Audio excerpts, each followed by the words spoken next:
Moin, ihr Landratten, herzlich willkommen bei Hamburg Hafen Live. Wir haben mal wieder ein paar Minuten eher gestartet. Ihr seht warum, die Hella geht hier gerade raus. Also es ist einiges los auf der Elbe. Ich kann euch schon mal sagen, die Stettin dreht hier schon ein paar Runden. Die hat eben hier auch schon ordentlich ihre Dampfpfeife ertönen lassen. Hinter mir kommt einiges an Containerschiffen rein. Die Mein Schiff 7 geht raus, eine Evergreen geht raus. Ich glaube, die MSC Preziosa, die haben wir dazwischen. Leute, es ist jede Menge los. Ich glaube, ein Seenotrettungskreuzer ist irgendwie unterwegs. Und ich bin nicht alleine. Ich rufe Außenreporter Ben. Ben, bist du da? Moin Paddy, hallo Leute, ich bin auch da. So, und ich habe meine erste Fußdusche. Wer hat sich da denn erdreistet? Ich glaube, das war eine Fähre diesmal. Ich glaube, es war eine Fähre. Das ist ja frech. Ja, also mal kurze Frage an euch. Ich hoffe, tonmäßig ist alles gut und ich hoffe, dass ihr den Ben auch gut verstehen könnt. Könnt ihr ja vielleicht einmal ein kleines Feedback geben. Ja, Bild das und wäre Ton ganz gut. Hilfreich. Jo. Ja, Bild haben wir von dir jetzt noch nicht, aber das schalten wir gleich mal drauf. Jetzt gucken wir uns erstmal hier die Hella an.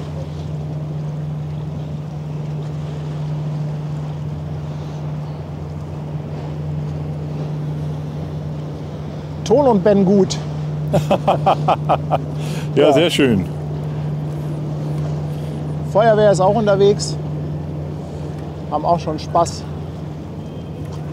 Also, ich bin guter Dinge, dass das heute ein richtig schöner Nachmittag bzw. früher Abend wird.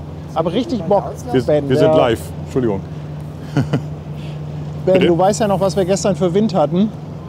Ja. Heute ist super, oder? Heute ist spitze. Also ich glaube, wir haben Windstärke 2. Ich hatte eben mal nachgeguckt. Windstärke 2 ist ja fast gar nichts. Die Windstärke 2. Ist ja fast gar nicht. Ach was. Lässt sich doch Ja, gut hier kommt eine ändern. Fähre. Eine gute Möglichkeit, um mal rüber zu schalten zu Ben. Ben steht an der Seemannsmission drüben. Und einer unserer altbekannten Standorte. Und die Mein Schiff 7, die muss ja noch drehen.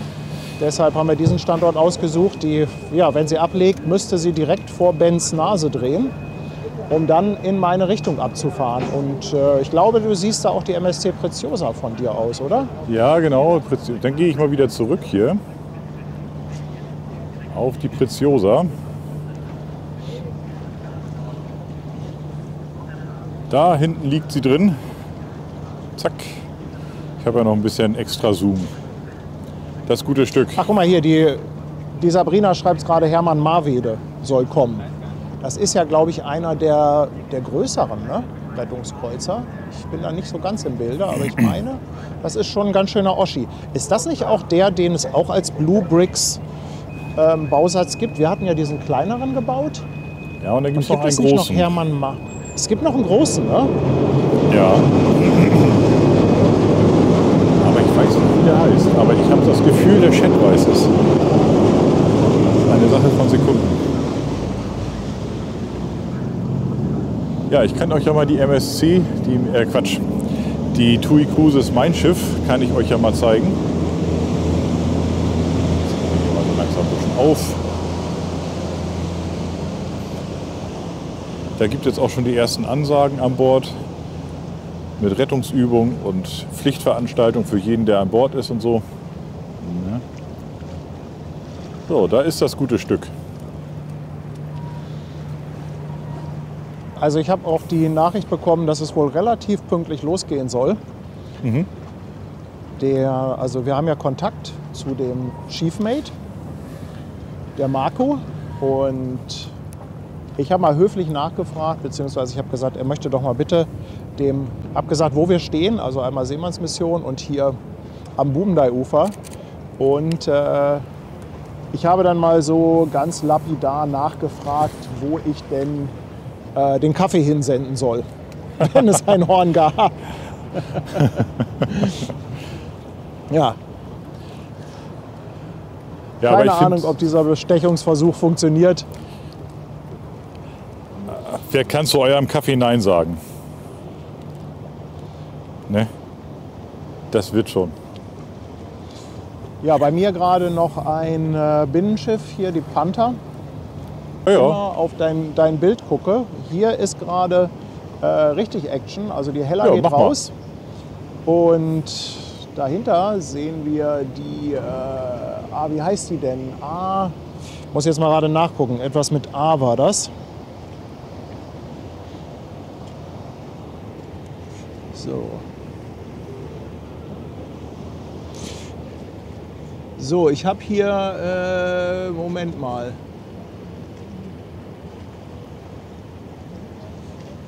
Hier war gerade, wir hatten gerade irgendwie ein Bildproblem. Also das Schiff ist die Achelos oder Achelos. Wir hatten gerade ein Bildproblem, ein Bild- und Tonproblem. Ich muss mal gucken, ob sich das hier wieder fängt. Irgendwie, keine Ahnung, was heute schon wieder hier los ist. Ich hoffe, dass das nicht schlimmer wird, Mensch. Ich habe mich so gefreut auf diesen Stream.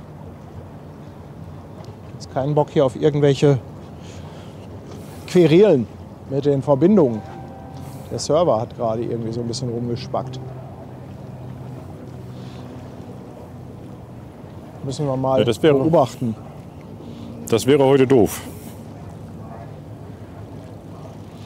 Das wäre in der Tat doof. Aber gut, wir warten mal ab. Ich will mal kurz gucken nach der, ja, ich weiß gar nicht genau, wie man es ausspricht, die Achelos oder, ja, ich würde es Achelos aussprechen. Die hat eine Länge von 186 Metern, 35 Meter Breite. Ziemlich neues Schiff, Baujahr 2024. Man sieht auch noch richtig gut aus, schön rot und hat eine Kapazität von 2782 Toy. Fährt unter der Flagge der Marshallinseln.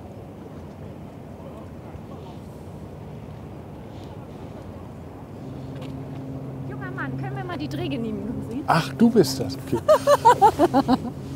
Moin. Ja, Andi. Und ich wollte schon gerade sagen, Mensch, wir sind live. Weil ich hatte gerade eben schon jemanden hier, Ehrlich? der hat auch schon, darf ich mal eine Frage stellen? Jo, wir wollen jetzt gleich mal zum Ufer rübersetzen. Ja. Ne? Oder soll einer hier bleiben und Händchen halten? Ach, warte, ich komme klar. Oder meinst du, wir müssen hier mal Security machen für dich? Also ich glaube, ich bin meine eigene. Sehr gut, ja. Das lasse ich mal jetzt so stehen, ne? Ja, denn. dann? Viel Höre Spaß. ich min Fru? Ja, die Fru ist hier, Andi ist auch da. Und die setzen gleich über zu dir.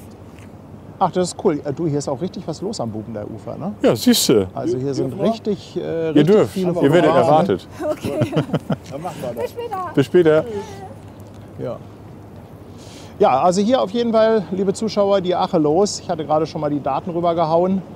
Man sieht dem Schiff auch wirklich an, dass es nicht so viele Jahre auf dem Buckel hat. Also gerade vorne der Bug noch sehr schön neu. Also da gibt es noch nicht so wahnsinnig viele Rallye-Streifen. Sieht richtig gut aus. Ich kann mich auch nicht daran erinnern, dass ich das Schiff schon mal gesehen habe hier.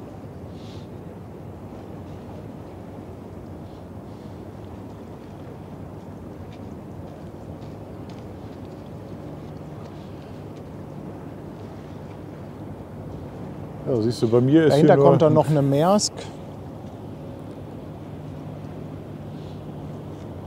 ich habe nur einen kleinen Schlepper und einen Segler ohne Segel. Ansonsten ist hier gerade sehr viel Ruhe.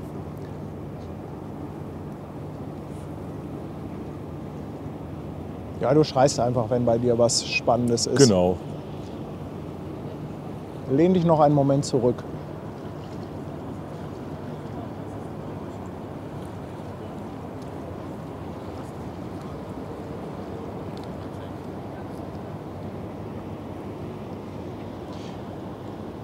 Hier werden ordentlich die Klüsen durchgespült. Das sehen wir ja Das ist öfter, auch- dass die Schiffe reinkommen mit Klüsenspülung laufend. Das liegt einfach daran, dass der Wasserkreislauf auch an das Löschwasser angeschlossen ist.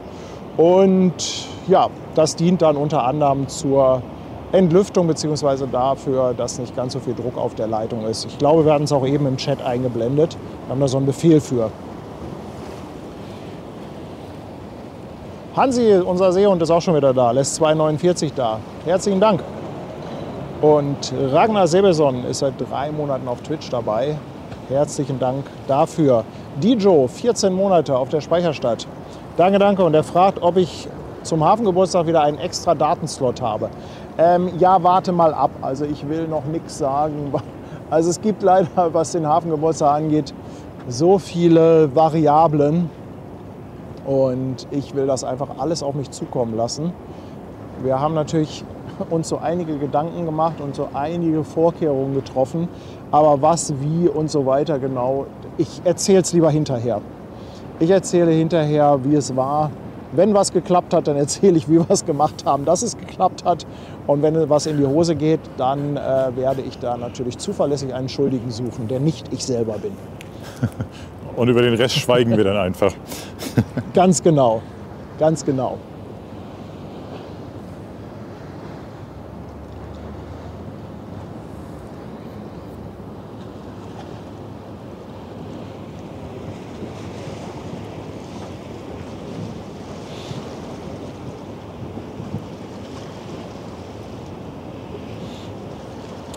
Und ich glaube, wir haben ein Geburtstagskind. Ich habe gesehen, Svenny hat Geburtstag. Svenny 75. Svenny, meine Liebe, einen ganz, ganz herzlichen Glückwunsch. Und ja, ich weiß gar nicht, ob wir sonst noch Geburtstagskinder haben, aber dann natürlich auch einen lieben Glückwunsch, alles Gute. Hier kommt das Geburtstagshorn. Da ist ein bisschen was drin. Oh, danke schön. Dankeschön.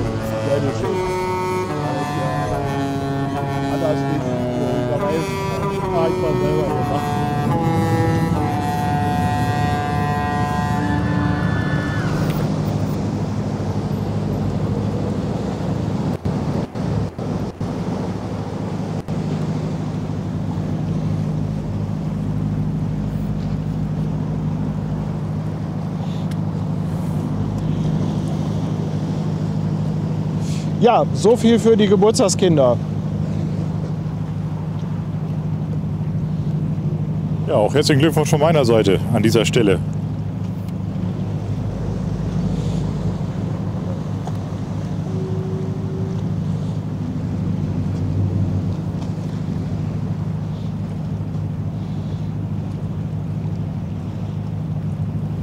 Ja, ich weiß gar nicht genau, wo die Achelos hingeht, aber die scheint ein bisschen Fahrt rauszunehmen. Also ich könnte mir vorstellen, dass sie zum Burchard-Kai geht und die gar nicht bis zu dir kommt. Das ist schade, du. Joachim Bettenhausen verschenkt eine Mitgliedschaft. Joachim, Dankeschön. Und die Beatrice, da sagen wir Dankeschön für 16 Monate. Hast ein Beluga? Startet wann? Wo ist die Uhrzeit? Jetzt. Du meinst jetzt gerade so? Hier soll gerade ein Beluga starten. Ich drehe mal die Kamera. Ja, danke. Der Beluga wird Ihnen präsentiert von der Haddock. Aber ich erwische ihn, wenn er dahinter vorkommt.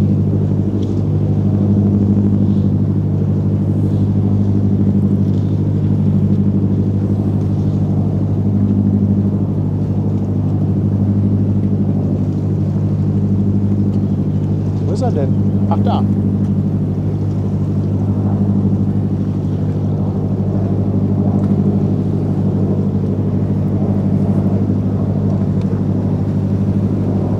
Kriegen wir trotzdem ganz gut drauf.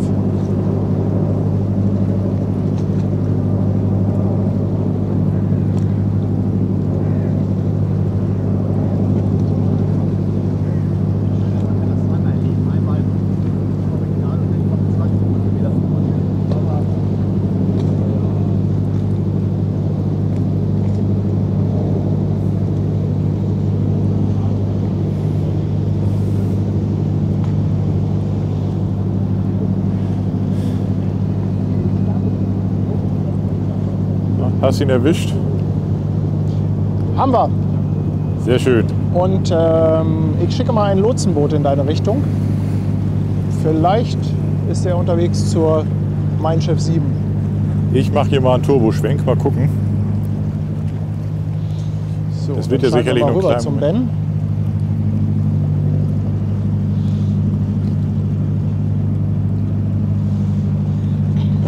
So, wollen wir mal gucken, was um die Ecke kommt hier. Svenny hat auch noch mal 2 Euro rausgehauen. Svenny, ganz dickes Dankeschön dafür. Und die Rea hat 100 Bits da gelassen. Danke ihr beiden.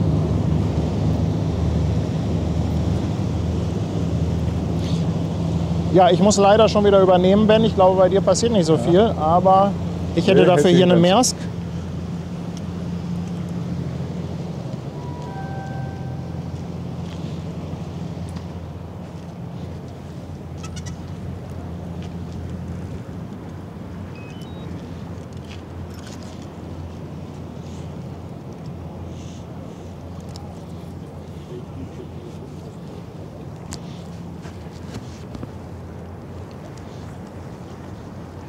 Ja, Maersk geht höchstwahrscheinlich zum Eurogate.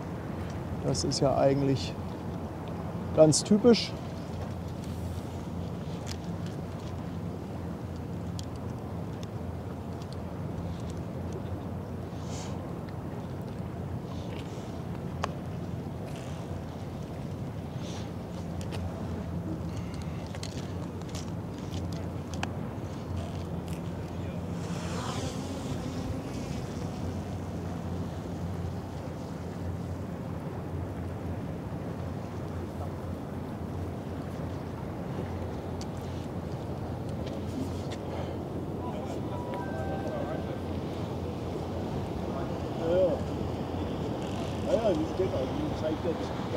Ja, ich glaube, Anja und Andi und Tanja, die müssen noch ein bisschen auf ihre Fähre warten da. Irgendwie kommt da nichts.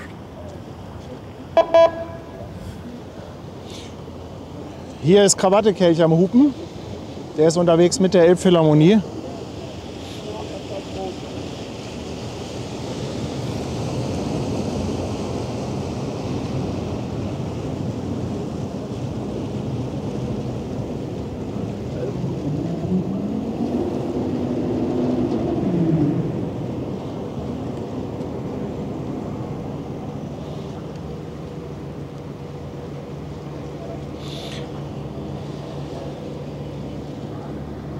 Ja, ich glaube, die Mein Schiff 7 ist erst zum 2. oder maximal zum 3. Mal in Hamburg. Die ist ja noch relativ neu, die ist ja letztes Jahr erst in Dienst gestellt worden. Mittlerweile gibt es ja schon die Relax, also es ist nicht mehr das neueste Schiff. Aber insgesamt doch noch relativ neu.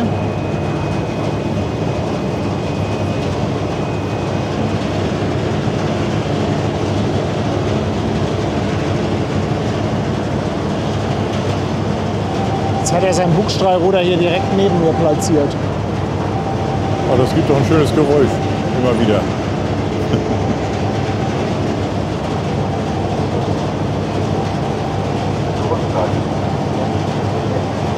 Ja, hier auf der Mein Schiff 7 gibt es gerade die Sicherheitsübung.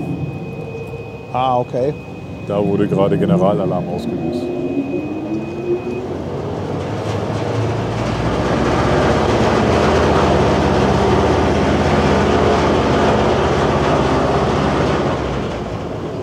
Mann, oh Mann, ist das ein Krachmacher. Das Bugstrahlruder oder wie? Ja.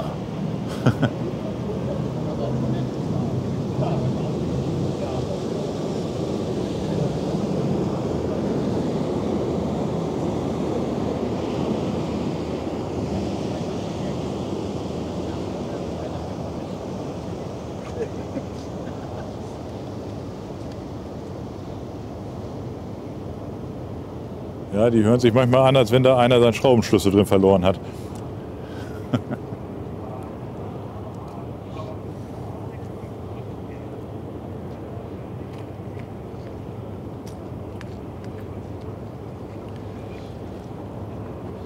Peter und Michel machen das hier heute.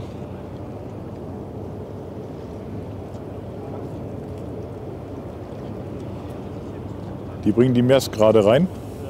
Ja.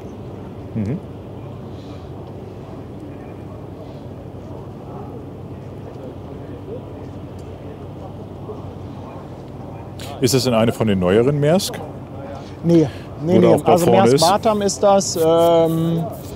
Ich weiß gar nicht, wie alt die ist. Müsste ich gleich mal nachgucken. Oh, Aber ich hier bin mir kommt, sicher, der Chat hat da kommt gerade Infos. hier kommt gerade die laufende Klüsenspürung in Rot. Und der geht jetzt vorne gleich in den Köbrand rein. Beziehungsweise, ich erzähle, doch, der geht hier in den Köbrand rein. Stimmt. Die Kapital, ne?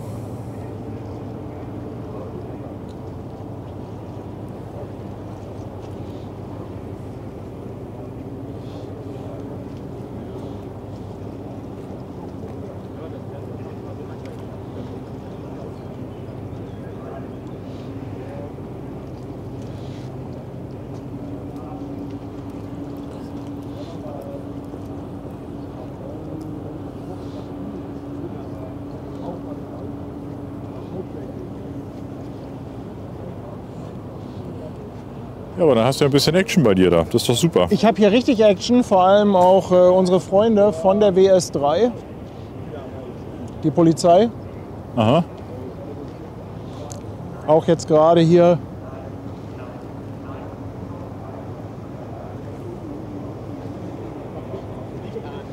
Die haben auch schon Blaulicht an. Aber das sind.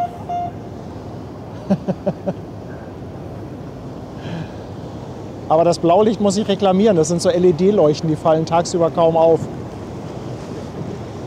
Immer dieser moderne Kram.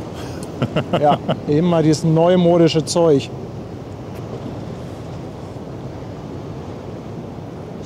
So, Ja, die ich sind glaub, cool drauf. Also Bürgermeister Weichmann, WS3, also unser neuestes, letztes Schiff von der Wasserschutzpolizei. Werden wir auch wieder sehen bei der Einlaufparade zum Hafengeburtstag. Die wird natürlich angeführt von der Branddirektor Westphal. Dahinter einige Boote von der Wasserschutzpolizei, unter anderem auch die WS3.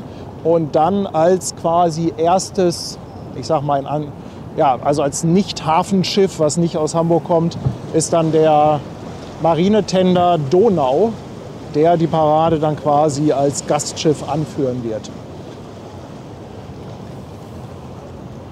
Ja, und ich glaube, Andi und Tanja sind jetzt gleich auf dem Weg. Die haben die Fähre bekommen.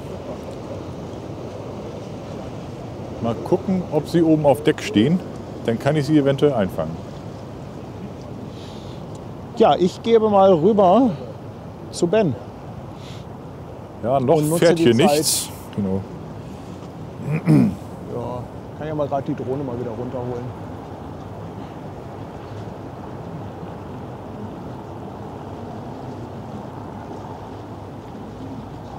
Ja, ich habe hier schon Besuch stehen, aber man kann gar nicht so richtig guten Tag sagen. Weil ich dir dann ins Wort fallen würde, wenn du gerade moderierst. Das ist immer ein bisschen schwierig dann. So, was ist da jetzt los? Vorsicht, So, da, Vorsicht einmal bitte. da wird jetzt die Gangway hochgeklappt. So. Und nun sollten Andi und Tanja auf dem Weg sein zu dir.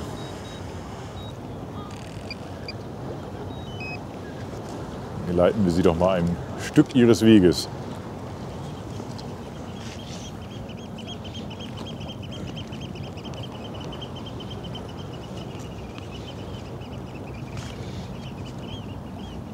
So, was haben wir denn heute hier? Heiße Ecke oder welche ist das da hinten?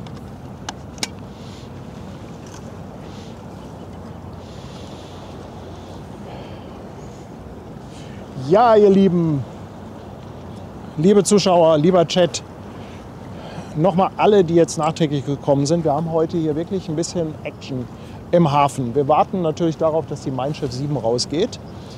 Nicht das neueste Schiff der Mein Schiff-Flotte, aber doch relativ neu noch. Ich glaube, letztes Jahr in Dienst gestellt. Relativ selten in Hamburg. Außerdem haben wir aber noch eine ganze Menge drumherum. Also ihr seht, an Containerschiffen ist hier einiges. Eben schon die Achelos, jetzt die Maersk Batam. Außerdem kommt bei mir im Rückspiegel die One Hanoi. Die müsste eigentlich auch so in der nächsten halben Stunde hier eintrudeln. Mal sehen, ob die eventuell die Mein Schiff 7 daran hindert, pünktlich auszulaufen. Aber ich denke, das müsste sich eigentlich ganz gut ausgehen, so wie das hier aktuell aussieht. Außerdem haben wir dann nachher noch die Ever Aim, 400 Meter grüner Stahl, die hier rausgehen soll. Und die MSC Preziosa. Hafengeburtstagmäßig ist schon ein klein bisschen was unterwegs. Und zwar ist, ja, die Stettin macht schon so eine kleine Rundfahrt und ein Seenotrettungskreuzer, wohl die Hermann Marwede, ist unterwegs. Und ich will mal gucken, da hinten ist etwas, was in der Silhouette so ein bisschen aussieht. Ich gehe mal wieder auf meine Kamera, Ben.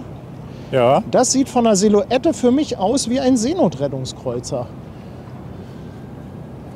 Ja, kommt da. Also, hier ist richtig Programm. Und ja, der Chat hat eben geschrieben, das müsste die Hermann Marwede sein. Einer, ich weiß nicht, ob es der größte Seenotrettungskreuzer ist, aber auf jeden Fall einer der größten. Ihr habt das mit Sicherheit schon im Chat geschrieben. Aber Leute, ihr wisst, wenn hier viel los ist, ist es halt leider nicht so einfach, den Chat mitzulesen. Edwin ist seit 13 Monaten dabei. Svenny hat nicht nur Geburtstag, sondern feiert auch 21-monatiges. Der Bahnfilmer Andi verschenkt mal eine Mitgliedschaft, genauso wie der Friedhelm. Moni lässt 2 Euro Superchat da und der Hessenblitz gleich ein Zehner. Hessenblitz, danke, aber natürlich auch ein dickes Dankeschön an alle anderen. Simone 64, 12 Monate und der Bahnfilmer Andi lässt nochmal 5 Euro Superchat da und schickt Grüße aus dem Lazarett.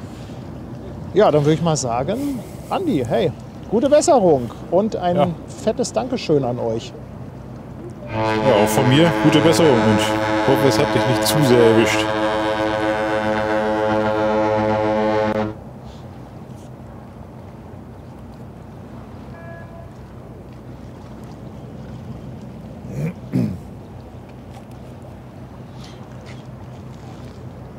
Ja, und wenn ich das richtig sehe, müsste dann jetzt auch der Seenotrettungskreuzer hier das nächste Schiff sein. Ich hoffe, dass die Stettin hier auch mal ein bisschen ihre Dampfpfeife testet. Vorhin beim Rausfahren habe ich sie schon einmal gehört, aber wie das immer so ist, die besten Dinge passieren, wenn der Stream gerade nicht läuft. Wie immer, ne? Wie immer.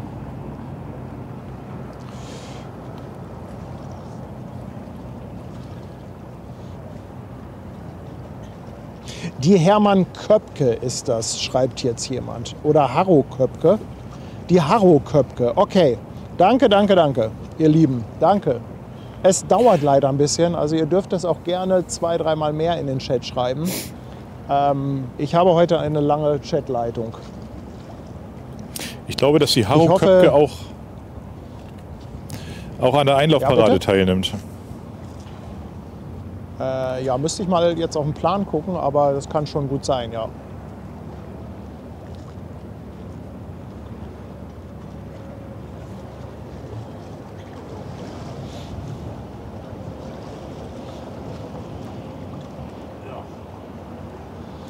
Ja, und wenn ich mal so ein bisschen nach rechts schwenke, dann seht ihr da im Hintergrund auch schon die One Hanoi, die auch unterwegs ist. So, hier kommt eine Fähre an, aber ich glaube, das ist noch nicht die mit Tanja und Andi, oder? Heiße Ecke, dann ist es die richtige. Die Hapag-Lloyd-Fähre kommt hier gerade an. Nö, die ist es nicht. Die Hapag-Lloyd-Fähre mit einem Gruß für Torben.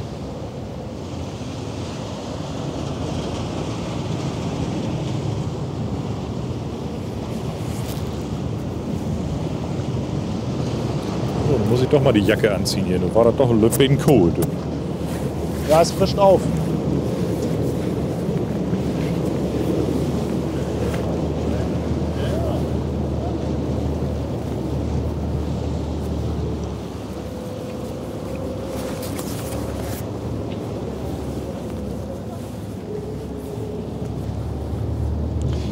Also die Harro Köpke. Jetzt habe ich es auch endlich kapiert. Ich schalte mal rüber zu Ben, solange hier die Fähre im Bild steht. Ja, ich habe hier Laden löschen, ne?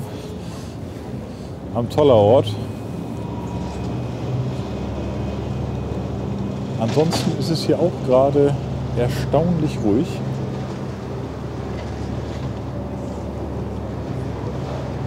Von weiter hinten kommt gerade ein Schlepper, den kriege ich nur leider mit meinem Equipment nicht so deutlich rein. Ich versuche es trotzdem mal. Ich gehe mal rüber. Ich hoffe, er liegt jetzt nicht an der alten Schlepperbrücke an.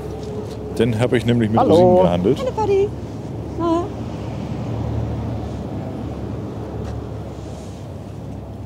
Und dann zoomen Ja, wir und da ich noch habe ein Brigitte bisschen hier. rein. Ja, guck mal an. Und gar kein AIDA-Schiff im Hafen.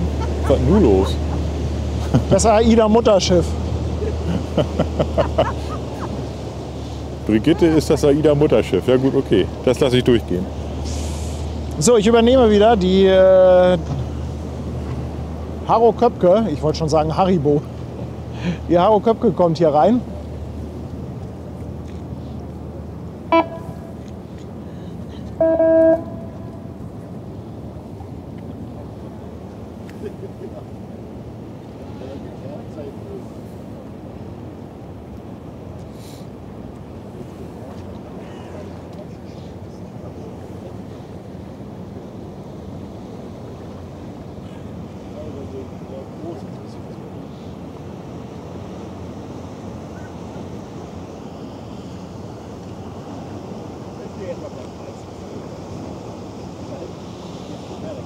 37 Meter lang, die Harro Köpke. Ist, glaube ich, ein bisschen kleiner als die Hermann Marwede.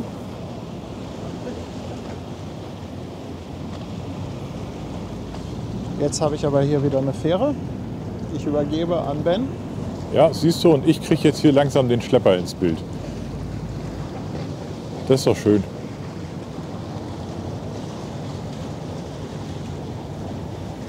So, mal gucken, dass wir das noch ein bisschen schöner hinkriegen hier. So, und jetzt zieht er hier gleich schön dran vorbei an unserem Schwimmdock 11.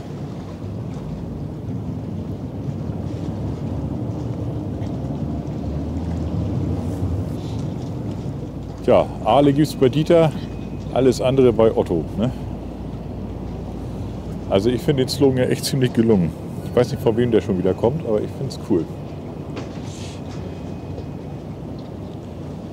So, ich übernehme. Jetzt Gerne. kommt der Rettungskreuzer hier hinter der Fähre einmal zum Vorschein.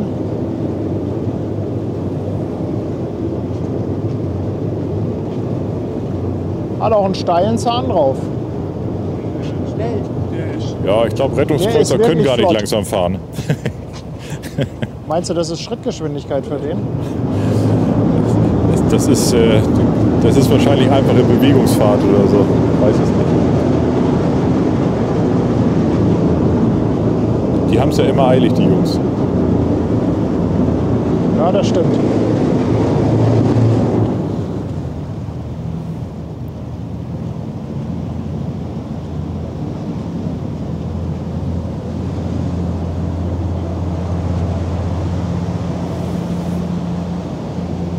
Moin.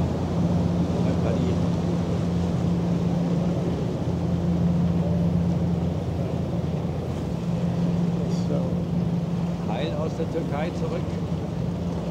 Jo, alles bestens. Ah, Tommy schreibt, 10,8 Knoten hat er drauf, der Seenotrettungskreuzer.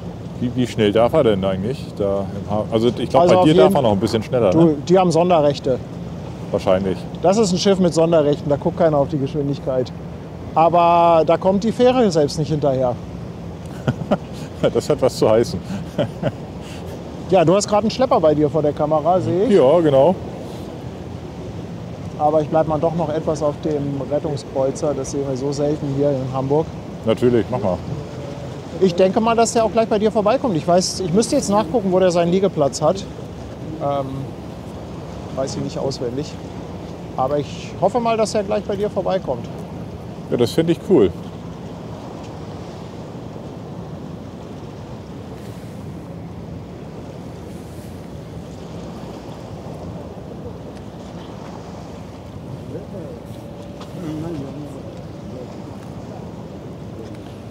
Wenn er ein bisschen Gas drauf hat, dann ist er ja gleich da. Livestream noch nicht ganz.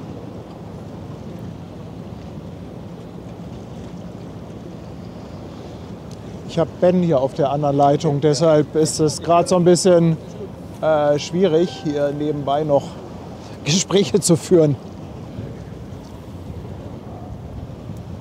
Der Martin ist da, der uns auch über die Stettin geführt hat. Ah, cool. Die kreuzt hier auch rum. Ja, nur ist es natürlich ein bisschen schwierig. Die Leute hier vor Ort wissen natürlich nicht, dass ich dich hier noch auf dem Ohr habe. Ja, das Phänomen habe ich hier auch gerade ab und zu. So, ich gehe rüber zu Ben. So, hier gibt es noch mal ein bisschen Schlepper von hinten. Wird überholt von der Hafenbarkasse, beziehungsweise sind gleich auf. Man könnte auch sagen, es ist ein kleines Rennen. Aber wenn man sich den Größenvergleich mal so anschaut, ne? Schlepper, mein Schiff, naja. Ja gut, das ist ja sowieso ne? immer so ein Phänomen, dass die Schlepper neben den großen Schiffen so klein aussehen. Aber wenn man mal die Chance hat, auf den Schlepper drauf zu gehen, weiß man erstmal, wie groß die wirklich sind. Ja. Also die haben ja auch alle so um die 25 Meter Länge. Das sind schon ausgewachsene Schiffe. Da können 3 bis 4 Mann an Bord schlafen, haben da ihre Kammern, wohnen da, eine Küche, Aufenthaltsraum, Brücke, Maschinenraum. Also das ist kein kleines Bötchen. Nee, das ist schon eine Ansage, so ein Schiff. Und vor allen Dingen, die haben Kraft ohne Ende. Ne? Also das ist echt enorm, wenn die Maschine erstmal loslegt und vor allen Dingen, wenn sie dann am Tau ziehen, an der Leine, das rumpelt schon ganz gut. Da haben wir noch mal eine kleine Costco-Fähre hier.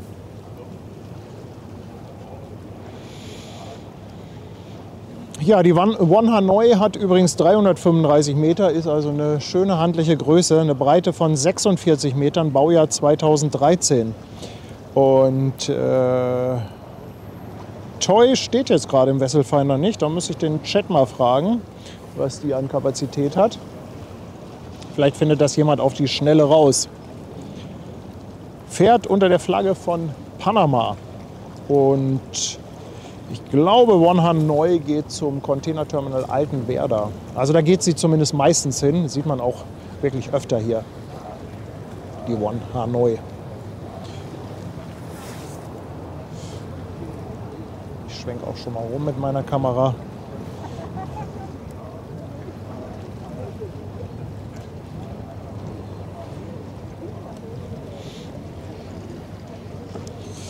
So, und da haben wir auch die One Hanoi schon im Bild. Ist jetzt da hinten bei Airbus durch und dann in wenigen Minuten hier. Ja, ich denke mal, die wird noch durchhüpfen und danach dann die Mein Schiff 7. Das vermute ich auch so, ja. Ja. Ich habe hier noch so eine schöne alte Hafenbarkasse.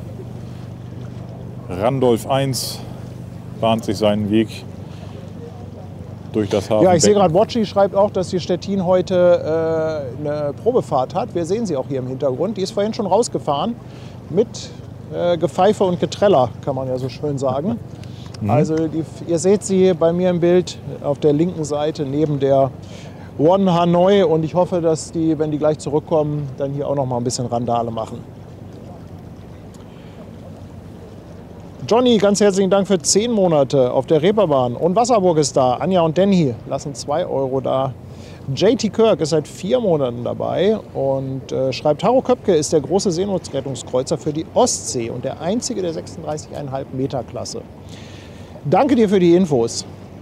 Da bin ich wirklich also ganz unbedarft, ja, weil man sie hier eigentlich nur zum Hafengeburtstag sieht. Mutsche 888 im 3. Monat mit dem Prime Sub dabei. Gigi der Wahnsinnige lässt 2 Euro Superchat da und schlägt vor, dass wir in der Gin Lounge eine Dose für die DGZRS aufstellen. Ja, das ist eine gute Idee, aber leider jetzt organisatorisch auf die Schnelle müssten wir so ein Ding erstmal besorgen. Aber trotzdem eine gute Idee. Ja, Watchi, 3 Monate dabei, hatte ich gerade schon geschrieben. Info, dass die Stettin zur Probefahrt ist. Und die Katrin verschenkt eine Mitgliedschaft. Herzlichen Dank.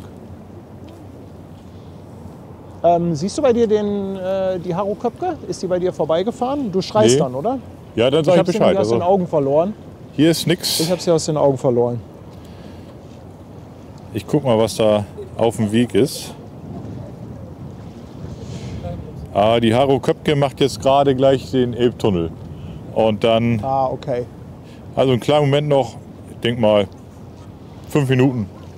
Und dann sollten hier Sie kommt sehen. jetzt erstmal gleich die Ortkarten mit Tanja und Andi an Bord.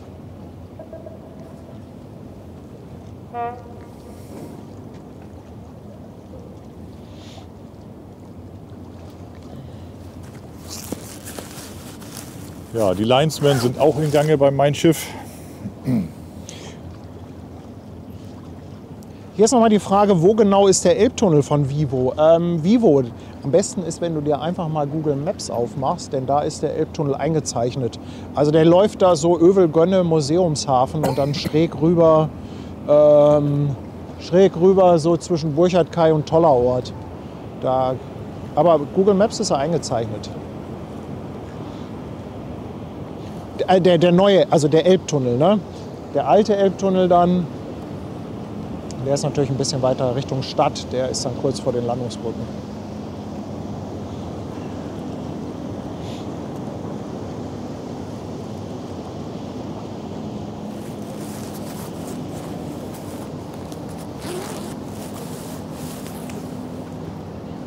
Die gute Köpke müsste eigentlich bald ins Bild kommen.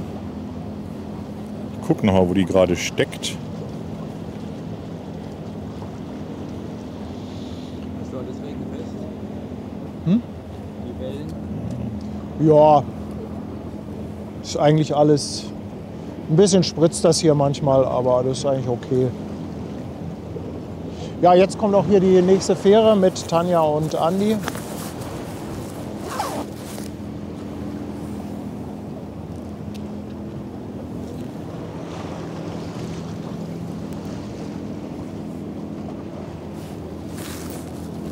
So, ich habe den Seenotrettungskreuzer. Vielleicht eine Frage stellen. Ja, Türkei.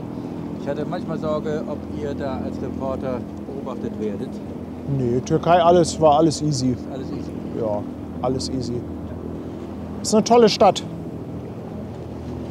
Ja, bei Ben kommt jetzt Ja. die Haro Köpke. Und hat auch nicht mehr ganz so viel Fahrt drauf. Die fährt etwas gemütlicher, das heißt, wir haben da länger was von. Derweil trudelt hier die Ortkarten ein. Mit Tanja und Andi.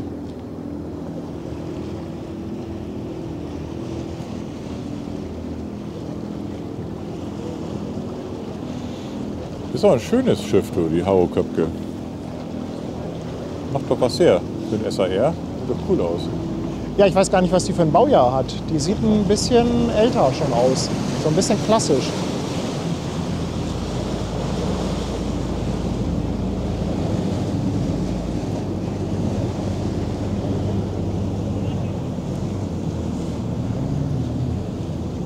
Die Chefin kommt. Oha, warm anziehen.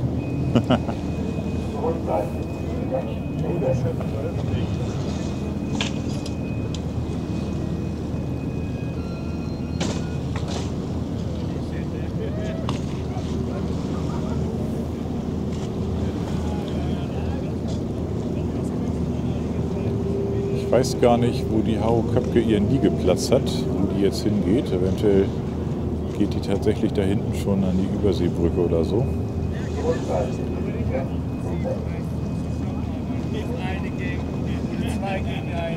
Moin.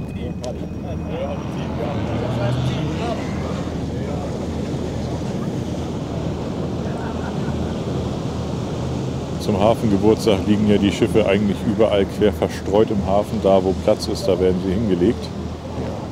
Also es geht natürlich schon ein bisschen nach Größe, ne? Aber das stelle ich mir auch als logistische Meisterleistung vor, die ganzen Schiffe hier irgendwo an den Liegeplätzen zu verteilen. Ist sicherlich nicht Ja, wir ganz hatten einfach. ja die Möglichkeit, den Hafenplan zu sehen. Und der ganze Hafen ist voll. Also es ist gut verteilt alles.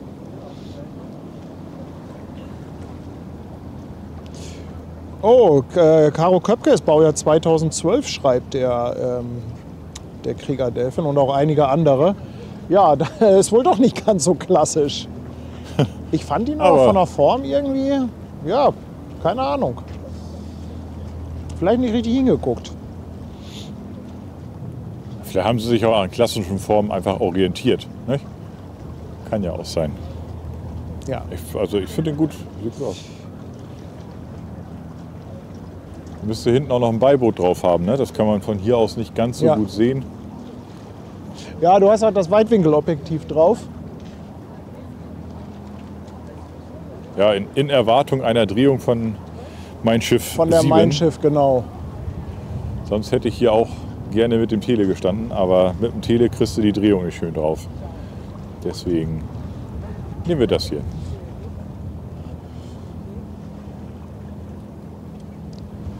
Ja, ich kann ja auch hier mal wieder übernehmen, denn die One Hanoi kommt hier und ich würde dann gleich auch mal die Drohne starten. Wobei eigentlich könnte ich bleibe mal noch einen Moment auf dir, dann starte ich kurz die Drohne und dann kann ich hier Ja. gleich.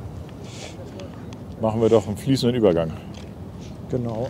So, mal gucken, ob hier die Luft rein ist.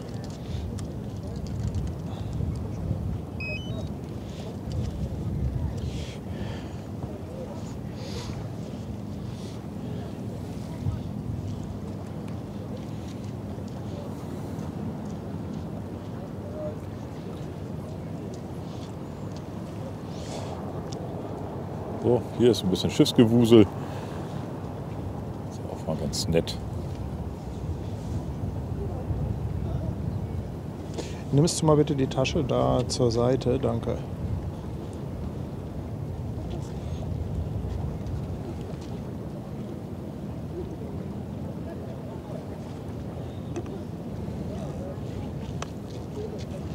So, Achtung, einmal hier.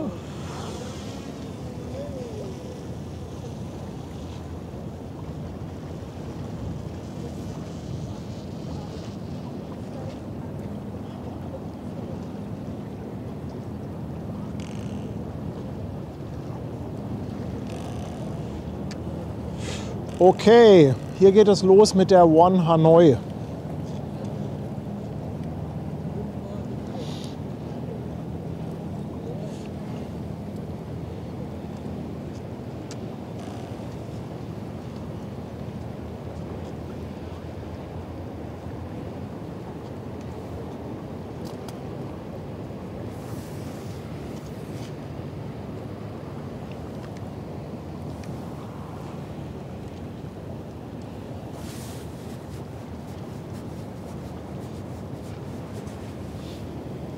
Ja, aber es passt ja ganz gut. Dann haben wir jetzt hier die One Hanoi und danach die Mein Schiff 7. Ben, du schreist, wenn sich was bei dir tut, weil wir haben ja schon kurz nach 5. Ja. Kannst dich drauf Solange verlassen. würde Ich sag Bescheid. Solange würde ich jetzt hier noch auf der Hanoi bleiben.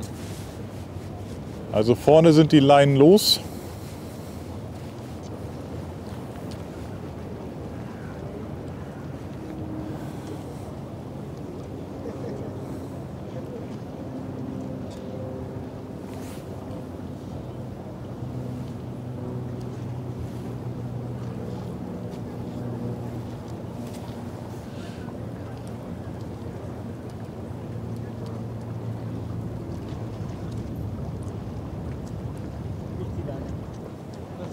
Tschüss, Martin. Danke, tschüss. Ja, die Mein Schiff sorgt offensichtlich für reichlich Interesse. Wir haben doch ein paar Zuschauer hier auf der Kante.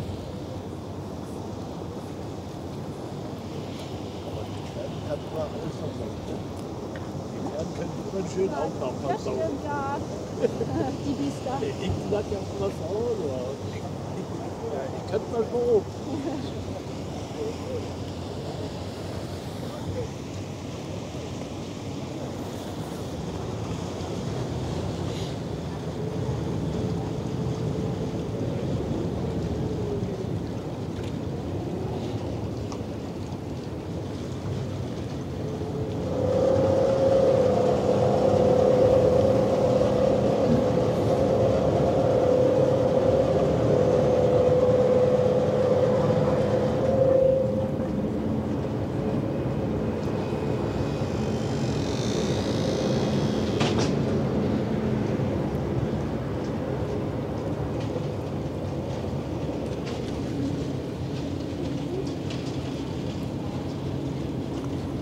Von wann war denn die Hanoi Express nochmal?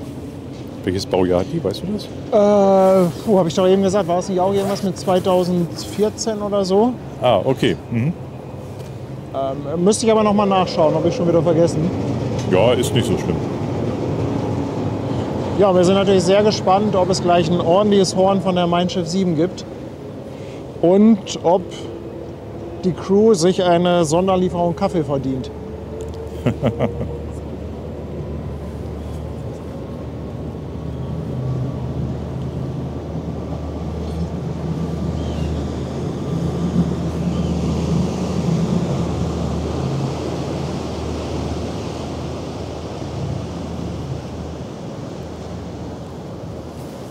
»2013«, schreibt der Chat nochmal. Ja, der hatte ja schon ein paar Tage, ne? So, die Mein Schiff bewegt sich. Ich habe hier noch kein Horn gehört.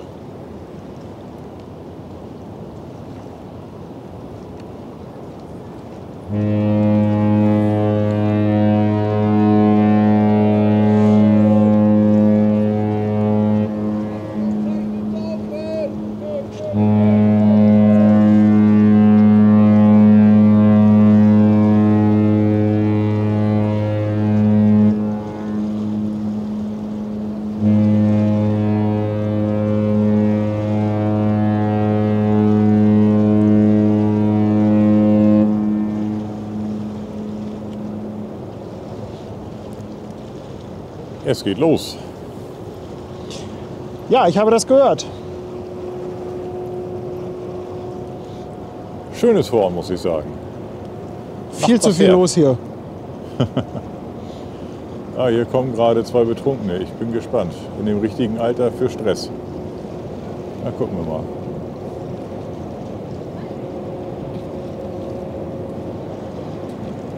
Oha, der gibt auch ordentlich Gas mit seinem Bugstrahler da vorne.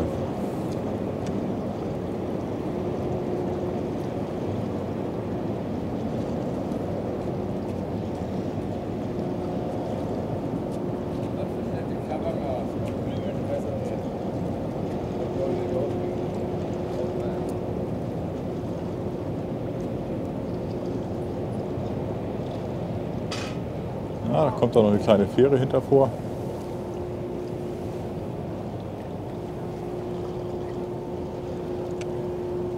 Ah, so eine Fähre hat ja gefühlt immer Vorrang, ne? Das ist auch ein schönes Schiff. Sieht gut aus.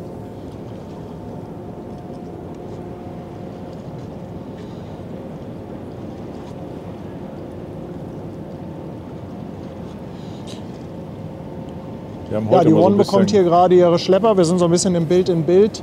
Aber Mhm. ich übergebe gleich komplett an dich das Bild, wenn die ein paar Meter abgelegt hat, die Mein Schiff. Ja, macht das. Wahnsinn, was hier los ist auf der Elbe. Ja, wir haben heute auch mal so ein bisschen geguckt, was denn Kreuzfahrten so kosten. Und zwischendrin waren wir auch überlegen, Mensch, Mein Schiff vielleicht wäre auch eine Option. Aber die Preisgestaltungen sind ja schon, also zwischen Mein Schiff und AIDA, schon nicht so ohne. Also Mein Schiff schlägt da doch nochmal ordentlich obendrauf. Ah, okay. Ja, ich hatte heute auch noch mal mit Fabian telefoniert, wegen unserer Kreuzfahrt. Und was mir ja das Wichtigste war, er hat das auch alles mit AIDA geklärt. Also ist auch überhaupt kein Thema da an Bord. Die wissen Bescheid, dass wir da auch streamen möchten. Das war mir ja wichtig. Und das war ganz Ja. cool, dass der Fabian das alles geregelt hat. Ne? Ja, das ist gut, wenn du einen Kontakt hast, der einfach dann auch jemanden Ja. kennt und das direkt dann auch besprechen kann. Ne? Das vermeidet einfach Ärger. Absolut.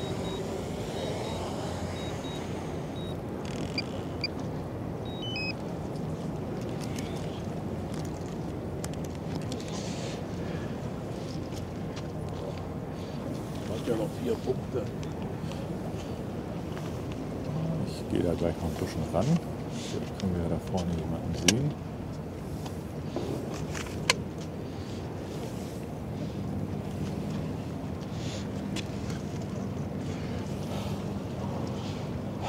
So, ich will noch mal einen Blick in den Chat werfen. Mensch, ihr Lieben, wir vernachlässigen euch heute ja wieder ganz hervorragend. Die Katrin hatte eine Mitgliedschaft verschenkt und der Harvey Gerlach ist jetzt bei uns auf dem Fischmarkt dabei.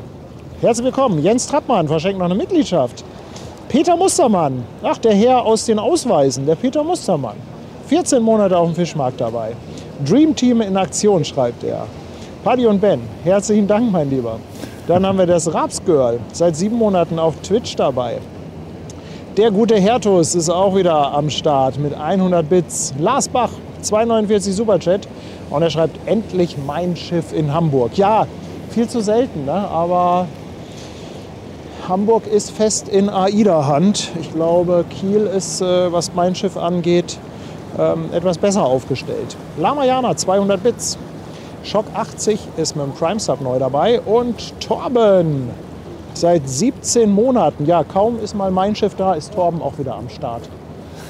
Torben, schön, dass du auch schon so lange dabei bist. Ganz, ganz dickes Dankeschön.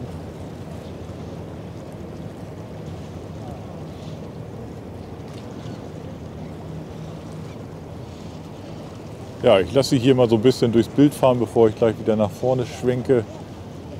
Ja, Aber ich habe sie jetzt mal von hinten genommen.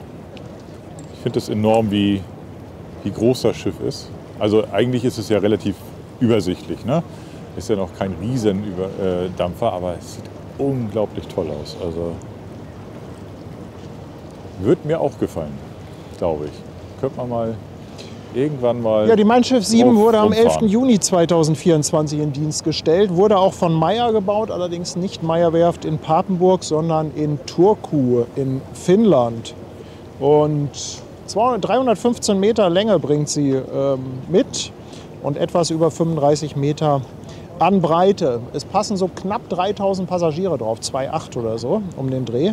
2,8, 2,9 und um die 1100 Besatzungsmitglieder.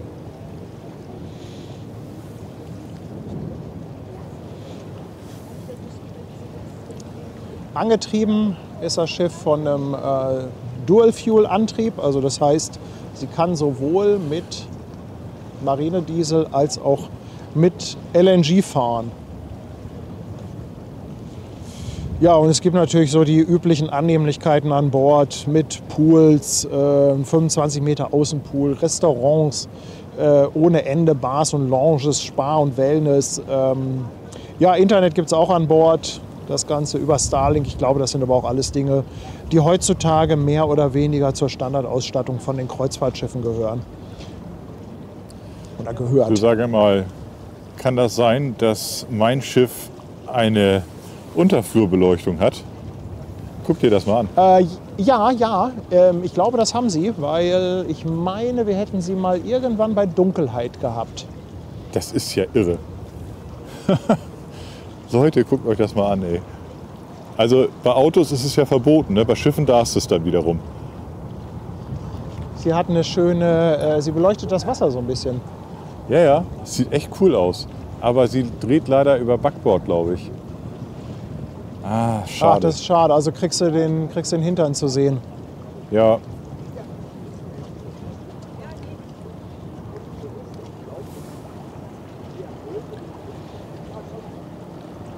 Aber das ist ja eine geile Idee. Einfach unten mal ein bisschen Licht reingeben. So, jetzt haben wir sie auch im Ganzen mal drauf. Also doch ein ganz schöner Oschi, ne?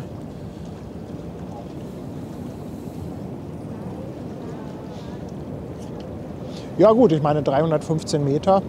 Also Ja. alles, was über 300 Meter hat, glaube ich, ist auch wirklich schon sehr groß. Queen Mary hat, glaube ich, 345 Meter. Aber 315 Meter, das ist alles so, ja, auch diese Größenordnung auch von AIDA Prima, AIDA Nova.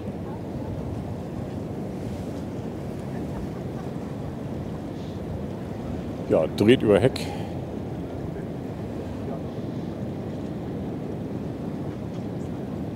Aber auch ein schöner Rücken kann entzücken, ne? Gucken wir uns den noch mal genau an. Wir haben jetzt ja Zeit.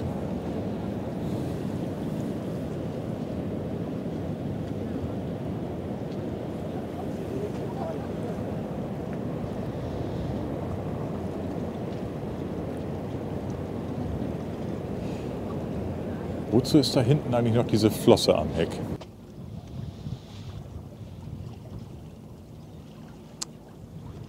Ich kann dir das nicht sagen genau.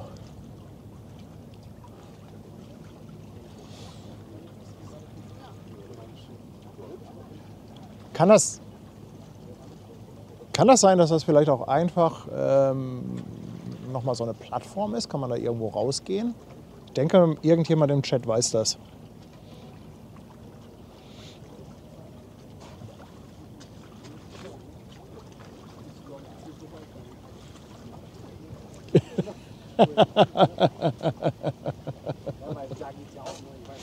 Also der Chat schreibt übrigens, dass das keine Beleuchtung ist, sondern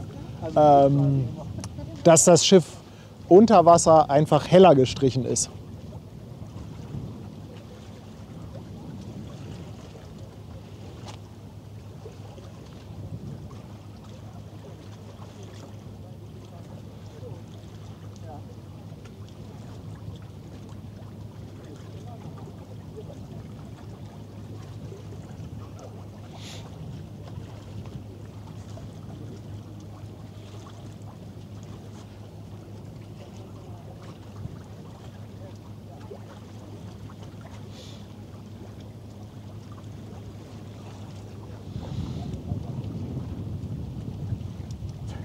Was halt schön ist,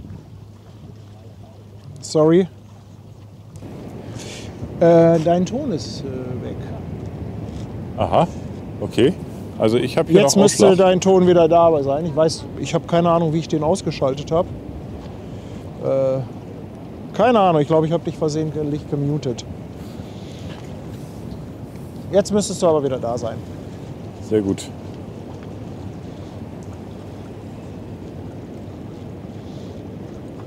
Gleich eine Riesenaufregung. Aber dafür hast du sie ja gleich ordentlich von vorne. Das ist doch auch schon mal schön. Ja, ich krieg sie gleich. Also ich habe sie sowieso hier, ich finde, auch in einem sehr schönen Bild. Ich muss mal gerade. Ja, mach mir ein schönes Foto. Ich sehe gerade, dass ich hier eine Taste, um dich zu muten, direkt an der Umschalttaste habe. Womit ich da im Bild einschalte. Also da bin ich wahrscheinlich eben mit dem Daumen drauf gekommen. Den muss ich mal eben löschen. Kannst du den Bengel da einfach stumm schalten. Wenn er zu viel Blödsinn redet, zack, weg ist er. Also hier ist gerade aber richtig Gewusel. Aha, Die, bei dir ist die One- Attacke, sagst du?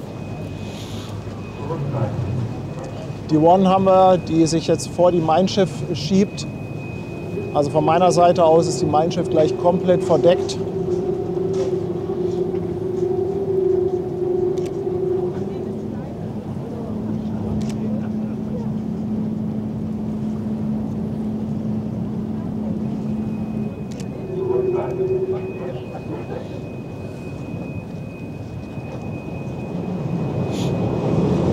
Linke Hand müsste hier gerade die Leila lassen. Wir gucken auch gerade so ein bisschen zu beim Drehen.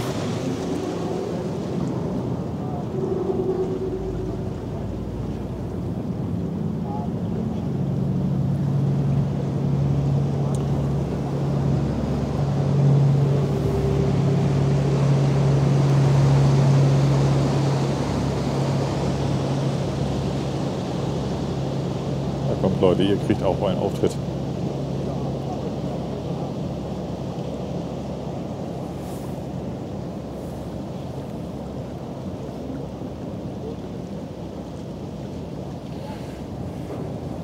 Nochmal was Kleines. Oh, haben keine Lust mehr, drehen um.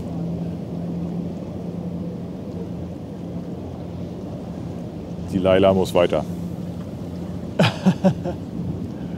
Ja, ich bin auch wieder drauf.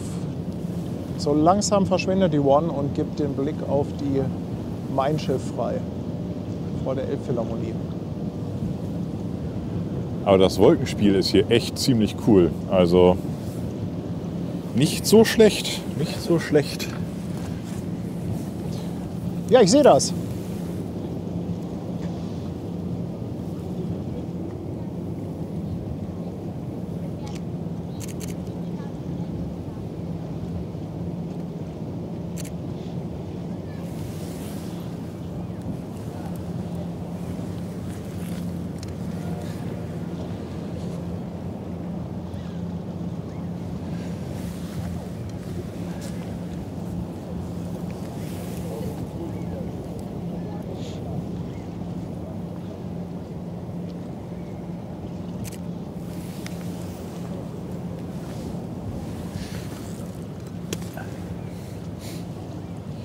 So, dann müsste sie eigentlich gleich Fahrt voraus machen zu dir.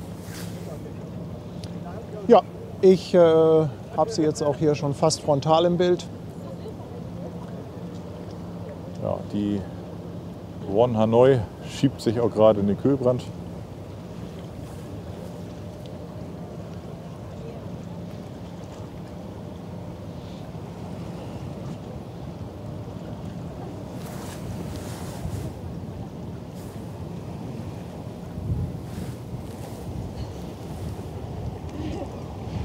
Kannst du gleich mal bitte meine Daunenjacke oben aus dem Auto holen?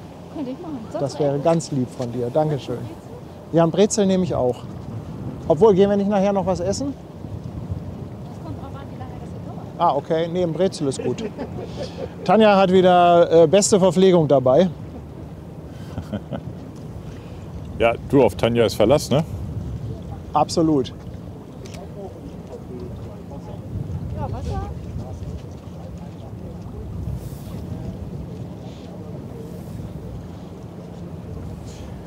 Ja, ich würde sagen, freie Fahrt, siehst du schon oben. Freie Fahrt für die Mein Schiff 7 kommt jetzt hier in unsere Richtung. Wenn sie gleich verschwunden ist, ja, kannst du dir überlegen, Ja. ob du dann noch rüberkommst. Ja, ja, ich mache mich auf den Weg, komm rüber. Gerne. Ja, im Chat kommen auch schon Bestellungen. Gibt noch andere, die auch gerne einen Brezen hätten.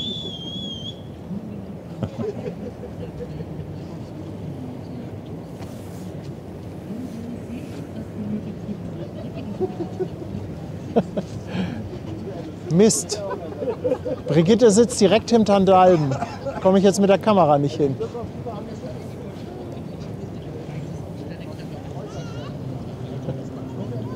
Ja, aber man hat sie in jedem Fall gehört. Man hat sie auf jeden Fall gehört, ja. Aber ich kann sie leider nicht zeigen. Sie hat sich direkt hinterm Dalben aus Kamerarichtung versteckt.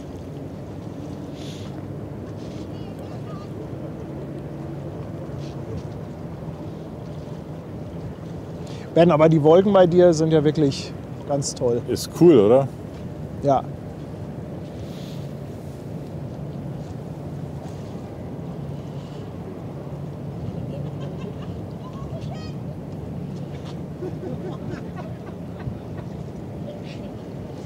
Mensch, Brigitte, das ist doch ein Mein Schiff.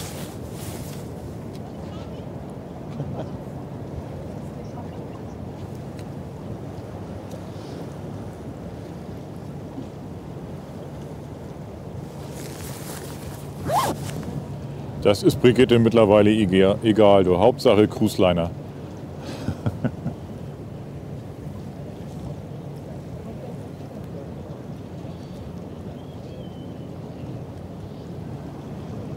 Boah, das Licht Dürfen bei wir den dir, ey. Junge, Junge.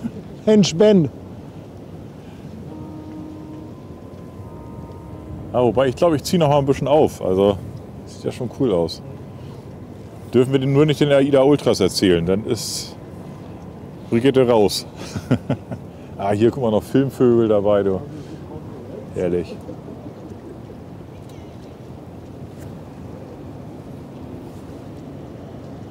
Boah.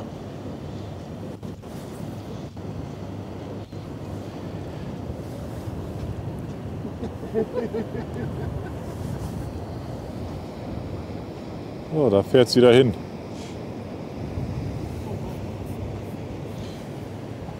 Ja, und ich habe hier noch was anderes im Bild.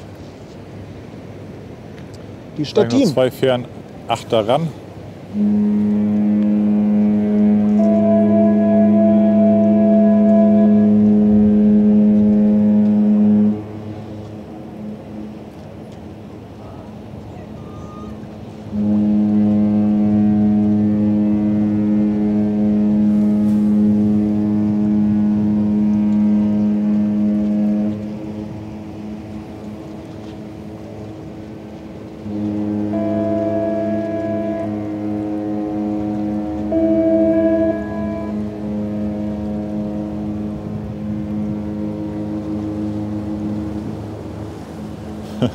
Hier gibt es gerade ein Hornbattle zwischen Hafenfähre und Mein Schiff 7. Wie geil ist das denn?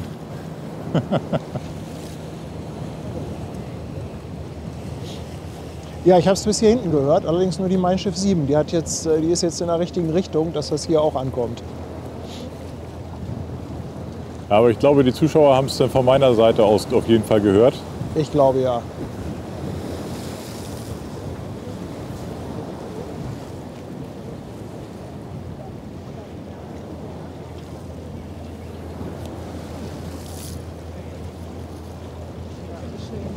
Danke, mein lieber Schatz.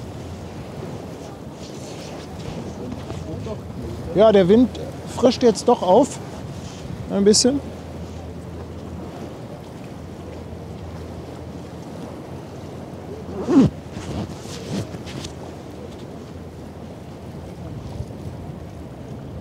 Ja, Ben, dann würde ich mal sagen, dass ich das Bild Ja. übernehme, oder? Herzlich gerne. Ich packe zusammen und dann komme ich rüber geschippert. Ja, okay. Also Ben, große Verabschiedung können wir uns schenken. Ben Ja. wird dann mit der Fähre gleich hier rüberkommen, packt dann ein und dann machen wir hier jetzt weiter. Ja, Die viel Stettin Spaß. ist im Anmarsch, die Mein Schiff 7. Ben, bis gleich. Jo, bis gleich. Tschüss, tschüss, tschüss.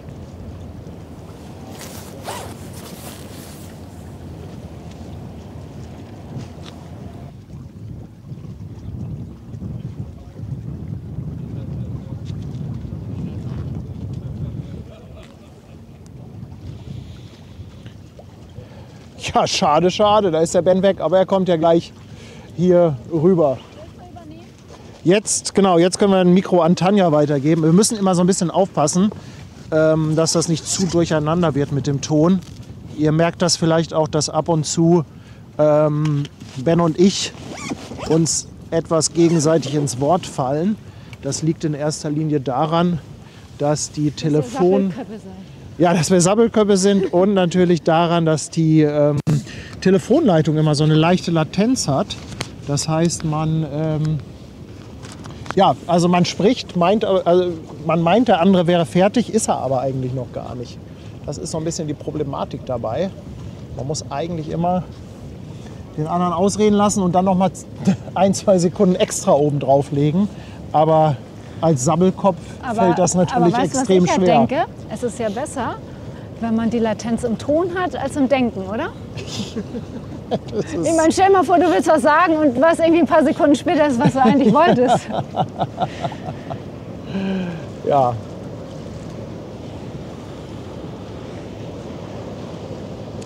Hat denn Ben schon alle Zelte abgebrochen jetzt und kommt jetzt her? Ja, Ben, der packt jetzt langsam ein und kommt dann hier rüber.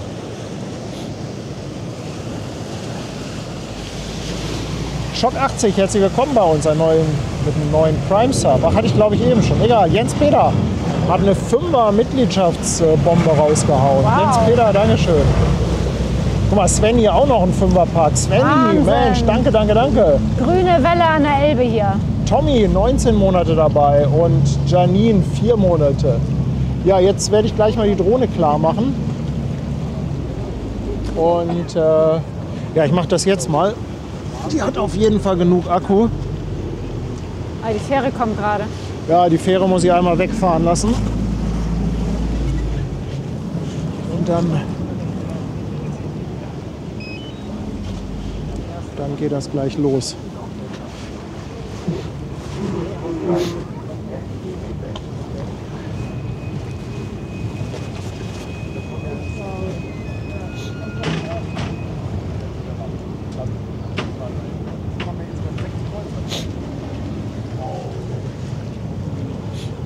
Hast du das mitbekommen mit Gary?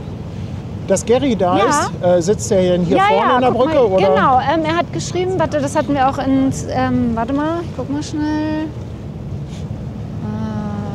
Ja, moin Gary. Schön, Guck mal. dass du da bist. Flieg mal bitte mit der Drohne an das Heck der Vietnam. Ich sitze gerade auf der Brücke. Ja, das ist Das ist zu dicht, ne?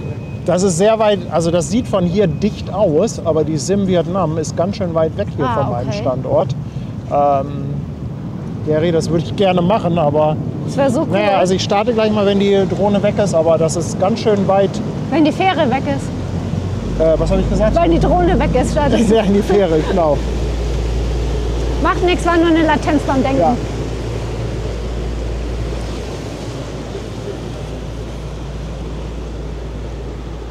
Latenz beim Denken ist auch ein schöner Spruch. Oder?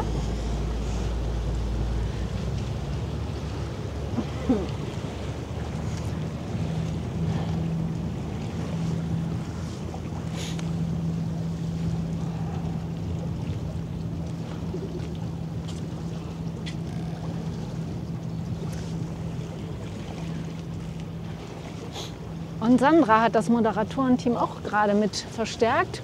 Die hat sich ja eine Auszeit vom Hafengeburtstag genommen. Die fährt ja lieber in Urlaub. Einfach mal so weg. Frechheit. Richtig frech.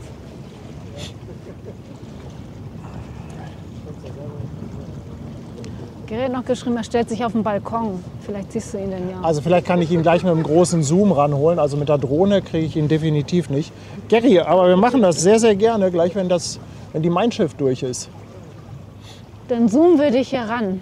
Dann setzen wir Gary hier in Szene. Aber wir beamen dich nicht weg, wir zoomen dich lieber ran. Oh, guck mal, von hinten.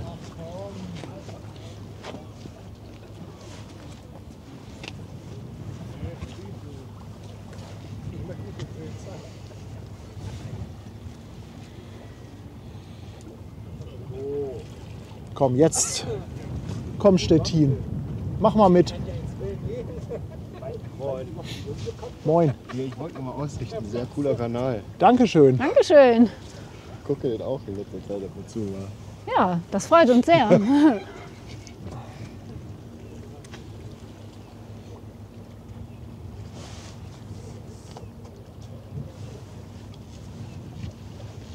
Es passiert wieder alles gleichzeitig.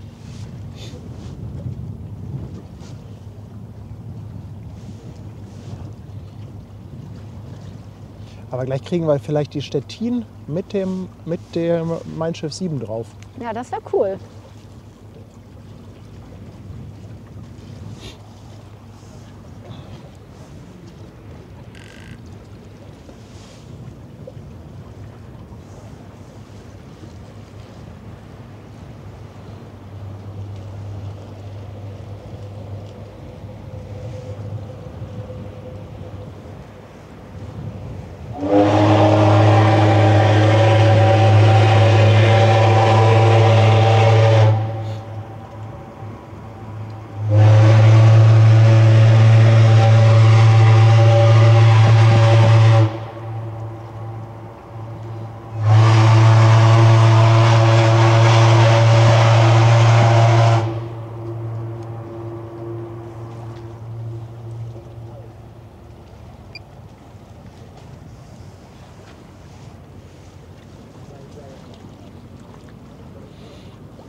Jawohl, geht doch, würde ich sagen. Es geht, oder? jawohl.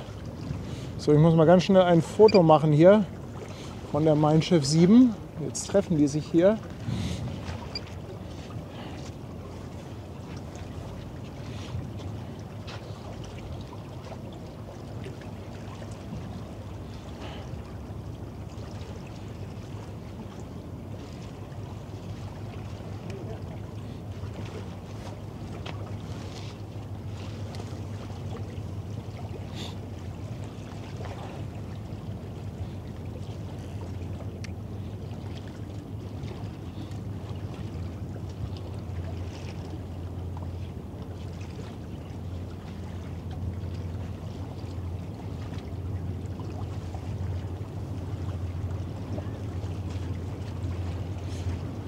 Oh, ich muss hier unbedingt ein Foto machen.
Sensationell. Wie cool. Sensationell. Ja, aber super. Also ich meine Leute, Hornbettel, Mein Schiff 7 und Stettin. Ja, Wo richtig gibt geil. es das bitte? Ja. Wo gibt es das? Nur beim Home of the Horn. Absolut. Wollte ja nicht sagen. Ist das geil. Ist das geil.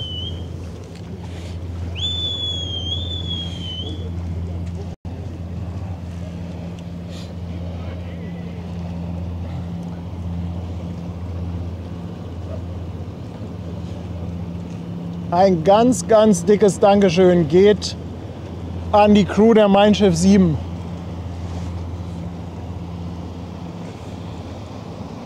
Guck mal, da ist doch einer, da oben. Da ist einer auf der Nock. Guck mal, der winkt sogar. Das ist der Marco.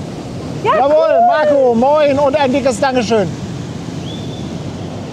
Dankeschön!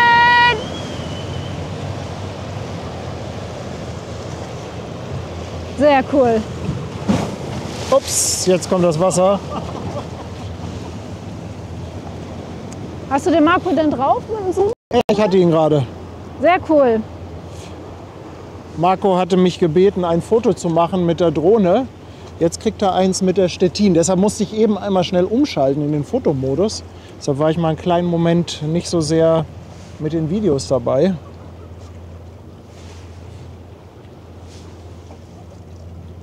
Ja, das war geil, oder? Das war echt geil.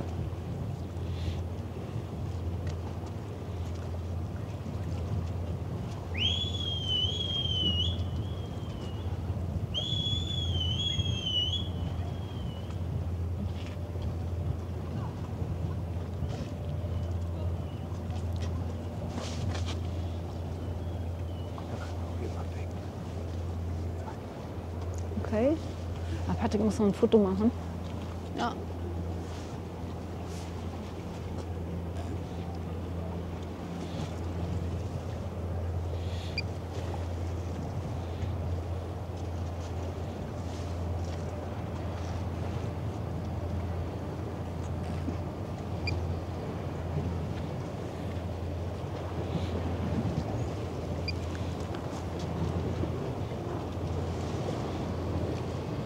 Lotse kommt.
Dieser Eiswanner von der Stettin, den finde ich Das, noch ist, viel das, geiler klingt, als das. das klingt so cool, ja.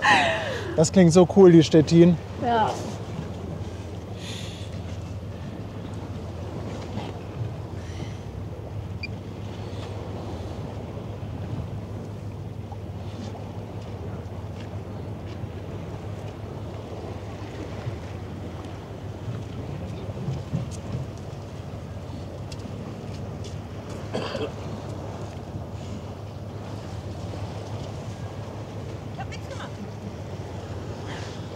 Wir haben ohne gehört. Oh, wie das erstmal mit der neuen Drohne, mit dem Zoom-Objektiv wird. Leute, Leute, wie das erstmal wird. Das sah ja schon toll aus. Das hat mir schon richtig gut gefallen.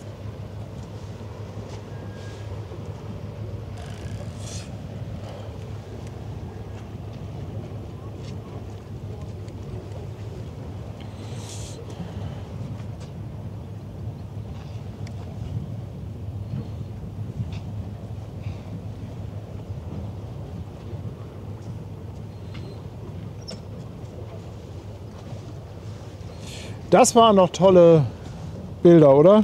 Ja. Und, jeden also ich Fall. meine ganz ehrlich, der Sound, also Leute, bin völlig geflasht. Ich bin nur gerade so ruhig, weil ich mich natürlich ein klein bisschen konzentrieren muss auf die Drohne. Aber ich bin gerade ganz selig. Also das war ja eine Show. Also ich würde mal sagen, Mein Schiff 7, 10 Punkte, oder? Mindestens. Also man muss fairerweise sagen, Stettin. die Stettin hat gut Schützenhilfe geleistet. Ja. Also ohne die Stettin wäre diese Show nicht so sensationell gewesen. Mensch, der Die Hafen, hat gar nichts abgegeben. der Hafengeburtstag ist noch nicht mal angefangen. Und Nee. hier ist schon Das ist ja quasi schon ein Hafengeburtstag. Ja, und gleich irgendwann kommt noch die Ever Aim. Ben kommt noch. Und wir haben uns ja vorgenommen, auf die Preziosa heute auch noch zu warten. Da habt ihr ein gutes Programm, würde ich Ja, mal sagen. Ne? da haben wir ein super Programm. Wann ist die Hamburg eigentlich losgegangen? Bei dir ist Hamburg muss irgendwie 14 Uhr raus sein oder so. was du mal. Ja, der weiß das.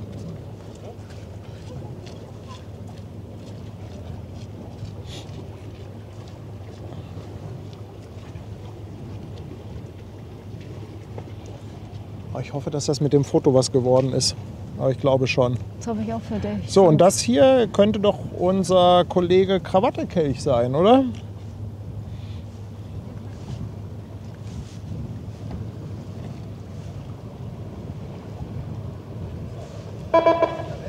Jo, da kommt doch einer angefahren.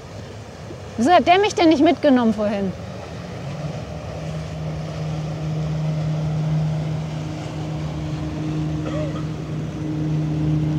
Den fahre ich nachher zurück.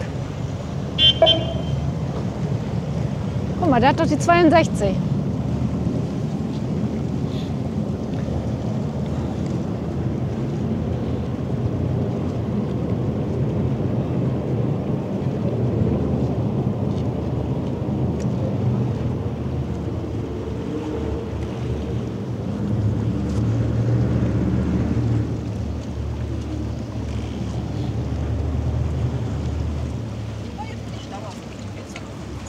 Ah.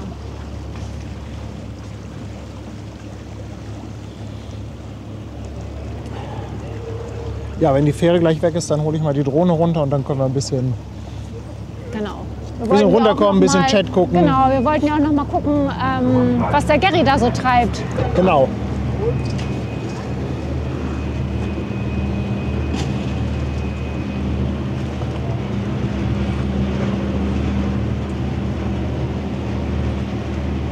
Ach so.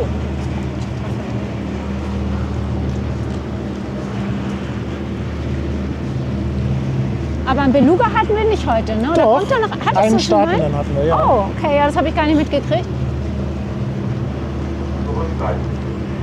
Also ich sag schon mal, wer irgendwie zum Fischmarkt möchte diese Woche noch, das ist so voll da schon und die ganzen Parkplätze sind auch schon gesperrt.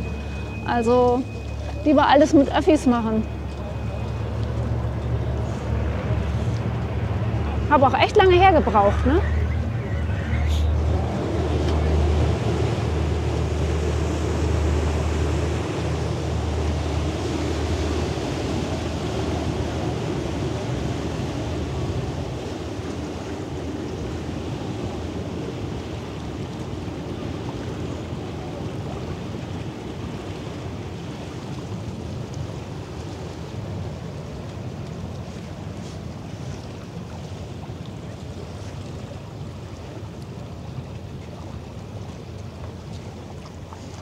Also, als wir jetzt mit der Fähre gekommen sind, sah das aber so aus, als ob da noch irgendwas ablegt. Muss ich Andi mal fragen. Die ob man Preziosa. Also ich will jetzt erstmal kurz die Drohne zurückholen. Wann soll denn die Preziosa raus? 19 Uhr die Preziosa. Ach, wir haben ja schon 8 Minuten vor 6.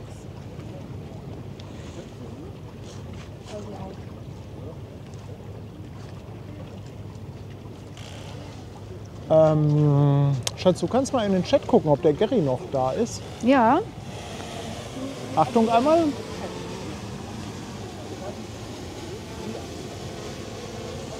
also Gary, falls du uns auch hörst, jetzt ist die Drohne wieder da. Wir können mal gleich kommen. mit unserem Zoom.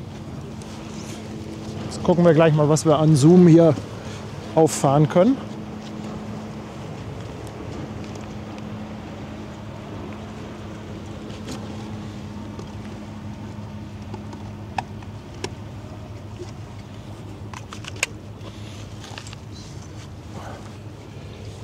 So, ihr Lieben, Mensch, war das aufregend. War das aufregend.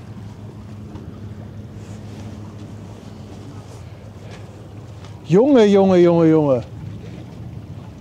Wie soll der Hafengeburtstag das denn noch toppen? Also, der liebe Gary, der... Du meinst, du kannst einpacken jetzt schon? Ja, Hafengeburtstag ist gelaufen. Also Oh, das war ja wirklich... Lass uns nach Sylt fahren. Also das war ja wirklich, also das war ja sowas von sensationell. Mann, oh Mann, oh Mann. Ey, ich weiß gar nicht, mir fehlen die Worte. Ist Gary in der vordersten Brücke? Ich glaube ja, Ich glaube oder? ja. Ich kann noch mal gucken.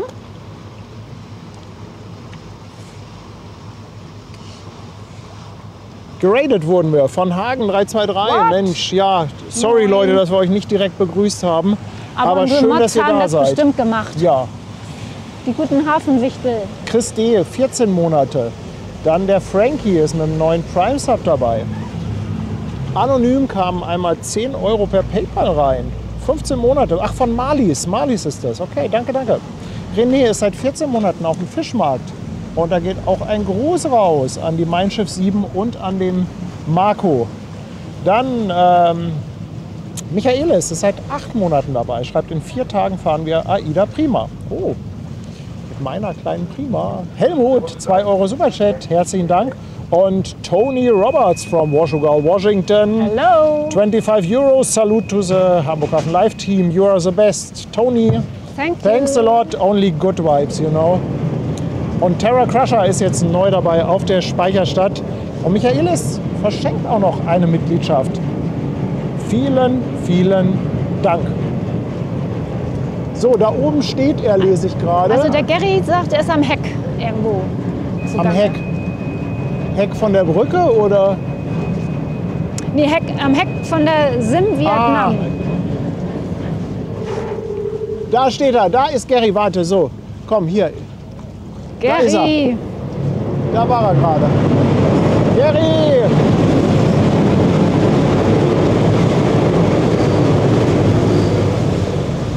Näher komme ich nie ran. Gary, da ist er. Moin, mein Lieber. Unser Gary, Containerbrückenfahrer bei der Hala.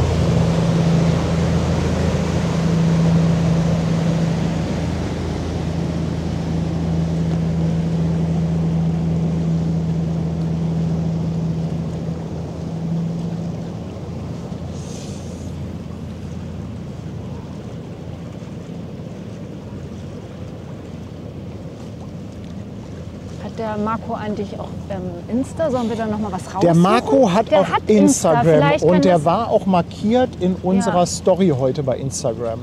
Also da könnt ihr gerne dem Marco folgen oder könnt mal ein Dankeschön da lassen. Ich glaube, der freut sich auch. Ja, das ist ja sensationell. Also das ist wirklich richtig sensationell. Gucken, ob den einer findet. Sonst suche ich das, kann ich das gleich auch noch mal kurz gucken. Aber ich warte jetzt erstmal, bis die Wichtel hier wieder rumwichteln. Ja, und so, ich habe mal hier ein bisschen was vorbereitet und hoffe, das funktioniert. Wenn ihr Lust habt, dann könnt ihr jetzt abstimmen, ob die Mein Schiff 7 die versprochene extra Kaffeelieferung verdient hat. Musst du Kaffee oder nicht. liefern? Ja, eine kleine Abstimmung im Chat. Ihr könnt einfach eine 1 oder eine 2 reinschreiben. Es müsste theoretisch funktionieren, dass ihr damit dann abstimmen könnt. Extra Kaffee, ja, es ist ja schon fast eine rhetorische Frage, oder? Also nach der Show, also wer da ein Nein gibt,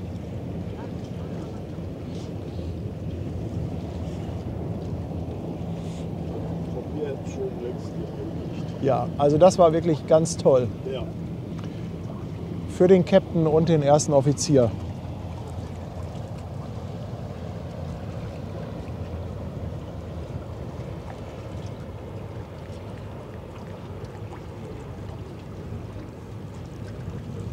Ja, ich glaube, Das ist er doch, ne? Ja, ja. Genau, das ist der Marco. Ich glaube, die Frage hat sich erübrigt. Ben schreibt, dass es ein paar Störungen bei der Linie 62 gibt ja. und dass er sich verspätet. Okay. Das ist ja schade.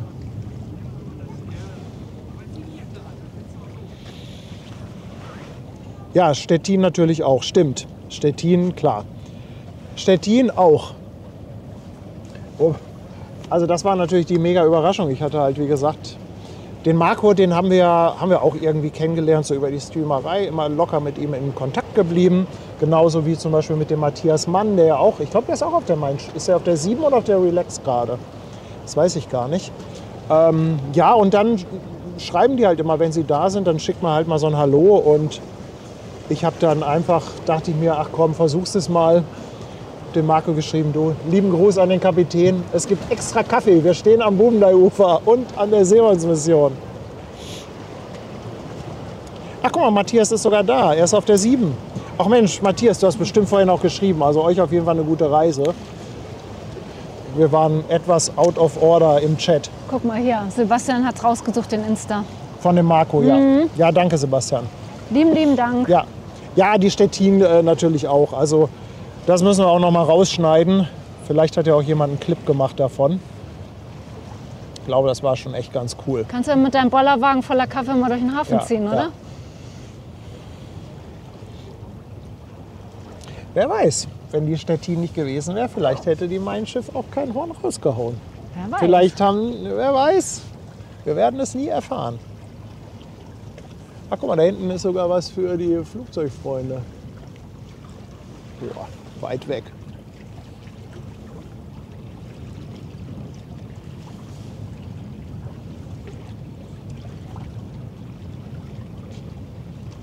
Sehr weit weg. Ich glaube, für die Planespotter ist gerade so ein bisschen Heaven in Hamburg. Ich habe nämlich gestern im Radio gehört, dass die eine Start- und Landebahn gesperrt ist. Ist das nicht das richtig gut für Spotter? Ja, weil das halt berechenbarer wird. Ja. Und für 2 Wochen geht der ganze Verkehr über die Start- und Landebahn Richtung Norderstedt. Dann denke ich mir aber, wenn Thomas jetzt hierher kommt und das hört, dann will der gar nicht zum Hafengeburtstag. Thomas weiß das schon. Dann haut der ab zum Flughafen. Thomas weiß das schon lange. Meinst du? Ja. Bevor der Flughafen das wusste, wusste er das schon, ne? Also Thomas hat quasi die Sperrung Ach veranlasst. so. Ja gut. Ja. Also wenn ihr Infos braucht, Ja. ruft Thomas an. Ja, ihr Lieben, wir warten jetzt als nächstes, glaube ich, auf den Abgang von der Ever Aim. Das könnte sein, dass dieser Boluda-Towage-Schlepper hier, VW Mercury, dass der sich auf den Weg macht zu der Ever Aim. Wenn ihr Lust habt, könnt ihr natürlich gerne mal auf den Vesselfinder gucken, ob da schon sonst schleppermäßig was unterwegs ist. Außerdem kommt gerade hinten aus dem Köhlbrand noch was Kleines raus. Da vor der Elbphilharmonie. Der hätte mal bei Krawattekelch auf die Fähre springen sollen, der Ben.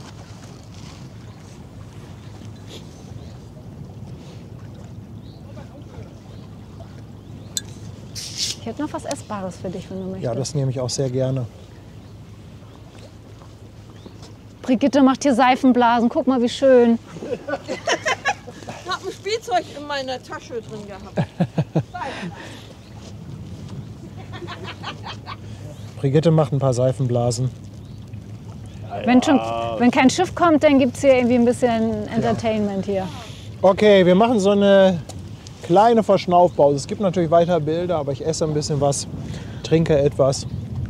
Also auch für euch eine gute Möglichkeit, falls ihr Lust habt, auf jeden Fall dran zu bleiben, dann ist jetzt der richtige Moment, um mal ein bisschen Pipi zu machen oder sich einen Drink oder was zu essen zu holen. Was ist denn eigentlich morgen so mit Schiffen? Ich glaube, morgen ist Pause. What? Morgen ist quasi die Ruhe vor dem Sturm. Aber sowas. Ja, Da kann man mal verschnaufen noch. ja. Sascha meldet noch einen Beluga um 5:45. Ja, den nehmen wir doch auch mit, ne? Wenn du bis dahin aufgegessen hast.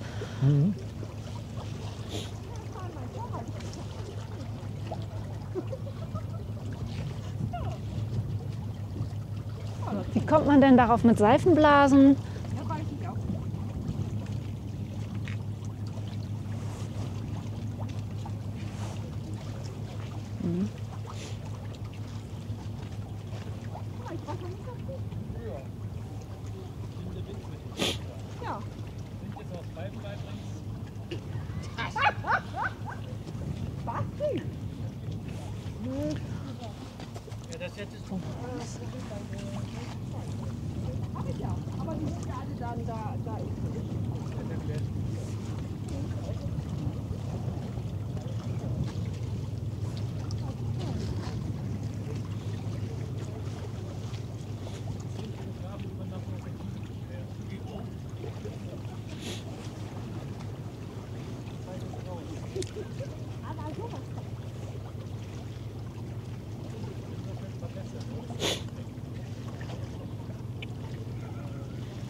Der Fieder scheint aber zu verholen.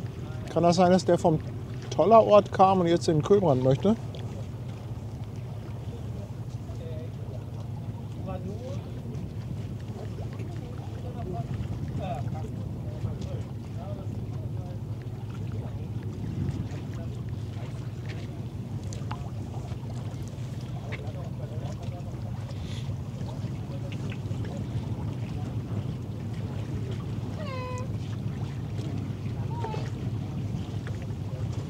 Moin. Moin. Ben hätte gern einen Schlepper. Kannst du mal bei Fairplay anrufen? Ein Schleppertaxi. Ja. Ja, Oh, das wäre so cool.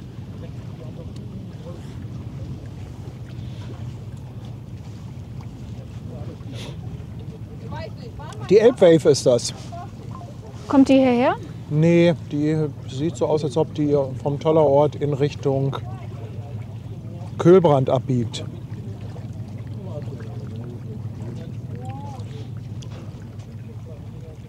Also ich glaube an angekündigten Schiffen, ich weiß nicht, ob da noch was kommt. Ich glaube die neuen Felde, ein kleiner Fieder, die war noch auf der Liste. Ich weiß gar nicht, wo die steckt. Dann haben wir die Ever Aim, die soll um 18:30 Uhr rausgehen. Und dann hätten wir noch die Preziosa. Also jetzt ist gerade tatsächlich so ein bisschen Ruhe und dann, ja, die Ever Aim ist natürlich dann nochmal Attacke, würde ich sagen. Ne? Wenn das und dann die Preziosa dahinter, also das ist nochmal...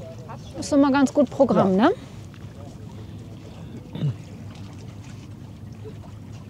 Joachim Bettenhausen, ach, ich glaube, den hatte ich schon. Egal, neues Mitglied auf der Speicherstadt, genauso wie der Terra Crusher.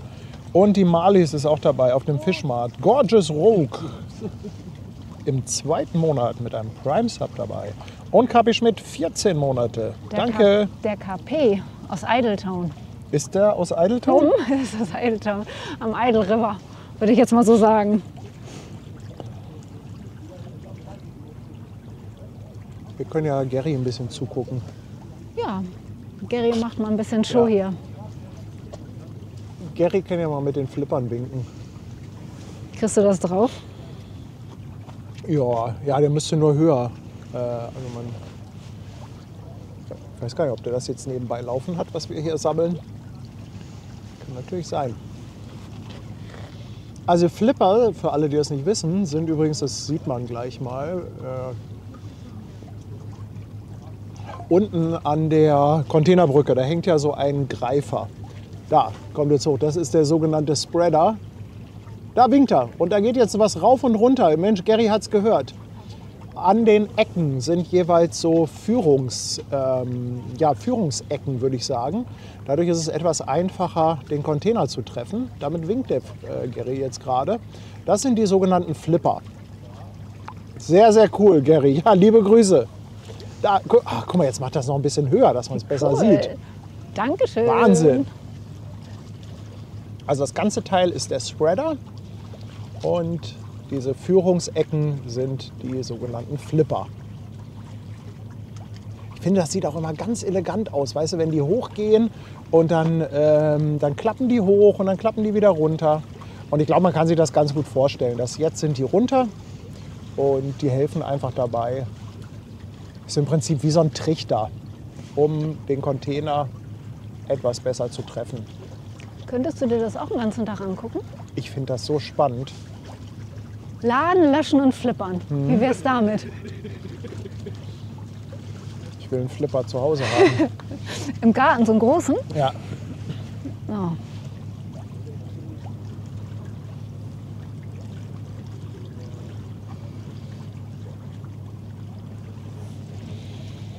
Ach, guck mal, SafeZone Expert, 5 Euro Superchat und er schreibt, das ist ein Kreditkartentest. Leider wird die Verlängerung der Mitgliedschaft immer abgelehnt. Superchat offenbar nicht strange.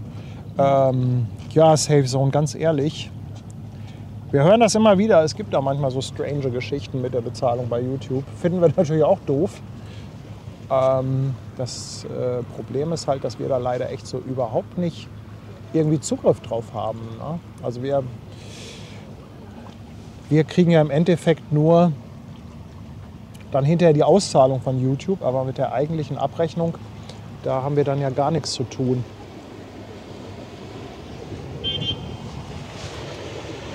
Da kommt Krawattekelch.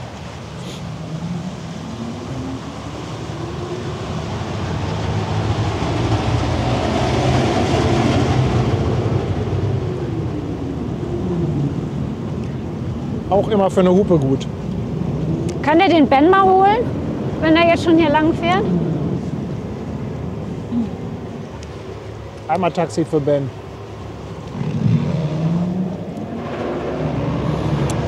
Sebastian Kolzer hat noch die Rix Atlantic entdeckt auf Höhe Airbus.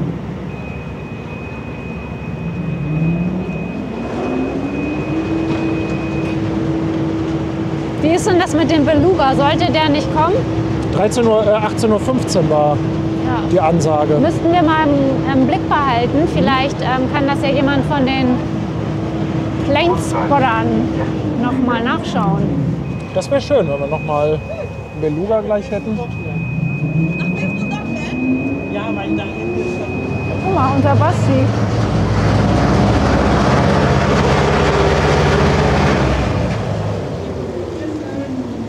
Oh. Bis später vielleicht, ne?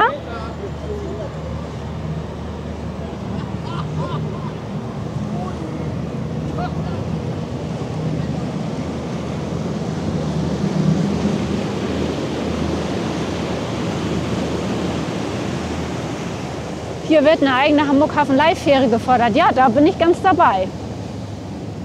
Das ist leider ein Wunsch, den wir schon lange haben, aber etwas außerhalb unserer Möglichkeiten.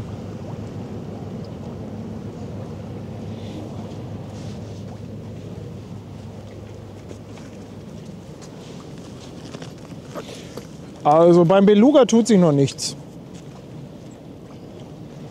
Dirk, danke dir für 4 Monate. Grüße aus Mülheim an der Ruhr. Ja, Mülheim an der Ruhr, wo der Faisy auch lebt, mit dem ich ja in Istanbul war. So, besser. So, jetzt kann es ja weitergehen. Ich habe Handschuhe. Handschuhe, ja, das ist cool. Ist dir kalt? Ja. Also der Beluga steht noch an der Halle, Okay. schreibt der Chat gerade.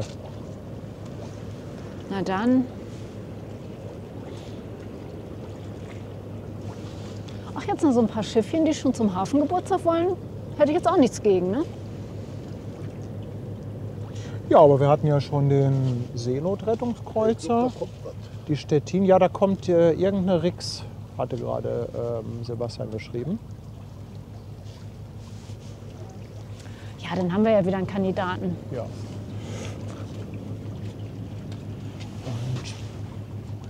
18:25 Uhr wird jetzt hier angekündigt, der Beluga. Okay. Startet der über die Elbe? Ja.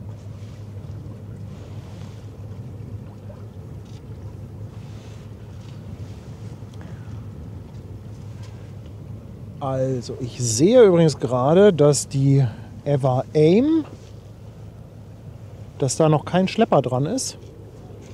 Vielleicht mag mal jemand von euch in die Segeliste gucken, ob sie die verschoben haben. Die stand mal auf 18:30 Uhr, aber da sind noch keine Schlepper dran. Sieht mir doch arg nach einer Verspätung aus. Das Problem ist, wenn Verspätung, dann wahrscheinlich irgendwie heute Nacht oder morgen ganz, ganz ekelhaft früh oder so.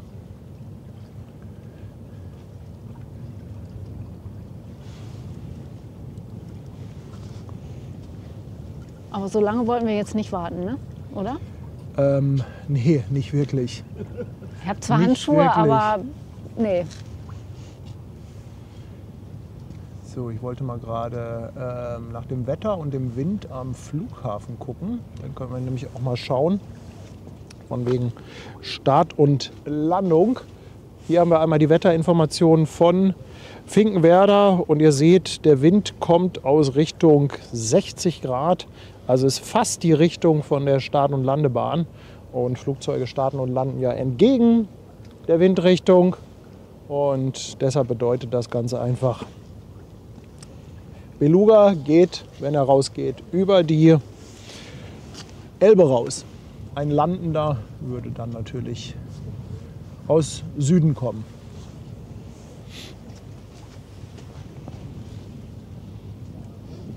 Mensch, jetzt 10 Grad wärmer hier, ne? Dann könnte es echt lauschig sein. Hast du denn so einen Plan fürs Wetter am Hafengeburtstag? Auf jeden Fall soll es trocken sein. Hoffen wir mal, dass das dabei bleibt. Also wer noch kommen möchte zum Gin Hotel, also wir haben hätten noch Kapazitäten frei. Ihr könnt auch natürlich das ganze Wochenende oben auf die Dachterrasse vom Gin Hotel. Ne? Also da darf jeder rauf, der da mal ein bisschen gucken möchte. Also wie gesagt, schön für die Events wäre es natürlich, wenn ihr euch anmeldet, damit wir so ein bisschen Überblick haben. Aber auch da geht das, wenn jemand kurzfristig oder spontan kommen möchte, immer gerne. Ja, die ist ja die ganze Zeit auf, Ja. die Bar. Also ist auch eigentlich, ich glaube, es ist auch ein kleiner Geheimtipp, wenn man mal so ein bisschen chillen will. Ja. Denn also Hamburger, haben wir mal so rumgefragt, viele kennen die Nein. gar nicht. Es ist für ganz viele ist die neu, diese Dachterrasse.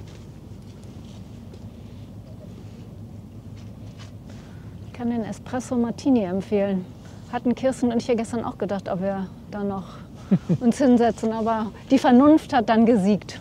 Ach, guck mal, hier kommt Ever Aim 19 Uhr. Ja, aber das ist ja, 19 Uhr ist ja okay. 19 Uhr ist ja besser als 6 Uhr morgens. Ne, dann ne? haben wir Preziosa. Gut, dann müssen wir jetzt noch ein bisschen Zeit totschlagen, ihr Lieben. Aber von hinten kommt was Kleines. Und von vorne kommt auch was Kleines. Jetzt sage ich schon hinten und vorne. Also das hier ist für mich übrigens vorne, wenn ich in die Richtung filme. Ja.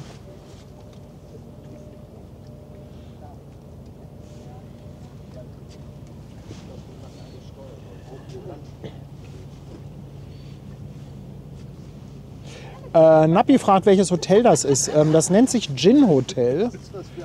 Nappi, und du findest den Link auch im Chat.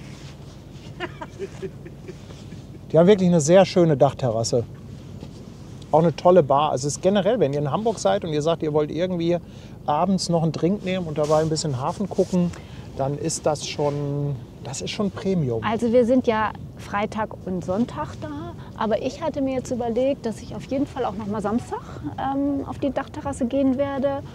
Ich kann es auch noch mal auf Insta posten, wenn denn jemand vielleicht Lust hat, irgendwie uns noch mal zu treffen oder gerade da so um die Ecke ist, weil es sind so viele in Hamburg und man trifft sich immer irgendwie nicht und das ist doch eigentlich eine ganz gute Adresse. Ne? Also auf jeden Fall denke ich mal so ganz früher Nachmittag würde ich eher so schätzen. Aber ich kann das auch noch mal morgen oder so, wenn wir doch noch mal irgendwas machen. Oder Freitag, ich überlege mir noch mal eine Uhrzeit, wenn denn jemand vielleicht auch noch Lust hat, die vielleicht auch nur am Samstag da sind, habe ich gedacht, so machen wir mal. Und hier haben wir auch die Info, die Cape Water ist das, die uns hier entgegenkommt. Baujahr 2009. Unter niederländischer Flagge. 100 Meter lang, 16 Meter breit. Meinst du, ich muss beim Hafengeburtstag auch noch mal mit Anja eine Tour auf die Schiffe machen, um mal die Uniformen zu kontrollieren? Ja. Haben die auch alle gut sitzen? Ach, guck mal, das ist ja auch süß hier. Die Vera auf Twitch. Die sagt Hallöchen, sie würde gerne die beiden Sprecher auch begrüßen, aber sie weiß ihre Namen nicht. Das ist in der Tat etwas, was wir immer wieder vergessen. Es kommen ja immer wieder neue Leute dazu. Das stimmt. Und wir vergessen natürlich immer wieder, uns mal wieder, also hin und wieder mal vorzustellen. Liebe Vera, da hast du einen absolut wichtigen, validen Punkt angesprochen. Und deshalb, da sind die beiden Sprecher. Moin! Also, das ist die Tanja, min Fru. Das ist der Paddy. Wie ein Mann. Ja, genau. Und wir beide machen hier Hamburg Hafen Live, Livestreams aus dem Hamburger Hafen. Wir haben natürlich noch ganz, ganz viele tolle und fleißige Helfer um uns herum. Zum Beispiel den Ben, der gerade unterwegs ist, der vorhin die zweite Kamera gemacht hat. Aber auch unser ganz tolles Moderatorenteam. Und es gibt auch immer ganz viele, die so generell dabei sind. Ne? Die Brigitte da im Hintergrund, der Kreativ-Andi, der Uwe, der heute mal zu Besuch ist. Dann haben wir den Martin da und Thomas Kraftschick ist auch da. Ja, aber du hast natürlich absolut recht. Wir zeigen uns viel zu selten, weil da kommt nämlich schon das nächste Schiff. Die Rix Atlantic. Also überhaupt nicht schlimm, wenn ihr uns da ab und zu mal dran erinnert. Ja, macht das gerne. Wir vergessen das immer. Ja, also ich sag mal so professionelle Moderatoren, die haben das ja immer ganz gut drauf. Die machen dann ja so zwischendurch auch immer so Ansagen. Ne? Ja, hier ist Hamburg Hafen Live. Das ist übrigens Live-Schiffe gucken, Shipspotting aus dem Hamburger Hafen. Wir sind Tanja und Paddy und heißen euch herzlich willkommen. Vielleicht muss man irgendwie sowas in der Art, ja, so einmal die Stunde für alle, die neu dazukommen. Aber ja, so viel zum Thema professionell. Das könnten wir ja auch zum Anfang auch immer noch machen. Weil es sind ja auch vielleicht am Anfang auch neue Zuschauer dabei. Das wäre doch auch ganz nett. Das stimmt, aber es kommen ja auch im Stream immer viele dazu. Ja, das stimmt.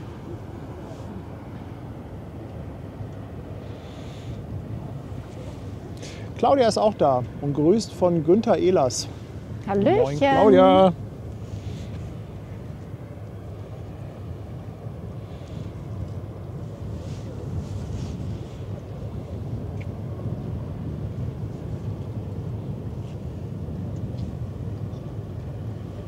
Also es scheinen in der Tat einige Fähren ausgefallen zu sein.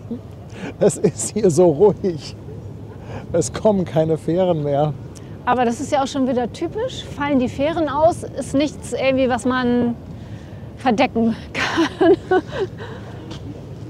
Hast du ja richtig Traffic und höchstwahrscheinlich noch Verstärker, dann Ja.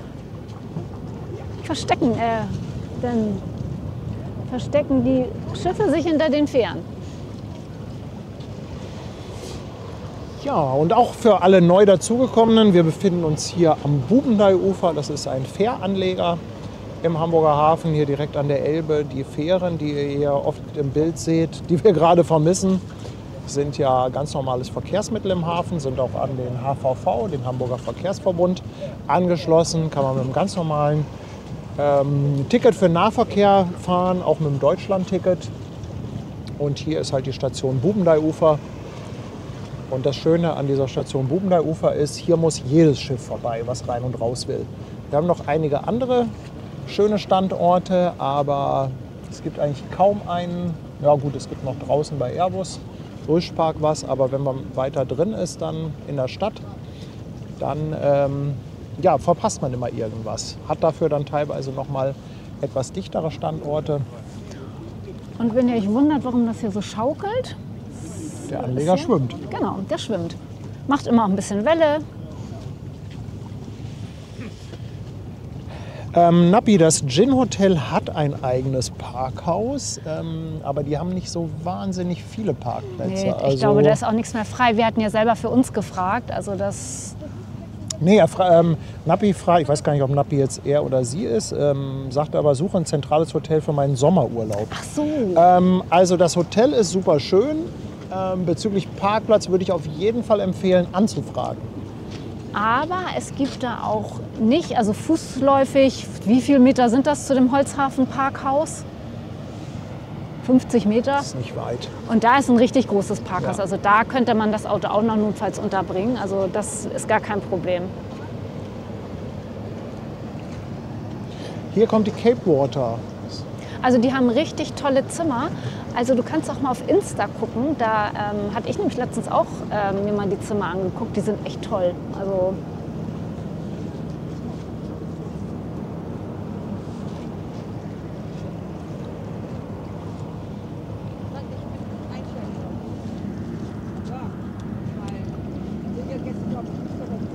ja, Ben, also ich glaube, mit dir wird das nichts mehr heute, ne?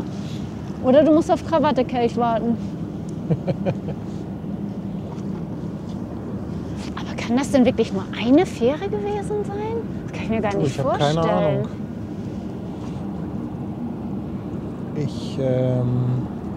Also Nappi ist ein R. Haben wir das auch geklärt? Ich weiß nicht, hatte Ben noch mal irgendwas geschrieben? Ich habe jetzt schon länger nicht in WhatsApp reingeguckt. Nee.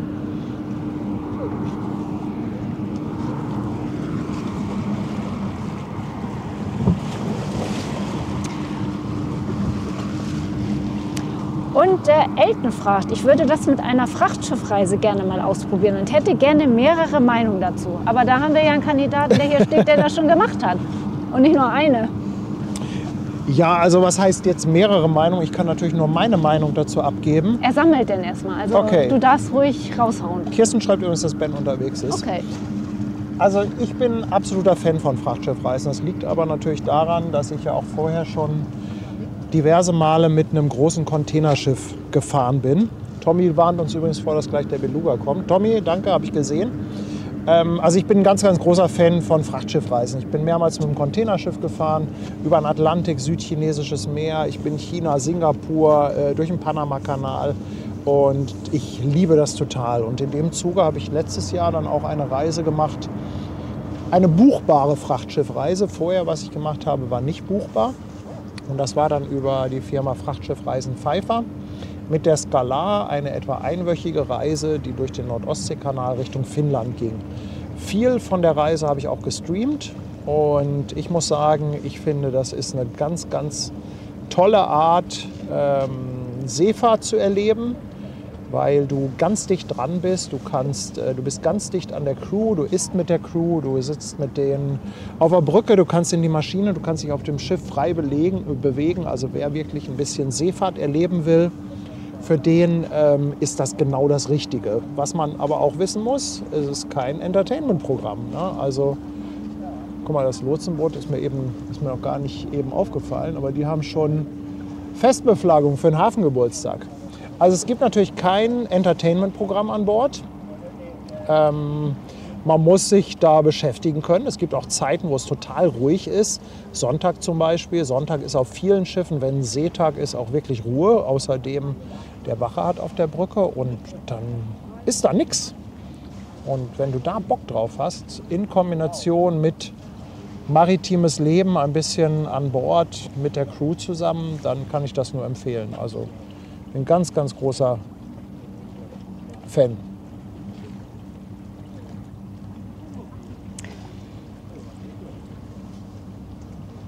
Jetzt kommt hier noch mal eine Korrektur, dass der Beluga erst in einer Stunde rausgeht.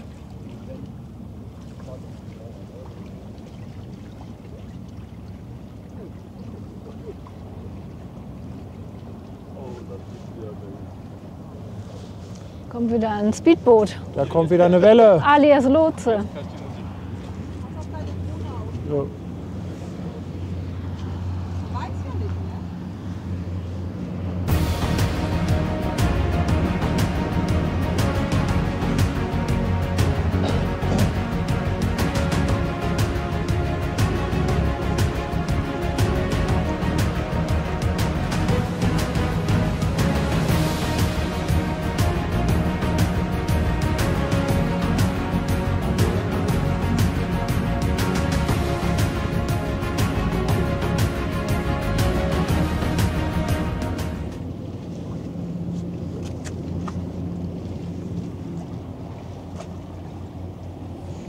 So, und bald, wenn die Leute dich nach einer Meinung über Kreuzfahrtreisen fragen, kannst du auch was sagen.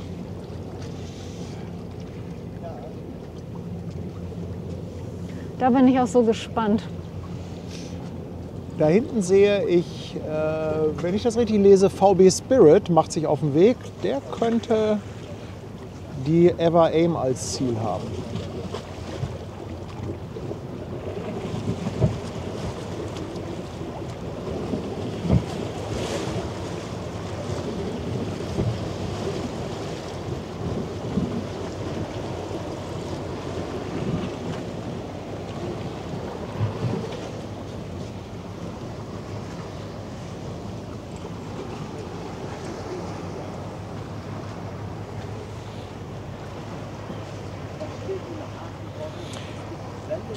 Das neue Lotsenboot ist übrigens schon im Dienst. Das hatten wir, glaube ich glaube gestern war es im Stream einmal.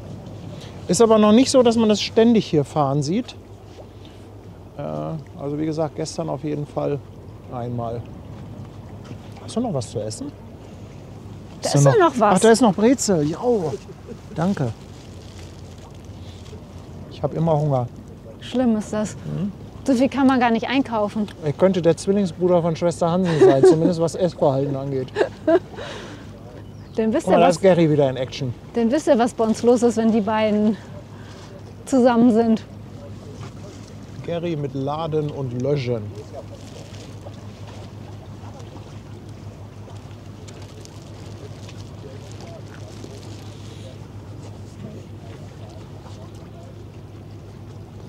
Der fährt aber auch ganz gemächlich hier lang, ne? Ja. Du. Tom, du kannst die Preise für die Frachtschiffreisen auf der Webseite von Frachtschiffreisen Pfeiffer nachschauen.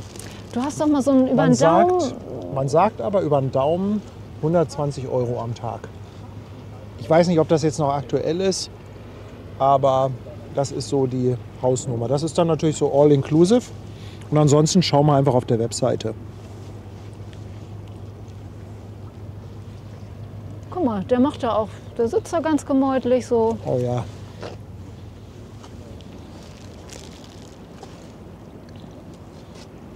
Ach, so kann man auch arbeiten, finde ich, ne? Ist doch gemütlich. Ich finde das gut. Ja.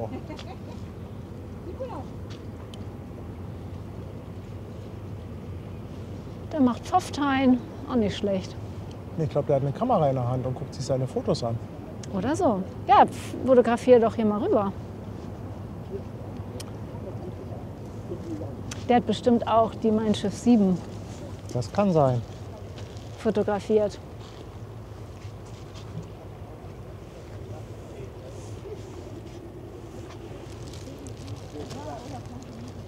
Jetzt hat der Wind aber wieder abgenommen hier. Kann das sein? Es ist gespenstisch still. Also es ist fast windstill, ne? Ja. Fast. Eben dachte ich einmal, wow, das frischt richtig auf.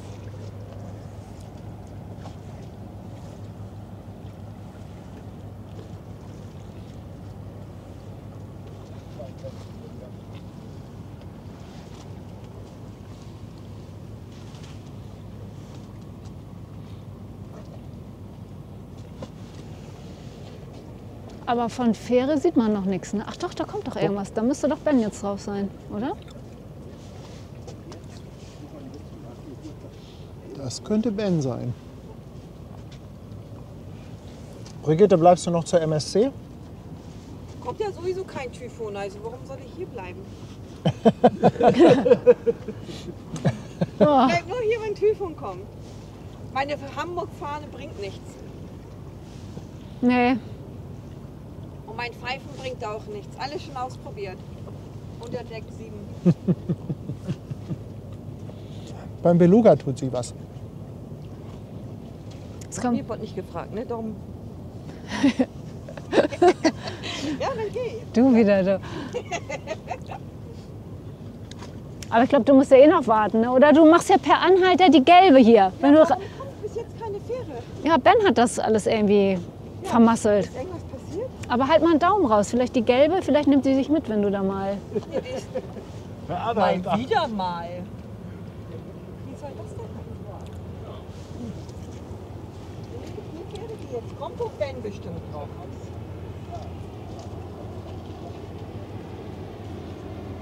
Also Beluga scheint gleich auch zu kommen.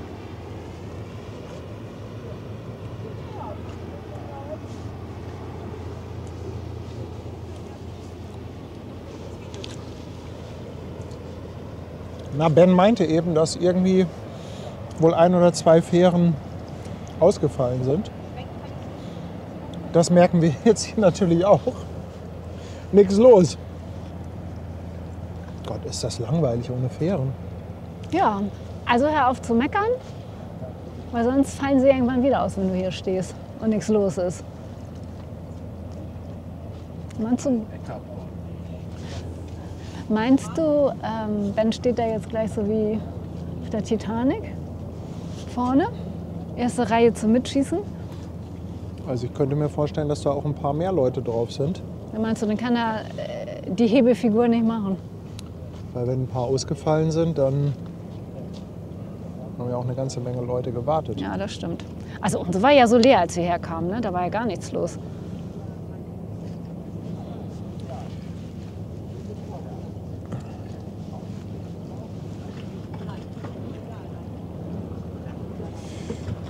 So, ich muss noch mal gucken, wo war ich denn stehen geblieben? Hatte ich den Dirk schon? Egal. Dirk, Tina und Dirk sind seit 4 Monaten dabei. Grüße. Ach, das war Mülheim an der Ruhr beim Faisy, natürlich. Dankeschön. Und Annette Wasner ist mit 2 € Superchat dabei. Fragt, ist die Dankeschön. erste Folge Hamburg Hafen Live noch bei YouTube zu sehen? Nein, die allererste gibt es leider nicht mehr.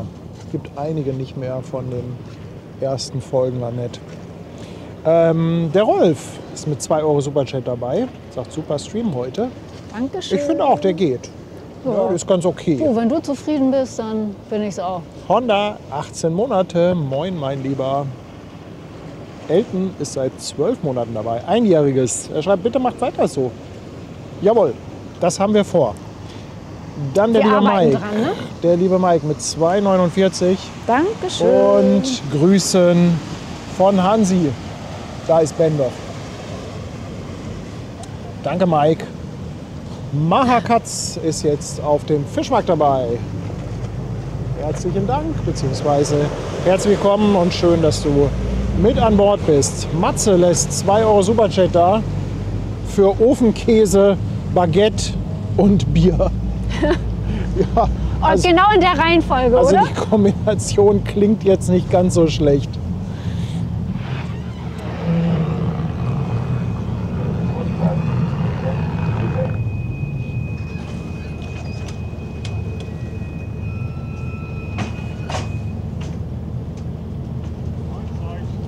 Mahlzeit. Anja, mein Schiff ist schon weg. Aber es lohnt sich zurückzuspulen. Anja, ich weiß nicht, auf Twitch kann man glaube ich nicht zurückspulen, musst du mal auf YouTube gucken. Denn es war wirklich sensationell. Also hier das Treffen mit der Stettin und das Hornbattle. Also ich glaube, das war ganz weit vorne. Moin, hallo. Ben, mein Lieber.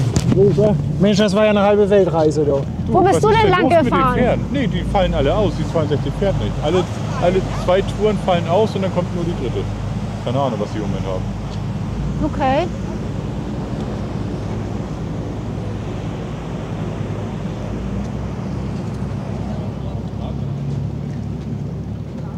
Wie viele Pferde sind ausgefallen?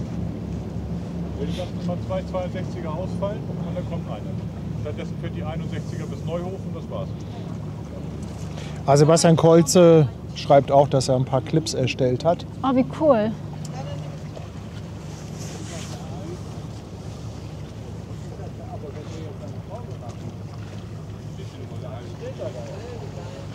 So, Mignon, Ja. jetzt hast du ja genug Pause gehabt. Willst du das Mikro was ist denn haben? hier los? Ja, das fragen wir dich ja. Du kommst ja von da. Wir Ja, können ist ja nicht nicht so. richtig gucken. Ach, guck mal hier.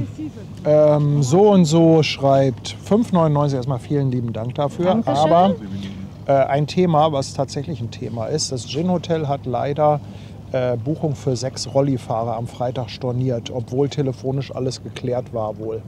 Die haben uns das nochmal gesagt, das Gin Hotel ist leider, was Rollifahrer angeht, es ist nicht unmöglich, aber es ist schwierig. Also auch draußen auf die Dachterrasse, da sind Stufen raus, da ist keine Rampe. Und die können Rollifahrer dann, glaube ich, immer nur drinnen einen Platz anbieten, zumindest einen gesicherten. Und die haben uns auch gebeten, das nochmal zu sagen, dass das halt nicht so ganz einfach ist. Es ist natürlich ärgerlich, wenn das telefonisch abgeklärt war und die eine Zusage gemacht haben. Das soll natürlich eigentlich nicht passieren. Sowas ist immer, ja, weißt du dann auch nicht, ne, war vielleicht jemand am Telefon, der in dem Moment nicht geschaltet hat. Tut uns aber auf jeden Fall ganz, ganz doll leid. Ja, Gin Hotel ist jetzt nicht erste Adresse, was Rollifahrer angeht, muss man leider so sagen.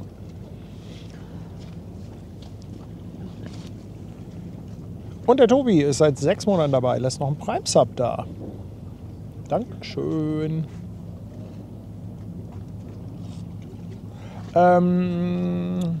Flotte Tanja, bei YouTube kannst du auch einfach nach Hamburg Hafen Live gucken.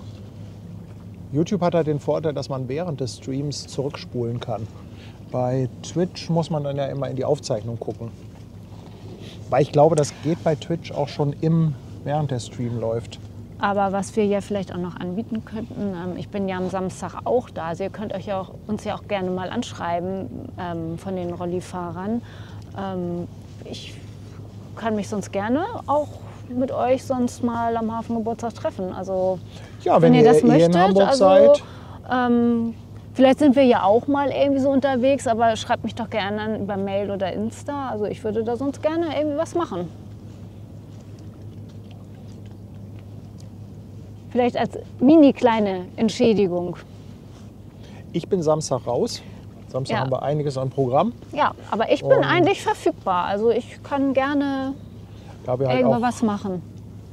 da wir halt auch an einem Platz stehen, wo wir nicht unendlich viel Platz haben, werden wir da auch nicht mit dem ganzen Team sein. Ja, Also Ben und ich genau, werden da auf jeden Fall genau. unterwegs sein. Vielleicht noch ein, zwei andere. Mal gucken, was mit dem Rainer ist, dem Druckverlussi. Aber das ist halt auch ein Platz, der nicht öffentlich zugänglich ist. Also da ist halt auch mit Besuchen nichts. Aber Tanja hat schon gesagt, hey, sie ist auf jeden Fall auch unterwegs. Aber ihr hattet ja auch geschrieben, ihr seid am Freitag da und am Freitag sind wir ja auch im Gin Hotel. Also wenn ihr denn tatsächlich irgendwo am Fischmarkt seid, könnt ihr gerne Bescheid sagen. Also ich bin auch Freitag irgendwie flexibel, sozusagen. So, kannst du Ben mal das Mikro geben? Ja, Ich übernehme. du übernimmst mal, ne? Ben übernimmt. Jo. Ich dachte eigentlich, dass ich mein Mikro abgebe und dass Tanja und Ben weiter moderieren. Hast du keine Lust mehr? Gut, dann. Immer Lust. Da ist die Saria und ja, irgendwas passiert gleich bei Airbus. Danke für die Infos. Da geht wohl erst noch die Volotea raus, dieses Shuttle für die Mitarbeiter und danach dann wohl der Beluga.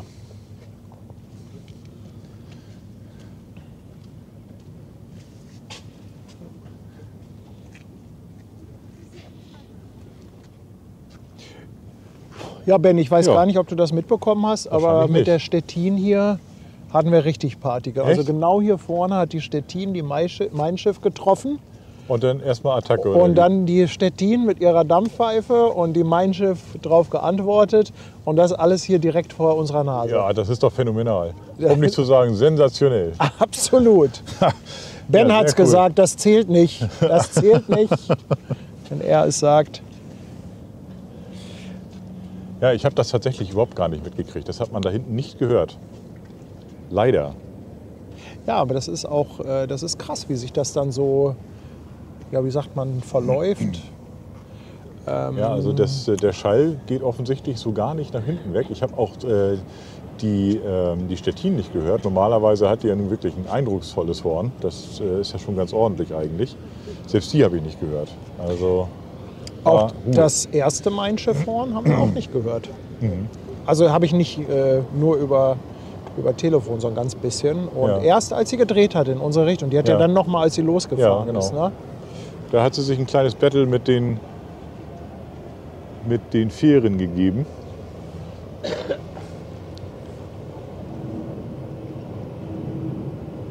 Was ich ganz lustig fand, also so ganz hornlos ist sie nicht gefahren. Aber da hinten im Hafen ist also fast nichts los. Ne? Echt tote Hose. Das wird sich zum Hafengeburtstag sicherlich alles ändern. Da ist da Remi Demi und Halligalli und Rambazamba. Aber jetzt ist da so ein bisschen Ruhe vorm Sturm.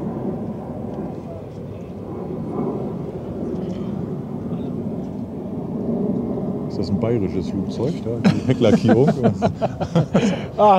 Flugzeugexperten unter sich.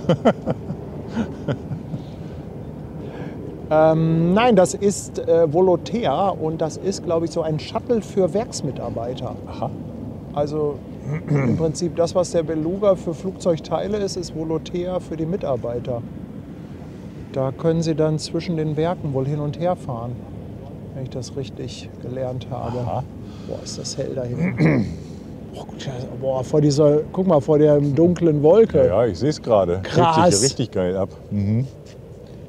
Aber ich Leider glaub, schon davon sehr hattest weit weg, aber Du schon mal irgendwann was erzählt, dass sie sich halt ihren eigenen Shuttle da leisten, ne? Bei Airbus.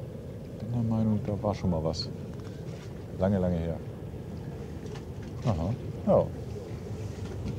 Cool, dass es sowas gibt.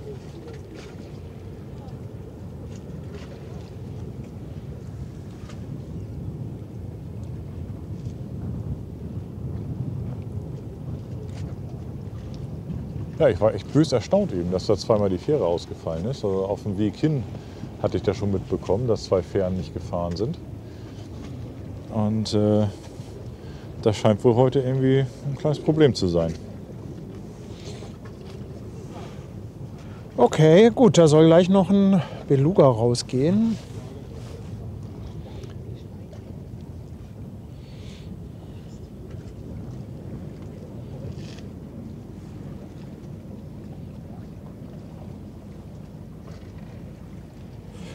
Und an der Evergreen sollen wohl auch schon Schlepper dran sein. Also es gibt gleich noch mal ein schönes Finale Ja, das glaube ich wohl. mit der Preziosa und der Evergreen.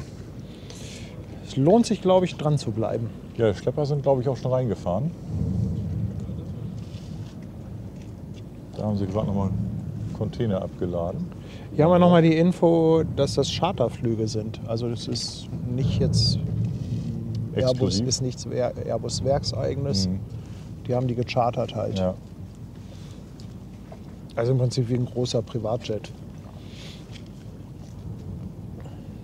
Niklas ist da und schreibt, die Haddock ist immer sehr zuverlässig. Niklas, wir würden nie etwas anderes behaupten. Ja. Niemals. Ihr habt ja jetzt auch schöne Digitalanzeigen, da stand ja auch drauf, dass sie ausfallen. Ja, Kommunikation ist alles, oder? Ja, ja, da weißt du Bescheid.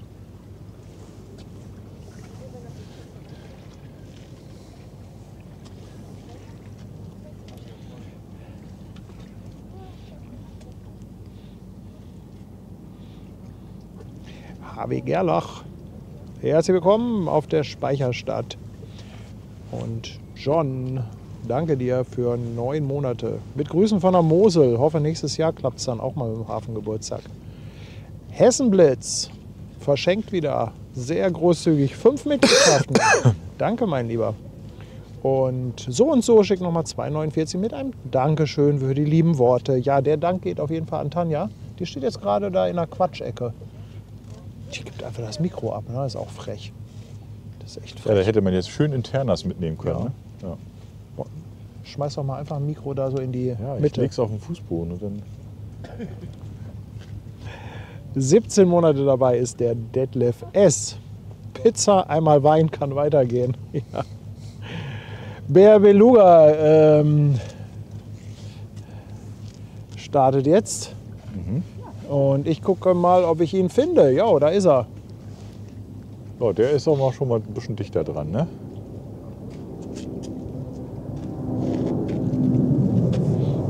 Macht auch direkt mehr Lärm. Schon cool.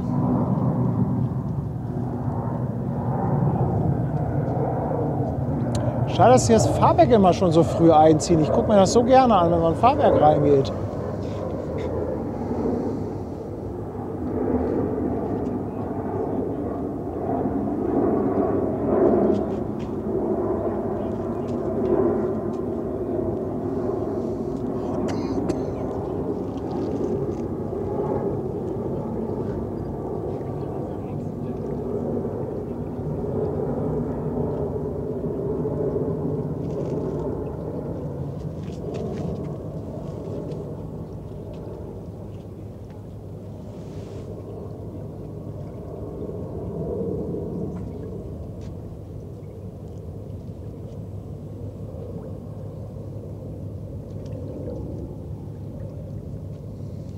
Schon cool, wenn der jetzt so die Kurve fliegt. Ja, der fliegt im Prinzip seinen Kollegen hinterher jetzt. Ne? Ab nach Toulouse, glaube ich, oder? Wohin geht's? Also könnte Wobei, ich weiß- sein, könnte weiß gar sein, nicht, dass der auch. Also weiß ich nicht, musst du mal in den Chat gucken, die wissen das ja. Aber Ja, erzähl mal, Toulouse wo- ist schon ein Wohin geht's denn hier? mögliches Ziel. Ist das der Blinker-Smiley? Ja, sowas ähnliches wie ein fliegender Delfin, das ist richtig. Hier vorne ist so ein bisschen ein Mund und ich glaube, hat er auch Augen? Ich weiß es gerade nicht. Ja. Ja. Mann, echt, ey. Oh, es kommt eine Sehne.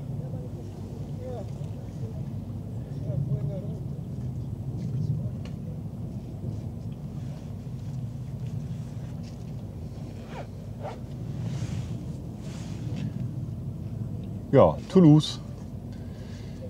Rita H. hat es gerade gepostet. Siehst du, wunderbar. Einfach mal ins Blaue geraten und gleich recht gehabt. Ich sollte Lotto spielen. Ja, aber da, ich weiß gar nicht, ob er es noch ist. Vorhin war er drauf. Ist das denn der Niklas auf der Finkenwerder? Ich soll übrigens grüßen von Moni und ihrem Mann. Die habe ich gerade noch mal getroffen. Ja, liebe Grüße zurück. Ne? Ja, ob ich zurückgrüßen kann, weiß ich nicht, aber sie hört zu. Stimmt, du hast zurückgegrüßt, alles gut. Sie hatte ihre Stecker im Ohr und hat das Handy gehabt und ich bin dabei, ich gucke euch zu. Ich sage, das ist ja schön. Und dann haben wir noch ein Pärchen aus dem Münsterland, dessen Namen habe ich mir leider nicht merken können. Die grüßen auch, die waren auch bei mir. Und ein Roland war auch bei mir, der grüßt auch und findet das richtig klasse, was wir machen. Ach, das ist aber schön. Soll dir sagen, er findet es großartig und ist sehr, sehr dankbar für die Streams, die er sich anschauen darf. Danke, danke, danke.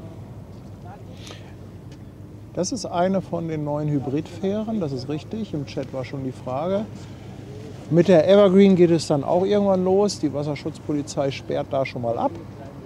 Die haben auch vorhin gegrüßt, als sie vorbeikamen. Aha, Also die Besatzung WS3 ist gut drauf. ja, das ist doch gut. Es ist immer nicht verkehrt, einen guten Kontakt zu seinem Freund und Helfer zu haben. Genau.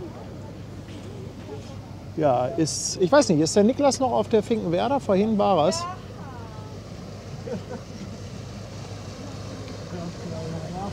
Ja, aber sie rauschen hier einfach so leise durchs Wasser, ne? Das ist schon echt cool.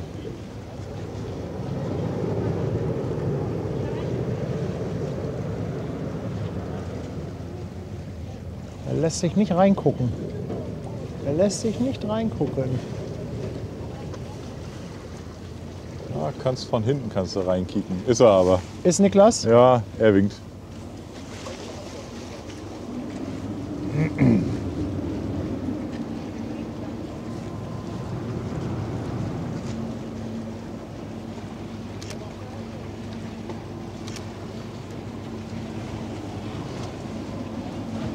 Ist das denn das neue Boot von der Das ist das neue, Wasserschutzpolizei? ja.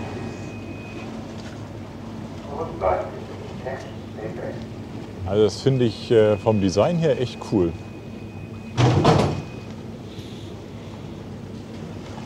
Ja, genau. Bei Polizei wird Schwester Hansen dann auch wach. Polizei? Oh, habe ich Männer Männer in in Uniform, Uniform hallo? gehört? Kann nicht sein. Ab den höheren Dienstgraden wird es interessant.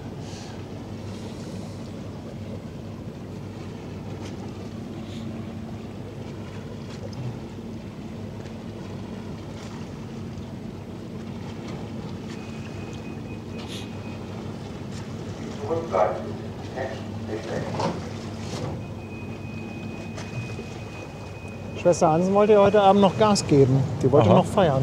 Ja, lass sie mal machen. Ja, alle, die vielleicht auch noch nicht so lange dabei sind, wer ist eigentlich der Niklas? Niklas ist so der erste Fährenfahrer gewesen, den wir persönlich kennengelernt haben, hier bei Hamburg Hafen Live. Der war immer sehr viel mit der Wilhelmsburg unterwegs. Zu der Zeit hatte die noch die pinke One-Lackierung und war so ein bisschen der Liebling des Streams, die Fähre. Wurde dann irgendwann halt umlackiert, hat jetzt diese Captain Iglo Werbung drauf. Ja, und Niklas, bei dem sind wir auch schon mitgefahren. Also es gab auch schon einen Stream auf der Wilhelmsburg. Da sind wir mit Niklas oben mitgefahren und hat wirklich wahnsinnig toll erzählt. So ein bisschen Hintergrundinfos zu den ganzen Fähren. So ist das Ganze entstanden. Ich glaube auch zu ihm so ein bisschen, ne? Wie er Ja. da dazu gekommen ist und so. Mhm. Und Niklas hat ja gelernt bei Ehlers. Und ihm war das aber ein bisschen too much, da immer sabbeln zu müssen. Hat aber immer noch eine gute Freundschaft zu Ehlers. Und der Leon von Ehlers, der ist dann auch ab und zu mit Niklas unterwegs. Und irgendwann hat Tanja die beiden dann mal kennengelernt, ist mit den beiden zurückgefahren. Und so ist dann halt auch die Bekanntschaft oder der Kontakt zu Ehlers zustande gekommen. Ja, manchmal sind es einfach Zufälle, ne? Ja. Die so ineinander greifen und dann entsteht da was Großartiges draus.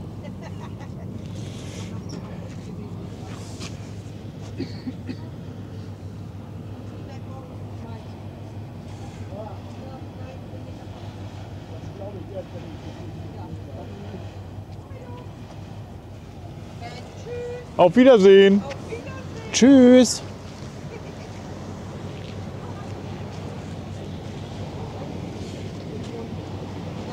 Sag mal, ist das etwa da vorne einer von meinen Lieblingen? Ist das etwa die Kaya Josephine schon wieder? Aha. Ben, übernimm doch mal die große Kamera. Ja. Ich muss mal ganz schnell So, die jetzt Drohne aber, anschmeißen. wobei, so schnell ist er ja nicht. Er macht So nur schnell viel ist er Welle nicht. und viel nass, ne? So, ich bin hier mal Kamerakind. Denn So. lustigerweise hat Kaya. uns die Crew angeschrieben. In direkter Verfolgung von einer Hafenfähre. Und gleich hinterm Dalben. Oha!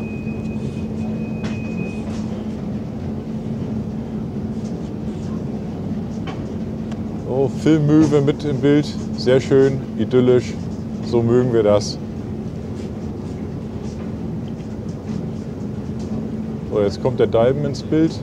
Ah, dann nehmen wir erstmal die Fähre. Hier rechts ist schon der Start vorbereitet. Man ist schon unterwegs. So, jetzt ist hier Attacke. So, jetzt gehe ich nämlich mal zur Kaya Josephine. Die haben einen eigenen TikTok-Account. Drück doch mal bitte die 3. Ja.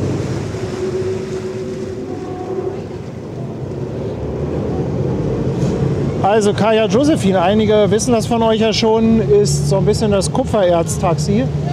Zusammen mit der Sophia Soraya pendeln die immer zwischen Aurubis und Brunsbüttel hin und her. Und das Schiff sieht so ein bisschen unscheinbar aus. Vielleicht zeigst du mal den Bug und gehst noch mal auf die 1, Ben. Denn das Besondere daran ist, das Schiff ist vorne wie so ein Katamaran gebaut und hat sowohl vorne als auch hinten 2 Propellergondeln. Also es ist schon irgendwie ein cooles Schiff. Weißt du noch mal von oben? Ja, ruhig noch mal von oben. Also lieben Gruß hier an die Kaya Josephine. Schon ein sehr interessantes Schiff, auch wenn es so ein bisschen unscheinbar aussieht. Hinten steht jemand drauf. Vielleicht kannst du gleich noch mal gucken, ob du noch mal ins Detail gehen kannst.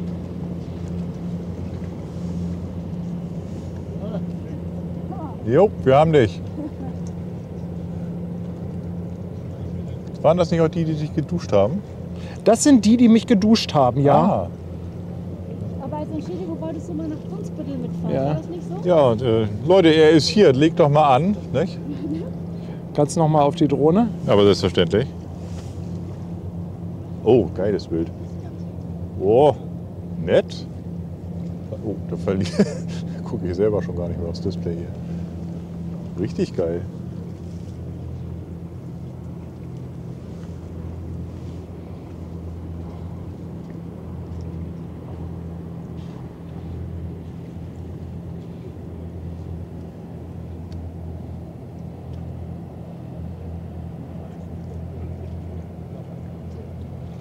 Sehr nice. Ja, ich finde das immer ganz schön, wenn man auch so ein bisschen so Hintergrund zu so einem Schiff hat. Ja. Und wie gesagt, es sieht halt sehr unscheinbar aus. Ja, aber hat die Technik unterm Rumpf, ne? Aber das macht sie auch sehr manövrierbar. Ah, das ist ja echt ein cooles Bild, ne? Mhm.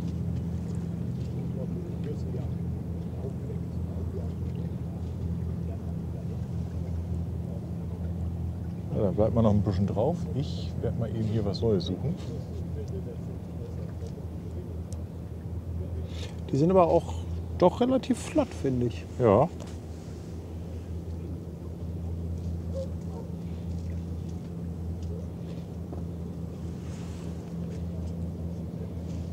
Willst du noch ein bisschen, oder? Nö, übernimm du mal wieder. Jo, bin drauf.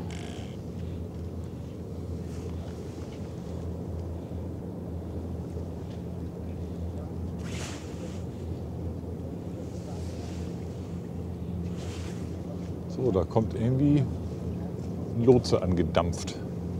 Der zieht jetzt gleich. Wie sieht denn jetzt eigentlich eure Planung aus? Ihr wartet jetzt noch auf die Preziosa. Kommt Und dann- auf die Evergreen. Und auf die Eva. Das sind die Weil beiden, die wir... Wir würden nämlich nachher jetzt also mit der nächsten Fähre, die so in 3 Stunden fährt, dann mal wieder vielleicht Richtung Okay. Fischmarkt. Ja, okay. Und dann müssen wir noch mal gucken, ob wir noch mal rüberkommen oder nicht. Oder was. Ja, dann schnacken wir einfach, wenn wir durch sind mit Preziosa und... Na?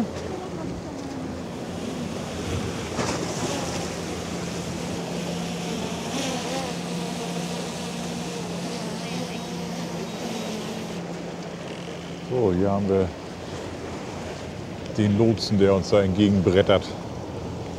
Müsste doch einer sein, ne? Alter Schwede, der hat aber auch echt Dampf drauf. Der will's wissen heute.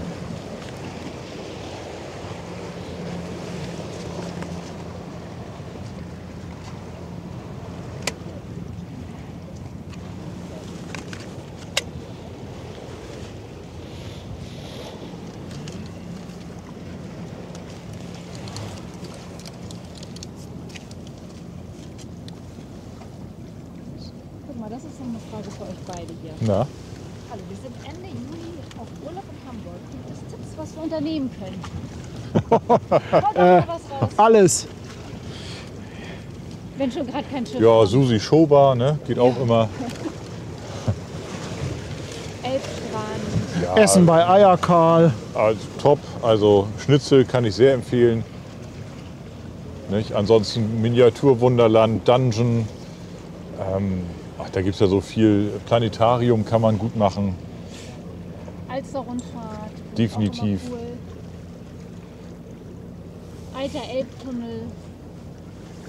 Ne? Hafenrundfahrten, auch top. Also da ist ja echt genügend Auswahl. Nicht? Und ansonsten das gute alte Fischbrötchen an Brücke 10.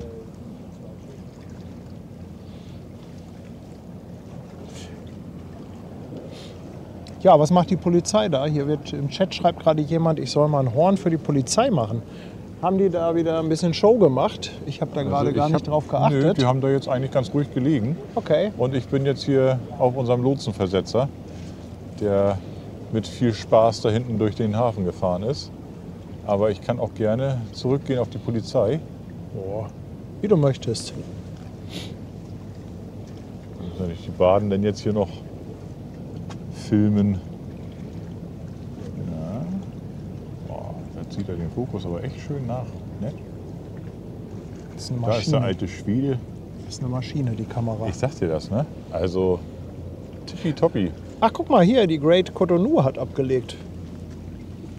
Die hatten wir doch, die hatten wir auch gestern erst. Oh, Kriegen wir die auch noch. bei bestem Licht. Die Großartig. ziehen wir durch. Ja, du, Vollgas. Ja. Weil morgen sieht es so ein bisschen aus, als wenn wir da noch mal Pause machen vor dem Hafengeburtstagswochenende. Ich glaube, morgen ist auch nicht so wahnsinnig viel an Schiffsverkehr angesagt. Dann nehmen wir doch heute lieber noch ein bisschen was mit. Ja.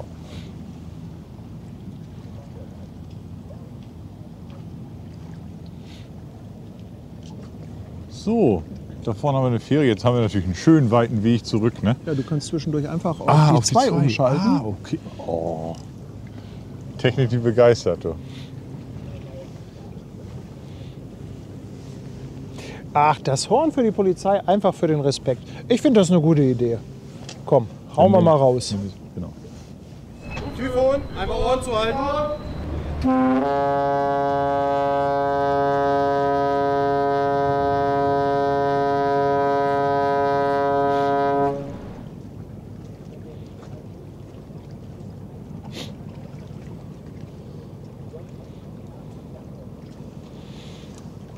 Guck mal, der Marc Stibbe ist jetzt auch seit 2 Jahren dabei. Marc war auch echt einer der allerersten. ne? Also der gehörte, glaube ich, zu den ersten 5 oder 10 Mitgliedern auf dem Kanal. Marc, ganz lieben Gruß und vielen, vielen Dank für deine Treue. Matze haut nochmal 5 Euro raus. Und er sagt, ich warte noch auf den Tag, wenn der Beluga mit den Flügeln in die Kamera winkt.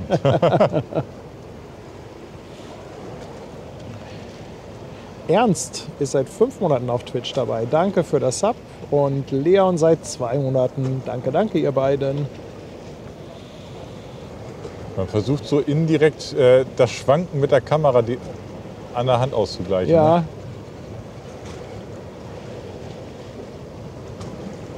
Kriegst du das schon hin? Also Nee, aber was ganz lustig ist, manchmal hast du so eine Auf- und Abbewegung, die plötzlich der Bildstabilisator ausgleicht. okay. Ja. Alter Schwede. Holla! Wer war's? Wer war's?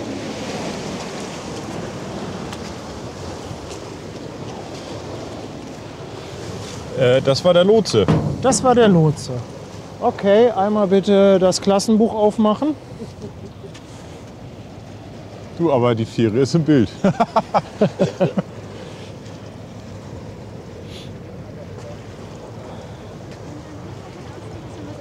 Der ist imprägniert. Hast du nicht das Tuch dabei? Bitte? Hast du nicht das Tuch dabei? Ja, es ist aber nichts nass geworden. Aber Ben, dann kann ich das doch mal so ein bisschen Ach so. schön machen wieder. Ja. Ja, ich weiß gar nicht, wie viel hat die denn abgekriegt, die Tasche? Ist das so doll? Ist nicht viel. Nein, aber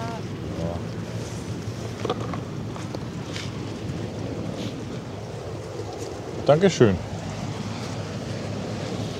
Ja, ihr Lieben, wir warten jetzt auf die Ever Aim. Schönes 400-Meter-Schiff, 24.000 Toy. Gehört mit zu den größten Schiffen der Welt oder größten Containerschiffen der Welt.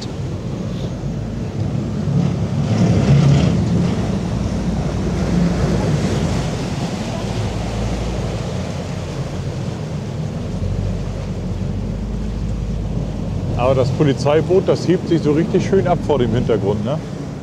Cool.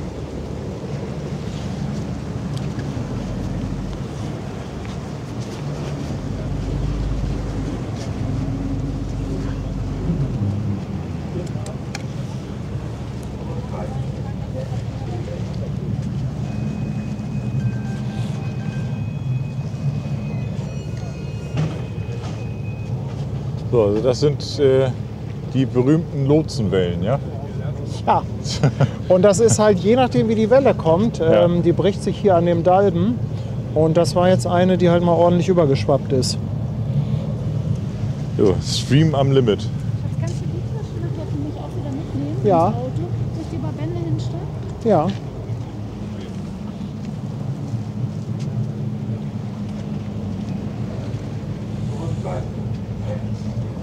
Was ist eigentlich mit der MSC los? Ich frage mal für einen Freund.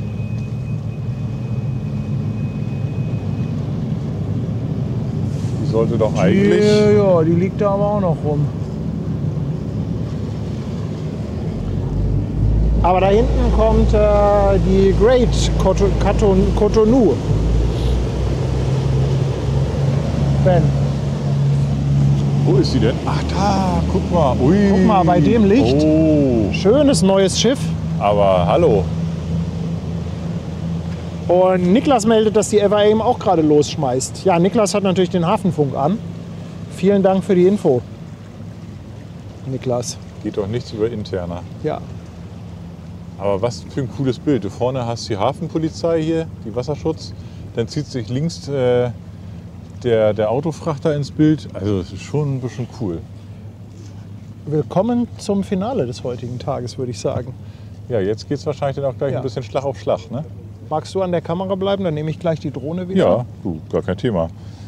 Aber die Drohne zu starten, bevor die müssen erst hier sein. Den habe ich gestern gesehen. Ja, das ist genau der gestern auch reingekommen ist.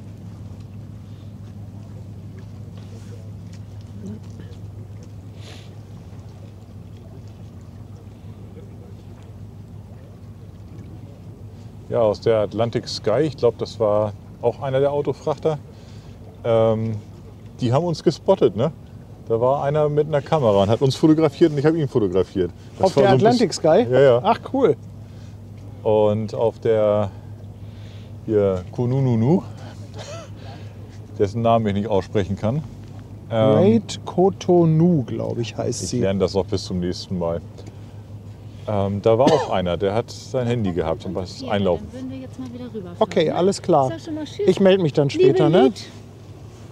Ich melde mich dann später. Okay, bis die Tage. Auf Wiedersehen.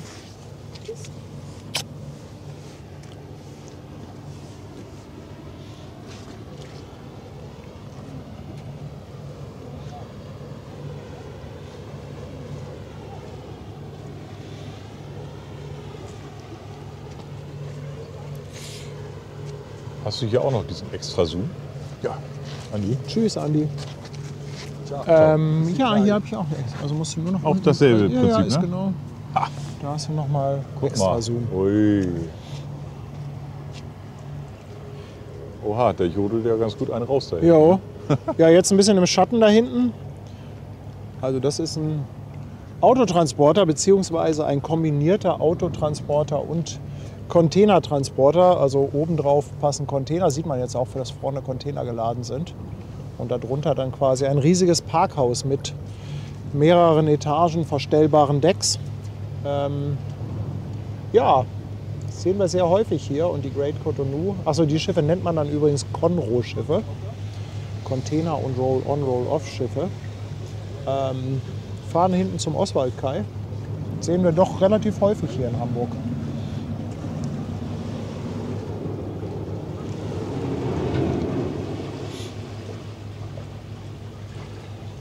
Ja, im Hintergrund sieht man auch noch St. Katharin mit der goldenen Krone um die Spitze des Daches.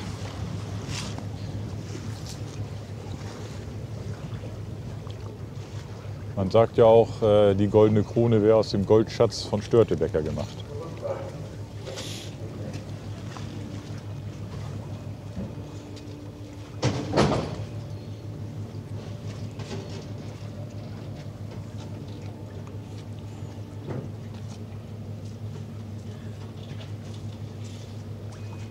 Ja, aber sieht gut aus, ne? Das Ja. Schiff. Also ich muss sagen, Ja, und die Evergreen hat auch abgelegt. Die Polizei hat auch ihr Blaulicht an. also das kann ich von hier aus echt nicht sehen, dass die das Blaulicht anhaben. Doch oben im Mast. Ach so, das da oben, das bisschen da. Ah, okay. Ja, ich sag ja, das ist bei Tageslicht ist das nicht so wirklich. So Leute, da oben, diese Wahrnehmbar. zwei kleinen Leuchten da.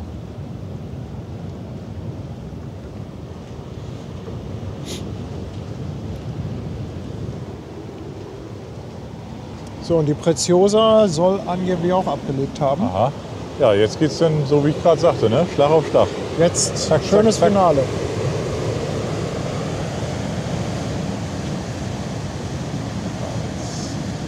Kleines Herzschlagfinale heute am Mittwochabend. Oh, du, die haben dein Mac nass gemacht. Das ist ja Ja, ach, das sind nur ein paar Tropfen. Frechheit.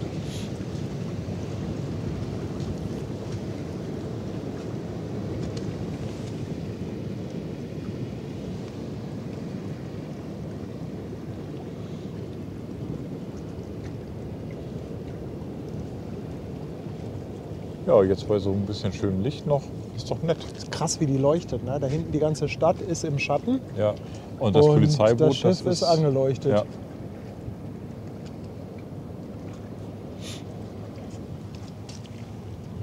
Aber sind denn da noch irgendwie Wolken im Weg? Oder eigentlich ist die Sonne noch ziemlich frei.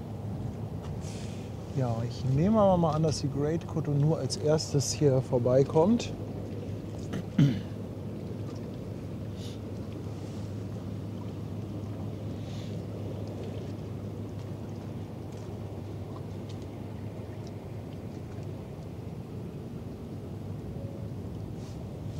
Ja, und dann könnte es ja sein, dass wir den Containerfrachter als nächstes haben. Die gute Ever. Ja, und dann die Preziosa Ja. hinterher. Also es würde jetzt zumindest so für mein Empfinden Sinn ergeben, ne? Weil die Polizei von ganz hinten kommt, wenn jetzt die Ebba vorher rauszieht. Kommen die sich auch wahrscheinlich nicht ins Gehege.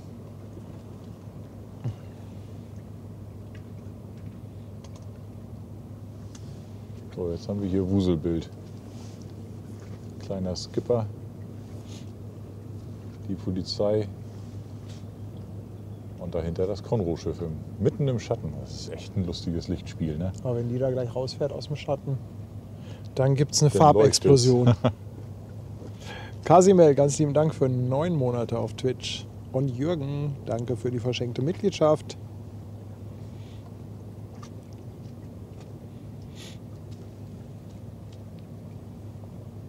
Ich denke mal, warten muss die da hinten nicht, ne? Oder? Die zieht doch wahrscheinlich durch, oder? Der Autotransporter? Mhm. Ich glaube, die geht durch, ja. Die hat ja jetzt, die ist ja jetzt in der Fahrrinne, die wird jetzt ja Gas geben.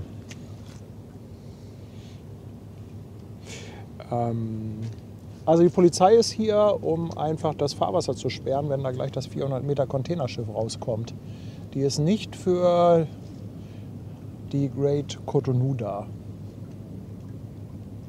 In Waltershof, also aus Kamerarichtung rechts, da sind ja die großen Containerschiffe, da liegt eine One, eine Evergreen und die Ever Aim. Die kommt gleich hier aus dem Parkhafen rausgefahren.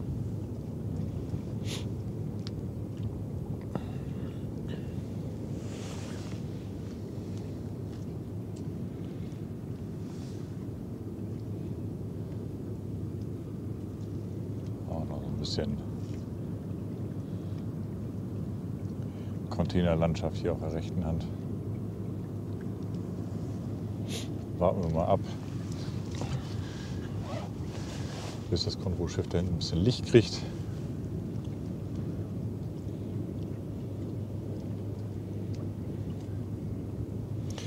Sebastian, das ist aber nicht die neuen Felde hier im Bild. Die kommen von hinten erst gleich.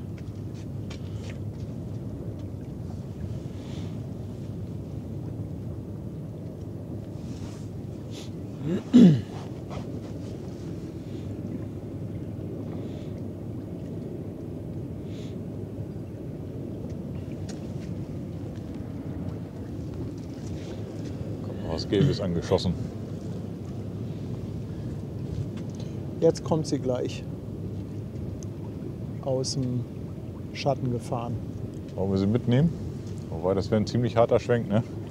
Du meinst die Fähre? Ja. Nee, die fährt ja jetzt hinterm Dalben. Die kriegst, Ja. Ich weiß nicht, ob du die drauf kriegst. Ach, Nee, die kommt Muss hinterm nicht sein. Dalben. Alles gut. Aber Wir die haben Great jetzt hier Cotonou kommt da ja jetzt.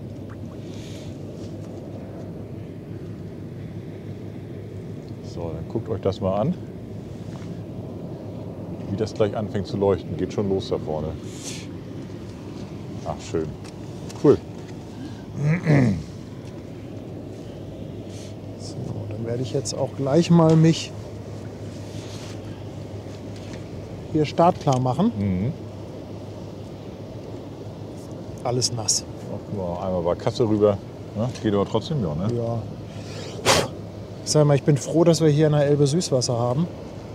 Ja, Salzwasser wäre richtig Salzwasser ätzend, wäre ne? halt nervig. Wenn du das irgendwo in der Ritze hast.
das sieht echt schon ziemlich cool aus.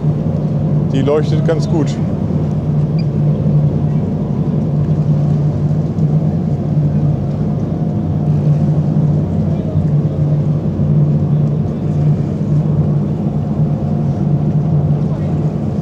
Moin. Hallo. Euch live und in Farbe. Das glaube ich jetzt nicht. Ja, herzlichen Glückwunsch. Ja, Mensch, seit einem Jahr oder was gucke ich das immer. Und da geht- Seit einem Jahr stehst du ja am oben der Ufer und Ja, wartest. und da hast du auf das eine Mal gewartet, ja. Okay. Aber das Warten hat sich hoffentlich gelohnt. Wir sehen hoffentlich nicht so schäbig aus heute. Hätte ich das gewusst, hätte ich mich rasiert. Aber die Stimme erkenne ich.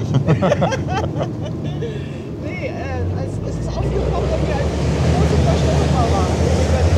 Ah ja, Und dann denke ich, was ist das denn? Wer ist das denn? Gibt's ja gar nicht. Und natürlich kommt das dann immer wieder. ja, dann kommst du genau richtig jetzt zum Finale. Hier kommen noch 3 große Schiffe. Ja. Ja, ich habe ja schon geguckt, mein Computer war auch 3 Wochen kaputt, also ich hatte richtige Entzugserscheinungen schon, weil ich auch abends gerne mal so entspannen und das gucke. Ja, dann gib dir das mal. Ich habe mal geguckt, ach Mensch, heute könnten die irgendwie, ja, und dann habe ich geguckt und habe gesagt, vielleicht schaffe ich es ja heute noch. Und nachher will ich nämlich noch tanzen. Also du kannst mal auf die Drohne umschalten, weil 3 war das, ne? ganz weit hinten, die 3 ist es, genau. Da sieht man nämlich auch am Rand die Evergreen, wie sie langsam rauskommt. Ah, cool. Wie gesagt, da fehlt mir halt jetzt leider ein bisschen Zoom bei der Drohne. Aber ist, glaube ich, schon ganz cool. Da sieht man mal hinten auch die Hafeneinfahrt. Darf leider nicht höher.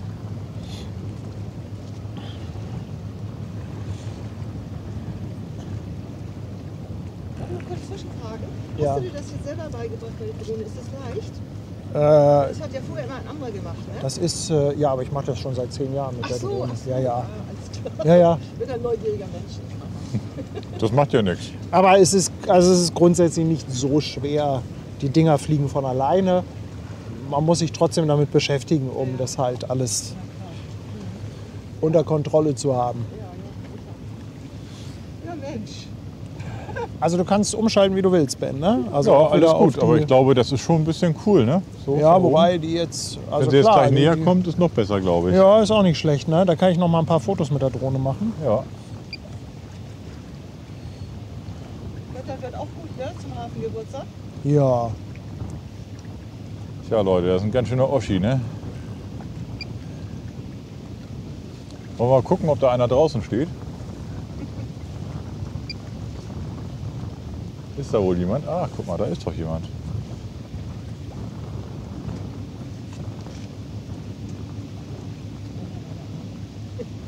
Da wird wahrscheinlich so ein bisschen das Fahrwasser kontrolliert, könnte ich mir zumindest gut vorstellen, weil das, was man von oben sieht, das ist ja nicht alles. Ne? Wenn man da direkt vor dem Bug ist, das sieht man oben nicht mehr. Ah, schönes neues Schiff. Du, weißt du was? Und hat auch noch alle Anker. Die haben noch alle Anker, ja. Das haben wir ja gestern auch schon anders gesehen.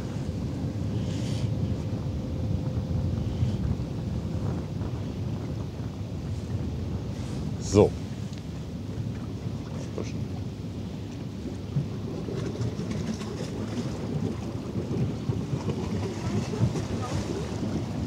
Bitte? Ja.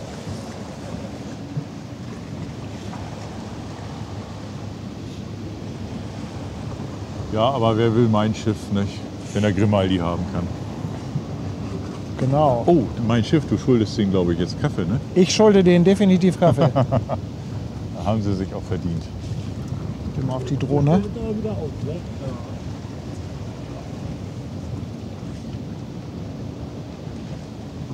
Ja, jetzt wo sie ein bisschen dichter ist, sieht das natürlich noch spektakulärer aus, ne?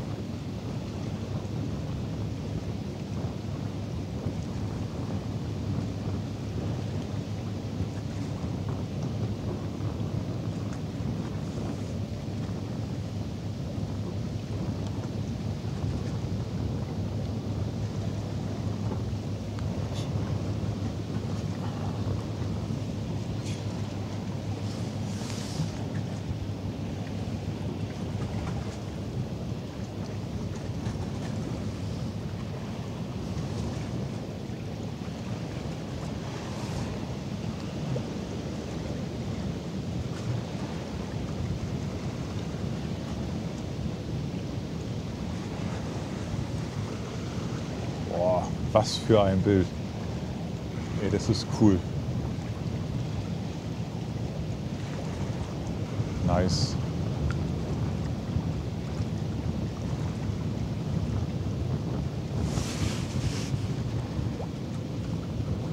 Also ich muss ja sagen, das feiere ich gerade so ein bisschen innerlich, ne? Bei dem Licht macht das Spaß, oder? Das ist sowas von cool. Aber kannst du sie mal übernehmen auf deiner Kamera? Ich würde gerne noch ein Foto machen. Ja, ich übernehme. Da würde ich jetzt auch gerne ein Foto machen.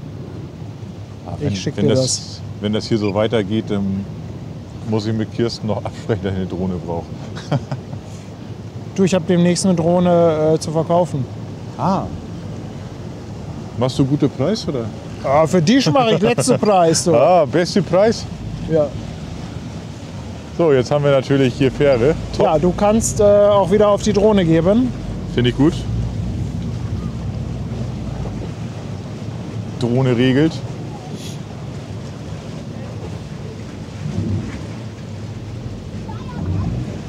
Aber es ist immer so, ne? Es ist doch immer so. Wenn du hier vorne was hast, dann kommt garantiert eine Fähre.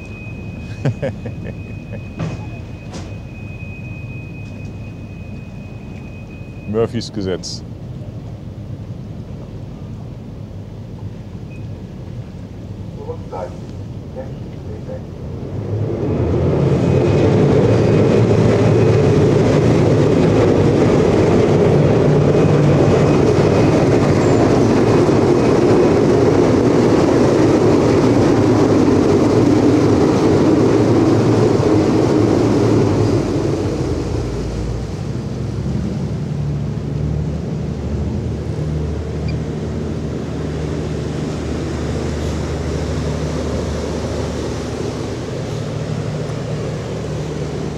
Das ist eigentlich fast zu schön, um umzuschalten, ne?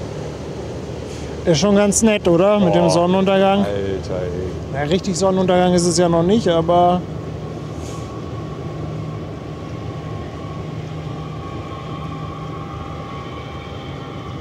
Boah. Kann ich dich dann mit ihm alleine lassen? musst du mal Ich muss mal eben, austreten. Nee, ich glaube, ich muss mal eben selber ein Bild Ach, du musst Foto machen. Ja, Ein- klar, ein bitte. Bild. Auf jeden Fall.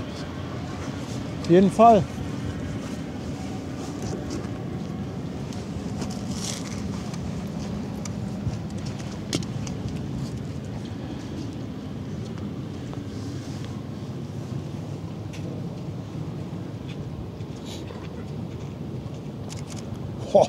Leute, das Licht. Leute, Das Leute, ist Leute. aber auch echt fett.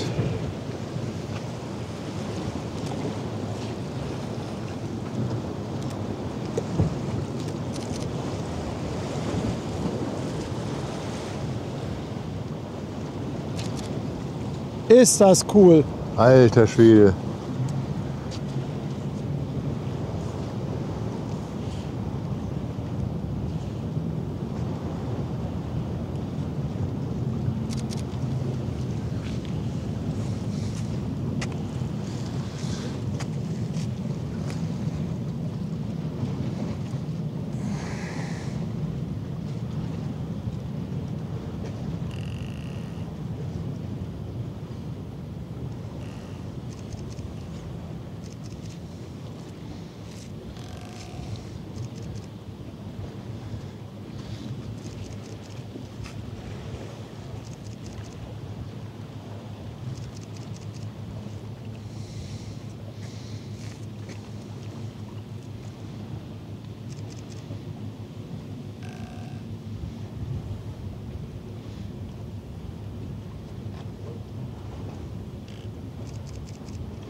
Junge, Junge, Junge. Also das war nett. Das ist okay, oder Ben? Ja, das ist ganz in Ordnung. Das ist okay. So, jetzt kennt ihr den Und Maßstab. da kommt auch schon die Evergreen. Jetzt kennt ihr den Maßstab für ganz okay. Kann man mal machen, oder? Ja, muss nicht immer sein, ne? Aber manchmal ist ganz in Ordnung. Ja. Junge, Junge, Junge. Ja, die Evergreen kommt jetzt auch raus. Ja, Schnupper ist okay.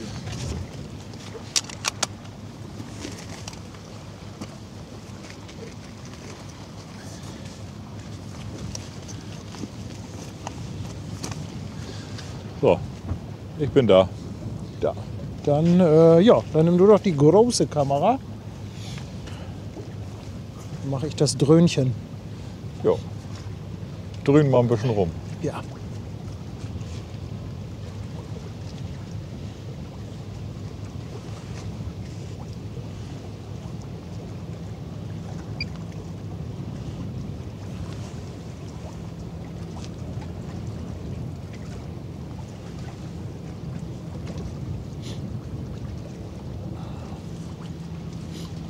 Hat sich aber auch wieder gelohnt.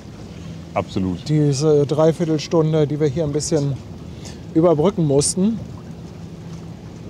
Ja, so kurze Zeit, also in Anführungszeichen kurze Zeiten, das geht ja noch, ne? Aber Und die MSC kommt ja auch noch. eben. Ist die denn schon in Fahrt? Weißt Die du's? war eben schon in Fahrt, die muss aber drehen da hinten. Ne? Also ich denke, wenn Ach, die, die muss rückwärts raus, denke, ne? wenn die Ever raus ist, dann könnte es sein, dass wir die irgendwann sehen, wie sie dreht. Aber das ist ganz gut, dann kann ich nochmal Akku wechseln.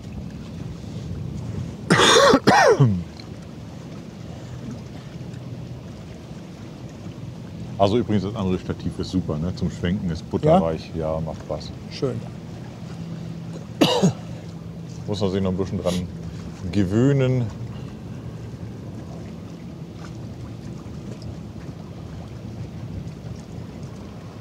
So, dann lassen wir sie mal ein bisschen ins Bild fahren. Ja, du kannst auch gerne zwischendurch auf die Drohne umschalten immer mal, wenn du möchtest. Ja, ich wusste nicht, ob du bereit bist. Ja, ja, doch. Allzeit bereit.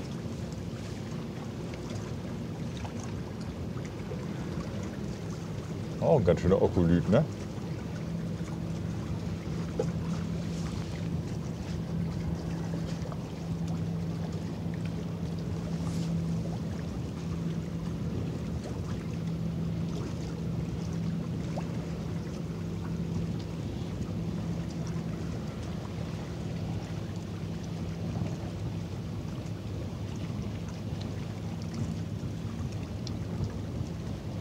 Ja, sieht gut aus. Ha, und Ja, klein. du kannst jederzeit wechseln. Ne? Immer Klein wieder Hamburg. hin und her, wie du möchtest. Ja. Du bist jetzt die Regie. Oh, ob du dir das gut überlegt hast? Ja, Ben. Ich habe vollstes Vertrauen. Das ist gut, wenigstens einer.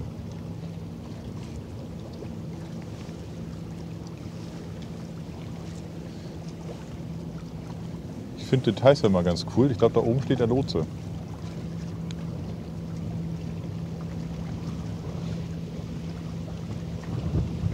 Und macht seine Arbeit und guckt, dass da alles in Ordnung ist.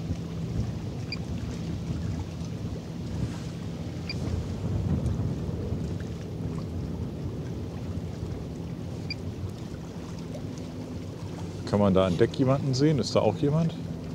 Damit man einfach mal so einen Größenvergleich hat. Guck mal da, Leute. Krass, oder? Irre.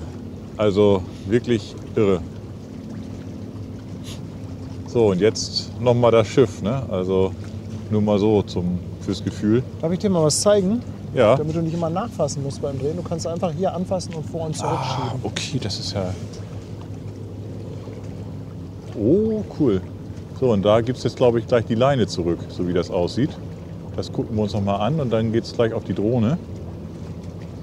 Weil das Schiff ist nahe genug, glaube ich, für ein cooles Drohnenbild. Aber die Leine, die würde ich euch ganz gerne nochmal eben zeigen, wie sie übergeben wird hier. Ja, das ist immer toll, solche Details. Schwupps, da fällt sie. Es sieht echt so aus, als wenn der fast auf der Bugnase fährt. Ne? Aber hat die überhaupt eine? Ja, der ist ja echt, also fast auf Berührung. Ne? Also optisch zumindest. Sicherlich nicht, aber optisch sieht das so aus, als wenn die sich da gerade nur um wenige Zentimeter auseinanderhalten oder Abstand haben. Ja, sehr cool. Das Manöver haben wir gesehen, dann gucken wir uns das Ganze mal von oben an. Ja, ich glaube, die Polizei hat auch fertig, so wie das aussieht. Jo, Job gemacht, ne? Fischbrötchen holen.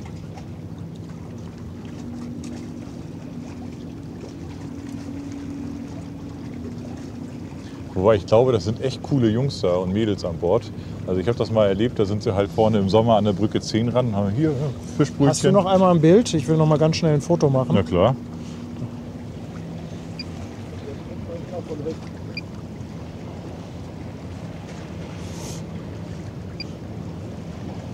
So, kannst wieder auf die Drohne und im Hintergrund sehen wir auch schon die MSC. Ja. Dann gehe ich mal auf die MSC hier.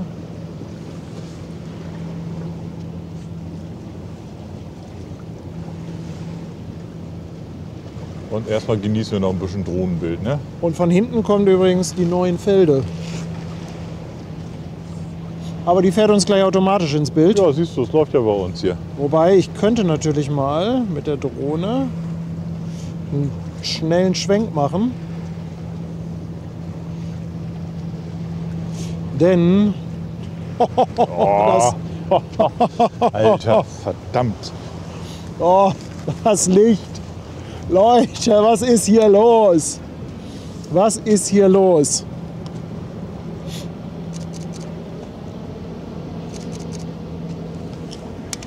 So.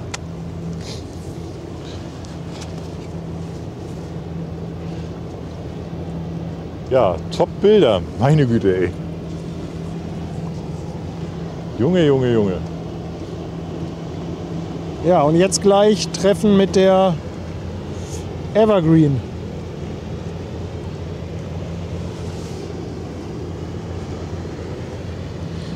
Das ist fein, ne? Ja. Mach einfach mal. Wobei, nee, geh mal auf die 3. Geh auf die 3. Das ist, glaube ich, mit der Drohne gerade cool.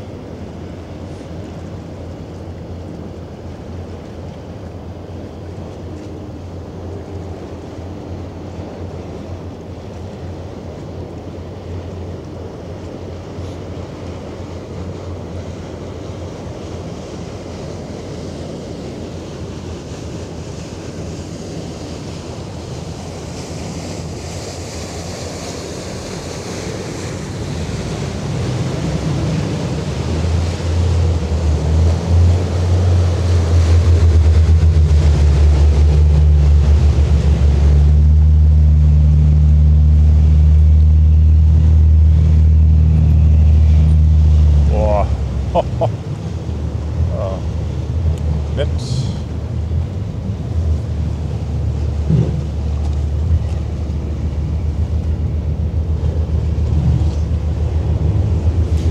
Krasser Größenunterschied. Aber richtig.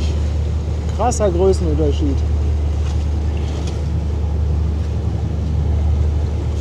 Wenn gleich die Fähre hier weg ist, dann musst du übernehmen, weil der Akku zur Neige geht Ja.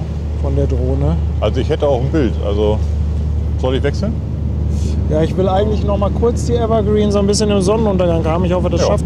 Das klappt noch mit dem Akku und dann kannst du übernehmen.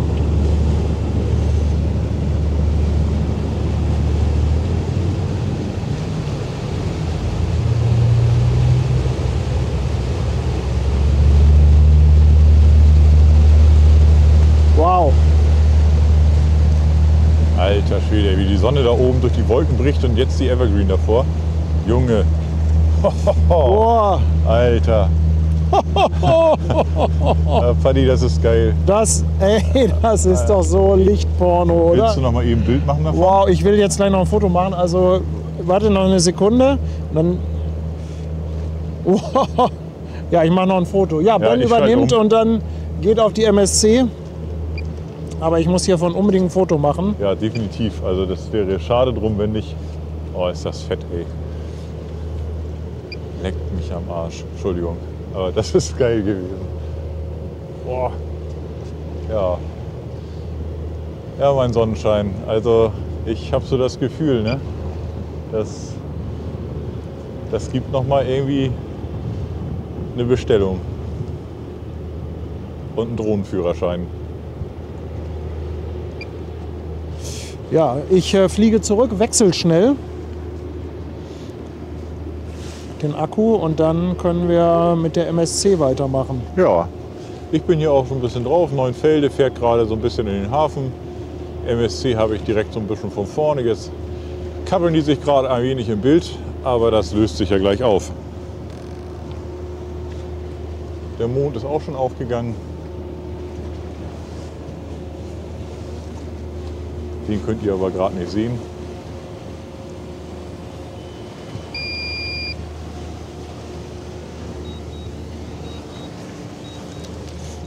Okay. So, schnell Wechsel. Boah, Ja, das waren Paddy. aber echt tolle Bilder gerade von der Evergreen. Aber absolut. Ich hoffe, dass die MSC jetzt auch noch mal liefert.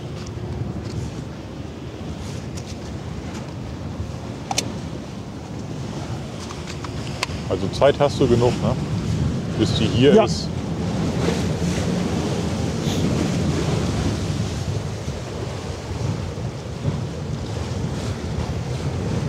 Ja, nach der MSC gucken wir auch wieder ein bisschen Chat, ihr Lieben.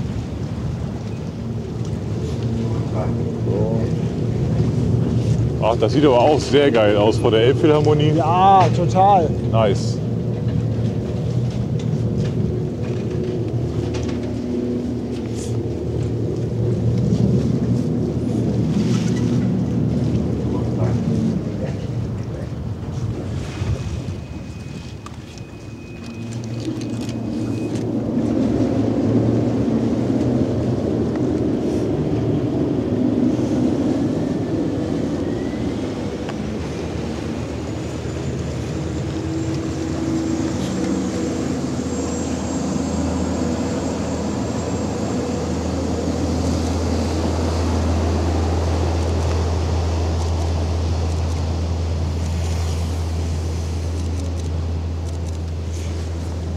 Also wenn du möchtest, kannst du noch mal auf die Drohne, oder du willst ein Foto machen, ne? Ich gehe auf die Drohne. 3. Also jetzt, ja, jetzt hätte ich noch mal ein Bild.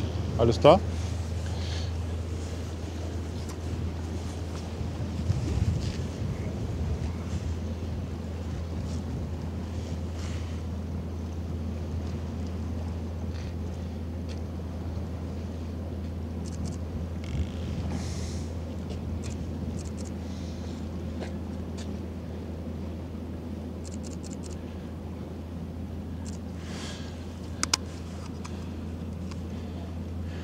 Bin sofort wieder an deiner Seite, Paddy.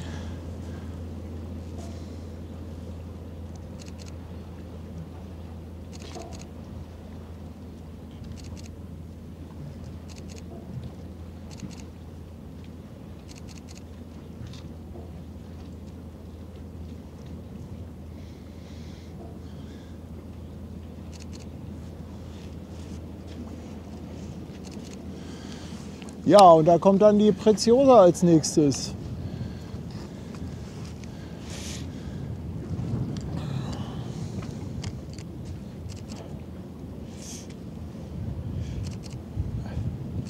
Aber ich glaube, auch mit der großen Kamera lohnt es sich noch mal auf die Evergreen zu gehen.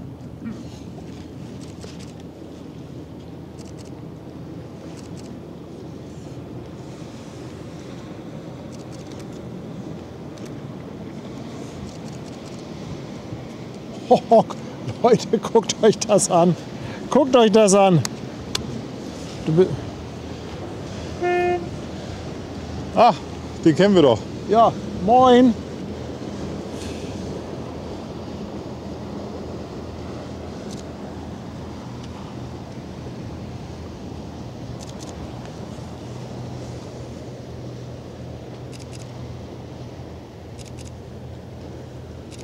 So, ich bin wieder bei dir. Ja, ich habe mal die Kamera gedreht, weil das Ja, war einfach hier Gute Idee. lichtmäßig. Sieht das gerade so toll aus. Willst du hier am das Kabel ist- vorbei? Nee, damit du da einfach Ach so, drauf gucken ja. kannst.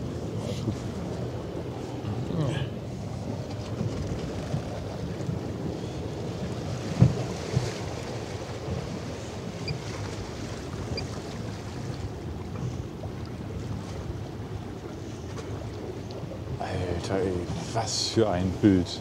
Wahnsinn, oder? Mann, Mann, Mann, Mann, Mann. Ja, ihr Lieben, Mann, das ist wirklich richtig toll. Absolut. Also irre.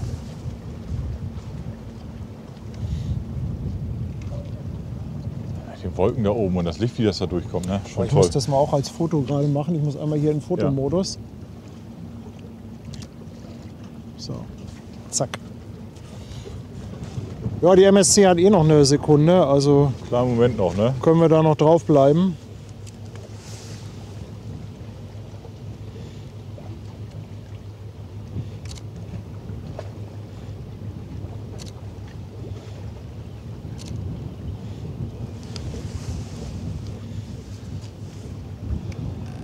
Ja, aber das Bild, das guckt man sich doch gerne an.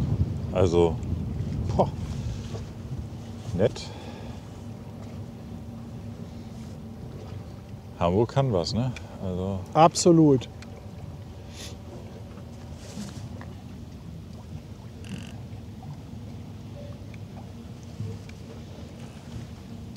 ja.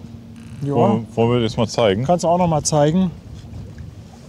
Nee, du musst die obere 3 drücken. Ah, oh.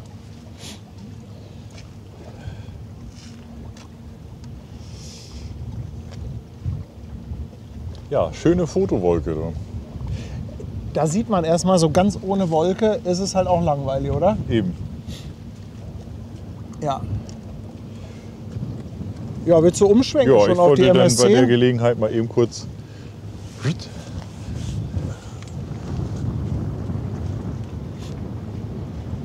Da kommt auch noch was Grünes. Das sind meistens diese Schiffe, die mit Elb anfangen. Elb Wave oder so.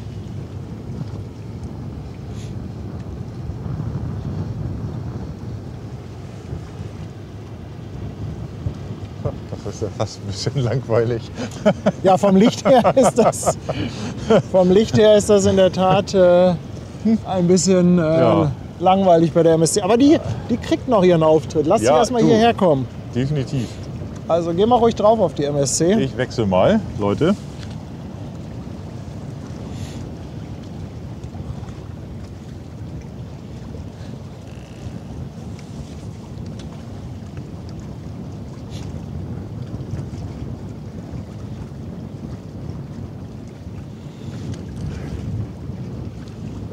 Er hat hier wenig Batterie.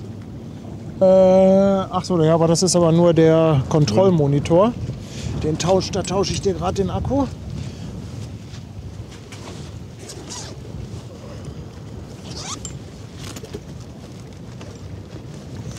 Der Bildaufbau ist auch top, können wir auch so lassen. Das stört gerade gar nicht. Achtung, wackelt mal ein bisschen. So. Und zack, So. alles wieder gut. Alles wieder gut. Also wenn der Akku ganz leer ist, ist es auch nicht so dramatisch. Aber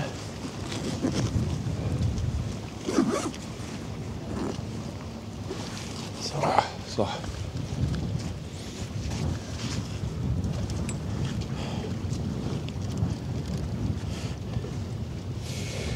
Ja, Passagierschiff und Fieder ist doch auch schön. ja, liebe Zuschauer, ich hoffe, euch gefällt das alles und ich hoffe, ihr genießt das einfach genauso wie wir. Ich habe gesehen, es ist noch einiges im Chat los. Also hier müssen wir auf jeden Fall noch ein paar Dankeschön raushauen. Der Kalle ist jetzt mit einem neuen Sub auf Twitch dabei. Dann bin ich jetzt im Fernsehen. 2 Euro Superchat, schreibt Holla die Waldfee, mal wieder geile Bilder. Ja, so ein bisschen schon. Ne? Andi Schnitzler, 5 Euro Superchat. Einfach sensationell. Der Fugger Hannes, 2x2 Subs auf Twitch. Ganz dickes Dankeschön. Andreas Preuß haut 5 Euro Superchat raus für Dingsbums und Gedöns. Ja, der Gasti Luxelot hat ein Sub verschenkt an Leck mich am Zucker. Und Ulrich Böcker verschenkt auch noch ein Sub, eine Mitgliedschaft, so heißt es ja auf YouTube. Andi Schnitzer nochmal sensationell. Traumduo. Ja, es macht auch echt Dankeschön. Spaß. Es macht Spaß mit dir, Ben. Es macht Spaß. Danke. Es macht Ich habe Spaß. auch meine Freude an dir. Wenn man jemanden an der Seite hat, der weiß, wie man schöne Bilder komponiert. Lama Jana, 250 Bits, herzlichen Dank. Annette Wasner, 2 Euro Superchat und schreibt, warum heißt das eigentlich nicht Teststream? Ja, Das stimmt. ja Rudi16, 5,99. Er schickt ein Dankeschön an das komplette Team, ja? Muss man auch Ja. sagen. Ja, wir sind nur die Front, aber was machen wir ohne unser Backoffice? Ja, Da wären wir hoffnungslos verloren. Ralf S. aus A schickt 10 Euro Superchat, auch mit besten Grüßen, auch an das ganze Team. Ja, Dankeschön. Rudi16 ist jetzt auch seit 2 Jahren dabei. Rudi, Mensch, 2-jähriges. Herzlichen Dank, Rudi. Newman 2001, eine Mitgliedschaft verschenkt er. Dankeschön. Der Teufel ist mit dem Prime Sub neu dabei. Herzlich willkommen an Bord. Und der Sattelschlepper Andi mit 5 Schweizer Franken Schiffsgewusel Zulage. Ein dickes Dankeschön, mein Lieber.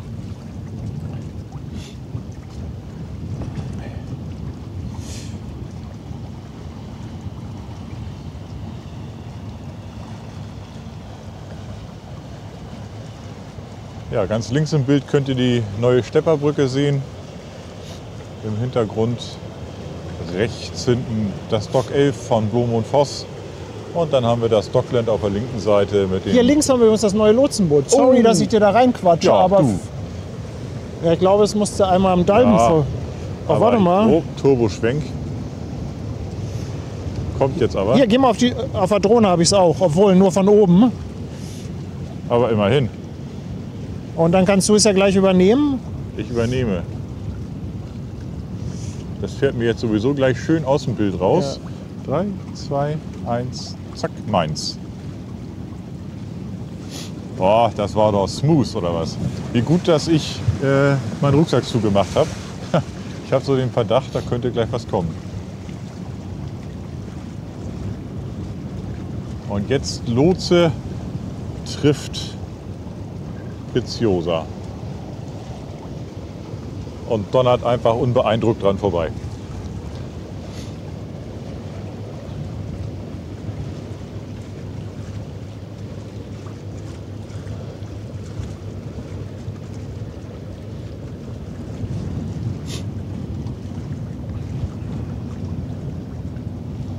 Aber ich muss sagen, der neue Lotsenversetzer sieht gut aus. Ist auch ein Finde ich schönes auch. Schiff geworden. Schnittiges Bötchen. Ja.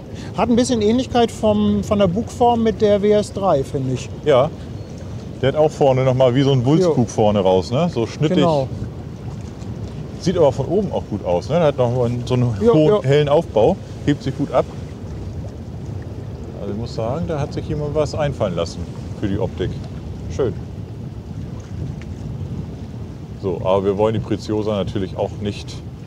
Du darfst auch jederzeit auf die Unbedacht Drohne umschalten. Also ich kommt Ja. jetzt auch in eine Region, wo die Schiffe langsam größer werden.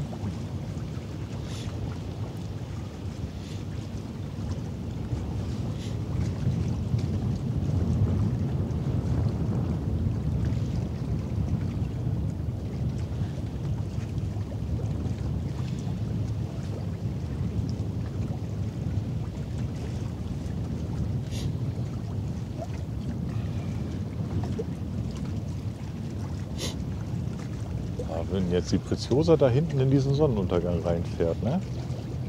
Nice one. Das Die Expert ist das kleine Containerschiff. Danke hier einmal an unsere Mods, die immer mit den Schiffsinfos aushelfen und auch die ganze Zeit fleißig die Infos hier einblenden.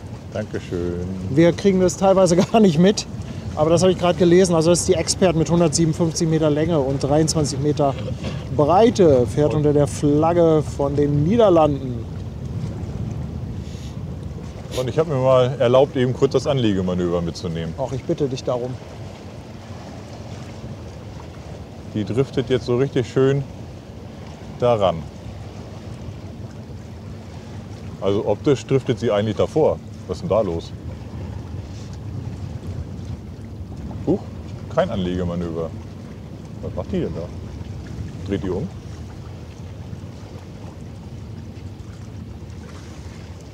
Hat die ihre Kaikante verpasst? Ich weiß nicht, wo die hin will. Das weiß ich auch nicht. Na, Aber dann wechseln wir doch mal ganz langsam auf den letzten Gast des Abends.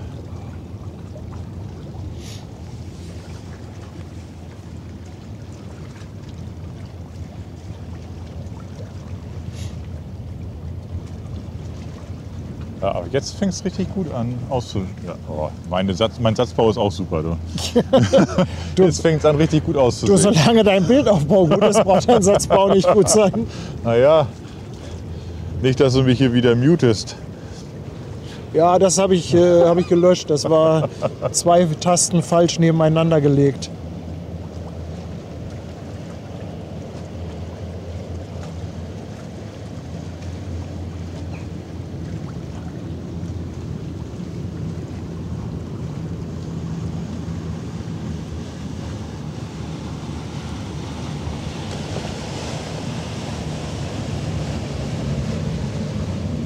Oh, oh ja, schön. Ja, nett. Also Leute, ich gucke hier immer auf den kleinen Kamerabildschirm, um das nächste Bild dann immer zumindest schon mal parat zu haben. Und ich habe gerade mal auf links auf den großen Kontrollbildschirm geluschert und habe gerade gesehen, was Patti gemacht hat. Entschuldigung, das war gerade eine kleine spontane Eskalation. Ja, ist schon wow.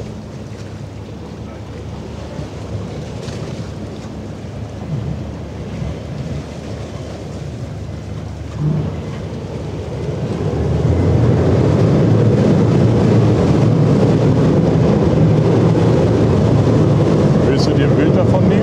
Dann würde ich einmal umschalten. Oder? Foto von der Preziosa? Nö. Okay.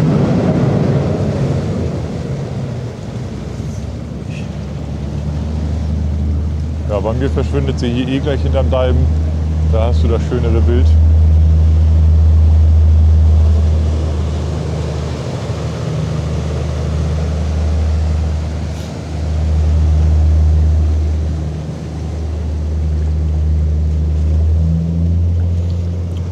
Der Halunkenjet ist auch im Anflug, lese ich gerade aus dem Augenwinkel. Aha.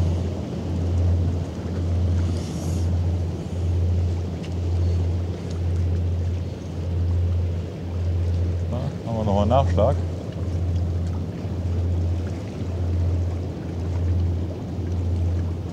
Boah, das ist ja schon. Also mit dem Licht da drauf ist das schon echt ein bisschen nett, ne?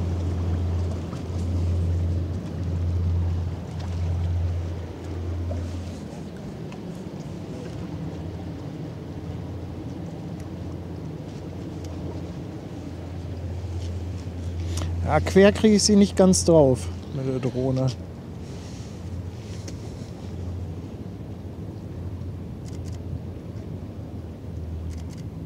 Oh, kleine Bildstörung.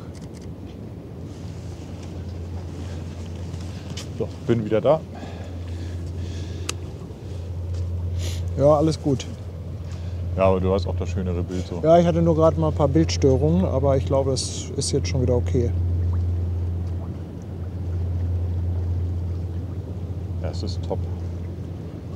Ich glaube, wir gucken uns ein bisschen Drohne an, Leute.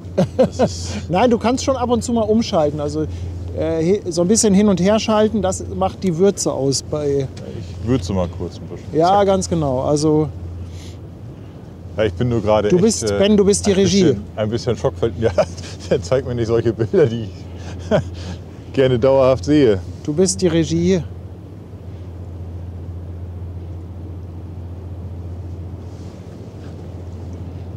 Komm mal hinter dir lang. Dann kann sie da vorne einmal kurz ein bisschen durchs Bild fahren. Können wir uns hier schon mal bereit machen für hinterher kicken. Also ich sag mal, jetzt gleich kannst du die Drohne wieder einsetzen.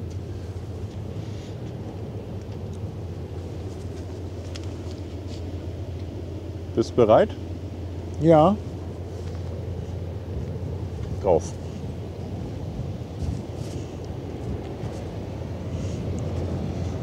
Warte mal, das ist doch hier.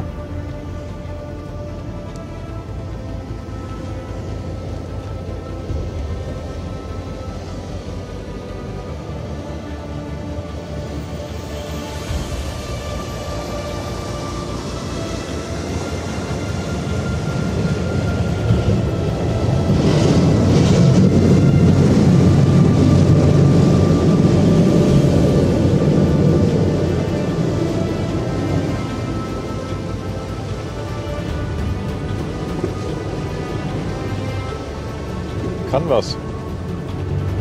Ist nett.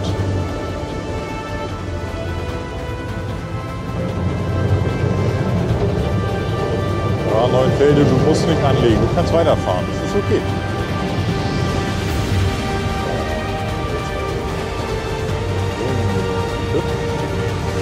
Ja.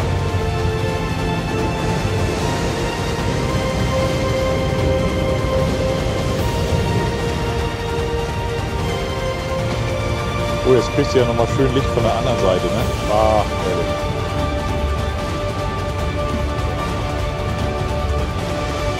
Was für ein Licht. Schalt mal um. Ah, nee, jetzt habe ich wieder. Nee, alles gut. Ich hatte nur gerade eine Bildstörung.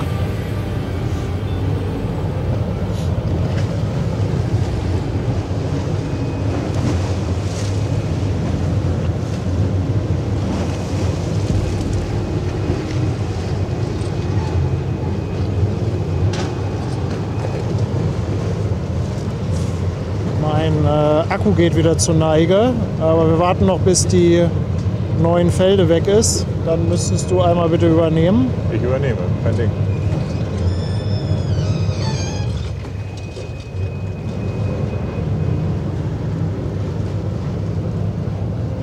Lassen wir die Neuenfelde mal aus dem Bild fahren. Ja. Und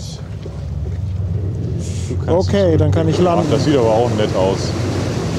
Das sieht leider richtig nett aus.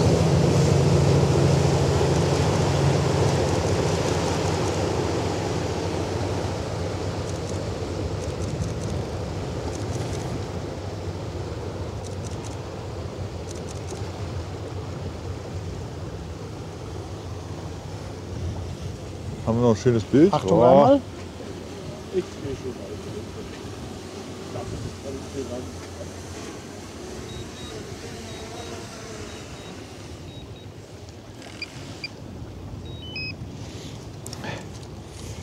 Wow. Boah. Ja, definitiv wow. Also, ich bin ein bisschen geflasht gerade. das merkt man gar nicht. Oh. Wir haben auch ein schönes Bild gerade, was wir zeigen können. Das ist alles top.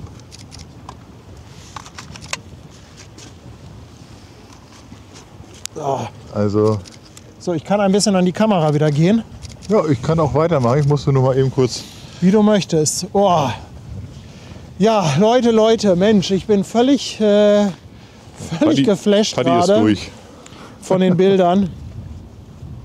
Ah.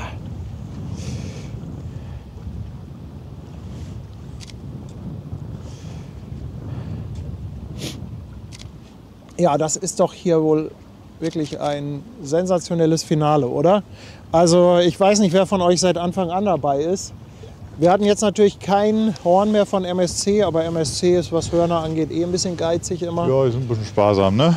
Und ja, dafür hat das Ganze aber Mein Schiff und Stettin rausgerissen. Also wer von euch später gekommen ist, ihr müsstet da definitiv einmal reinschauen in den Stream von der, beziehungsweise in den Teil von der Mein Schiff 7, wo die auf die Stettin trifft. Also das war schon echt extrem cool und abgefahren. Ja, aber ganz ehrlich, dafür, dass wir morgen einen Tag Pause machen, können wir heute auch mal einen raushauen, ne? Ja, ich finde auch. Ich finde, wir bleiben noch ein bisschen bei dem Licht. Wir müssen nur Mikros wechseln, Ben. Ist auch schon wieder leer? Ja, nur meins, deins. Ach so. Aber ich bereite das vor. Ja, gerne. Ich bereite das vor. Bereiten Sie mal vor. Herr Ludolf, bereiten Sie vor. Herr Ludolf, bitte zum Mikrowechsel. Zum Mikrowechsel, bitte.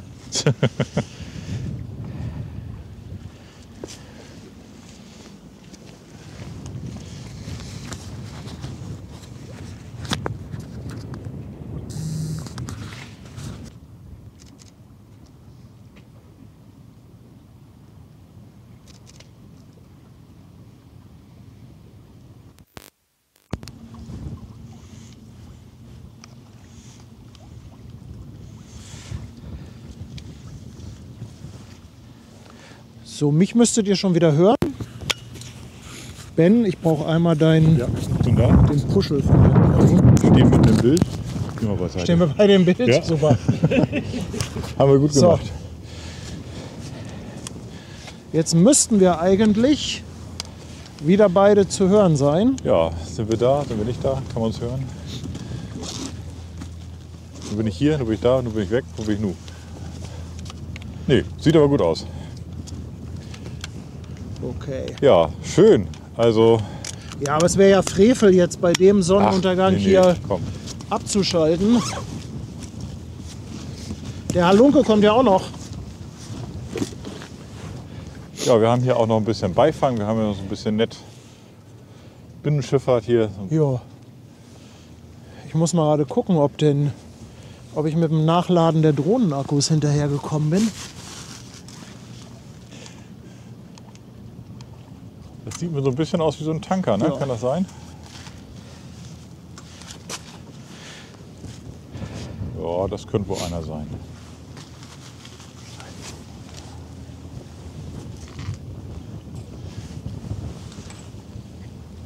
Ich finde das ja immer ziemlich cool, wenn vorne so die Bugnase durchs Wasser flügt. Ja, das mag ich auch total gerne. nett. Die Oraholm ist das, ein Öltanker. Schönes Schiff, ne? So in Rot-Weiß. Gefällt mir.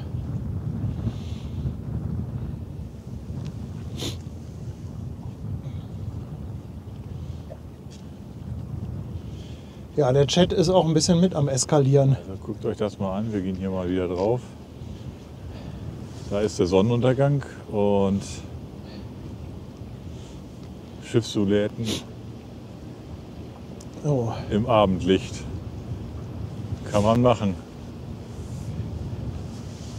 So, ich weiß gar nicht, wo ich hier stehen geblieben war. Ich glaube Newman, eine verschenkte Mitgliedschaft. Deutel mit dem Prime Sub dabei. Ich glaube, die beiden hatten wir schon. Aber Andi der Sattelschlepper nochmal mit 5 Schweizer Franken Schiffsgewuselzulage. Hatten wir auch schon. Und 5 verschenkte Mitgliedschaften vom Andi. Die hatten wir, glaube ich, noch nicht. Danke, danke. Svenny, nochmal 10 Euro Superchat. Vielen Dank für den sensationellen, mega geilen Stream. Und dann noch ein Hornbattle von Stettin und Mein Schiff. Das war ein schönes Geburtstagsgeschenk. Svenny, nochmal herzlichen Glückwunsch. Alles Gute zum Schön, Geburtstag. dass du bei uns bist.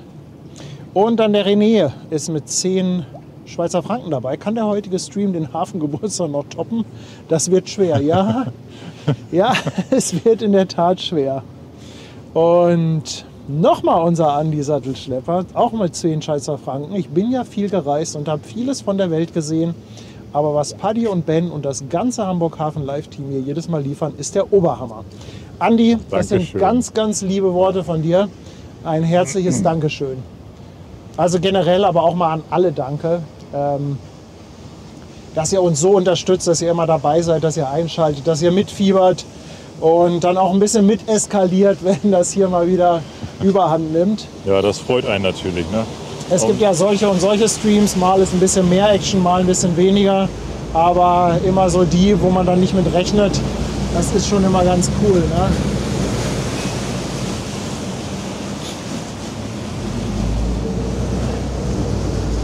Ja, ich finde es auch cool, dass ihr mit uns mitleidet, wenn wir irgendwo stehen und frieren oder nasse Füße kriegen. Das ist schon alles sehr, sehr cool. Ja genau, das Mitleiden gehört genauso mit dazu.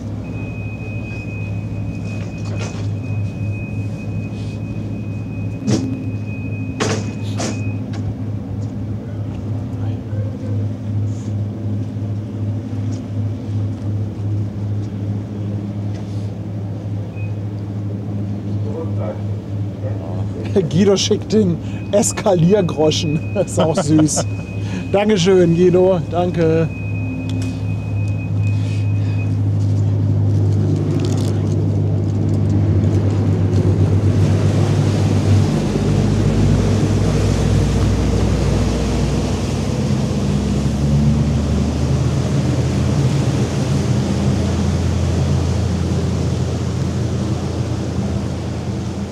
Okay, cool.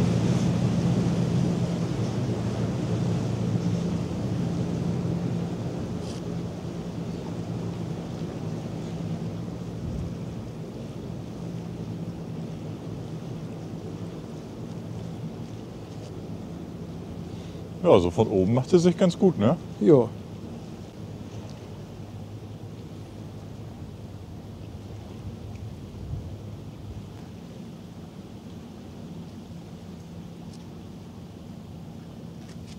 Mal gucken, was das für ein Fieder ist, der da gerade kommt. Och, das kannst du bestimmt irgendwo im Chat lesen. Ah, ich muss das ja auch mal selber rausfinden. Boah, das ist aber auch in dem Licht jetzt mit der Fähre. Ben, guck doch mal. Guck Ja, doch mal. ich Guck guck doch ja mal, wie schon. schön das ist. Ja, Chef, ich guck. Nur gucke, ich guck. Und nu? Ach, da hinten ist noch ein Halunter. Guck mal da, der Halunke ist dazwischen. Das hatte doch, Oh, jetzt wird er umgefahren. hatten Da. Sie doch im Chat eben angesagt, dass der Halunderjet noch kommt. Oh. Und jetzt kommt die neuen Felde. Song, du.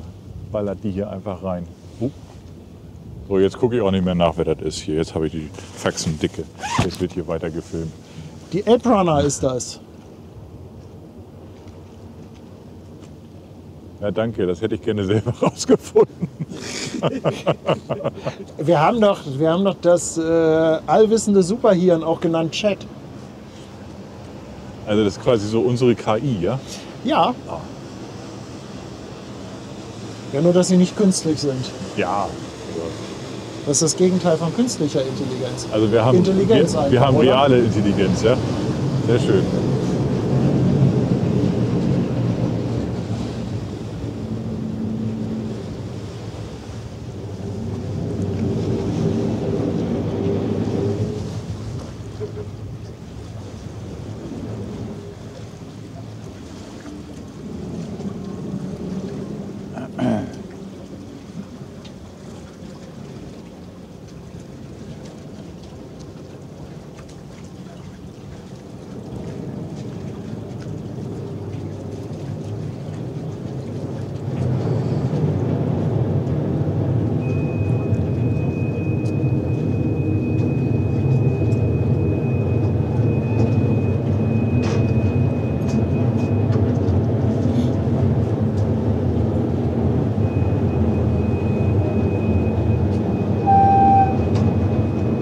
Ah.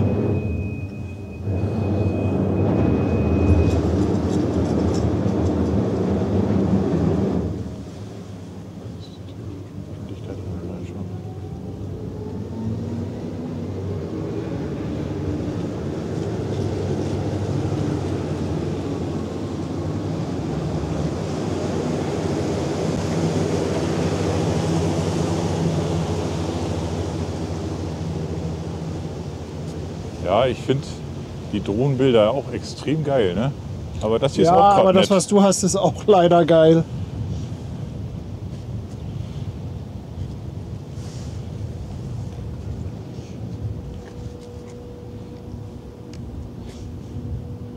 Man muss auch sagen, dass die große Kamera mit dem Gegenlicht deutlich besser umgehen kann als dieser kleine Sensor von der Drohne. Aber ich glaube, die neue Drohne, die da angekündigt ist, die hat doch auch einen etwas größeren Sensor drin, oder?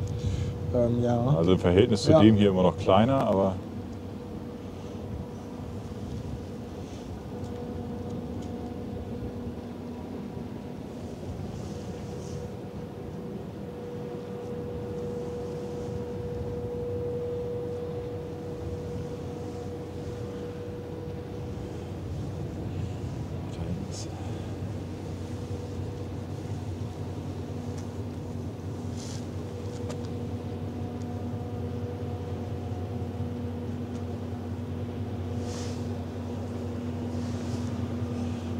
so, kriegen wir ein Horn oder was?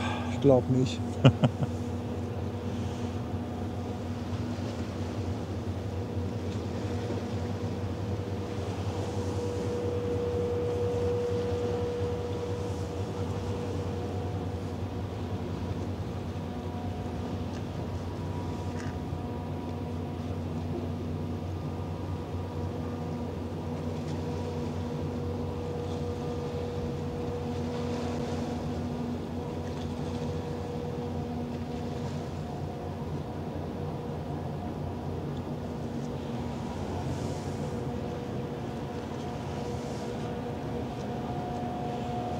Tja, da fährt sie dahin, ne?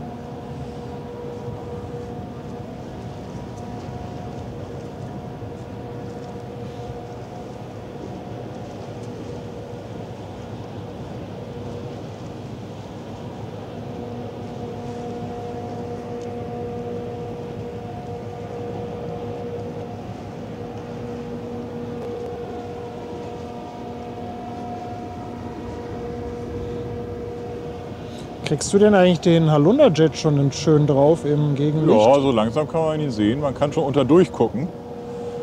1, Boah, das ist cool. 2, 3 und zack. Ben! Ist das okay? Ja, einmal unten durchgeguckt. Boah, kannst du den noch mehr ranzoomen? Hast du noch? Ich habe noch einen. Warte. Boah.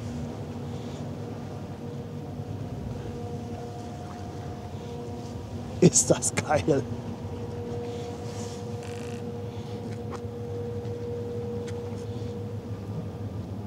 Ist das cool. Ja, wenn man sonst irgendwo unterguckt, kriegt man immer Ärger. Ne? Hier darf man. Ja, vor allem dauert das nicht lange, dann ist er aus dem Winkel raus, dann kannst du nicht mehr durchgucken. Schade, dass wir den hier immer nicht in voller Fahrt drauf bekommen. Ja, schade, wirklich. Ob ich mir dann noch mal eben kurz das Tele drauf schnalle? Kann ich dich kurz alleine lassen? Oder? Ja, kannst du. Oh, wir eskalieren hier, Leute, wir eskalieren.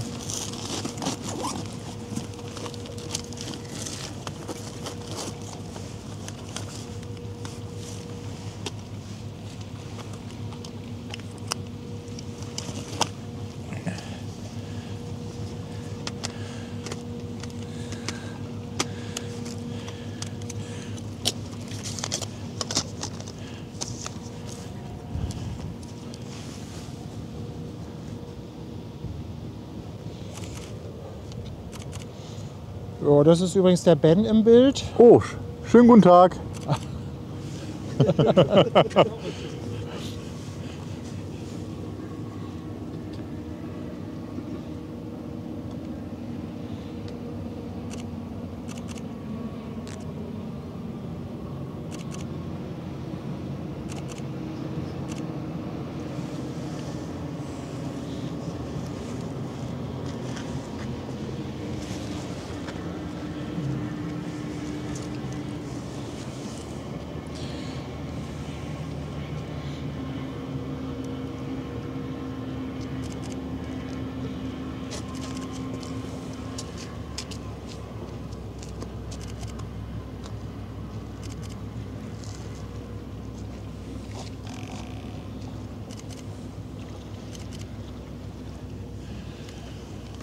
So, Hast du? ich hab was, ja. Dann will Nicht ich- so schön wie das, was wir gerade hatten, aber immerhin. Ach, alles super. So. Dann, Aber da kommt es ja auch gerade nicht so drauf an. Ja, aber dann könnte ich noch einen fliegen. Ja, lass mal, naja, Ich lasse noch mal einen. Komm, ich lasse noch mal einen fliegen. ja, lass ihn raus.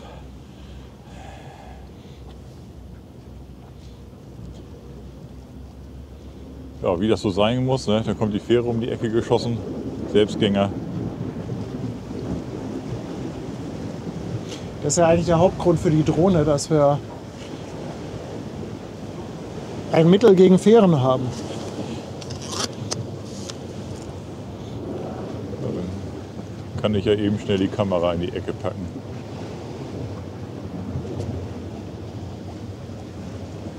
Ich glaube, ich würde das Bild hier gerne noch ein bisschen heller machen, wenn das okay ist für dich. Ja, klar. Nee, falsches Rädchen. Falsches Ach so, hier Rädchen, oben. Genau. Das ist dunkler, das ist heller. Jetzt hast du hier Blende verstellt. Ja, das habe ich. Ich dachte, das wäre in Ordnung. Das war noch.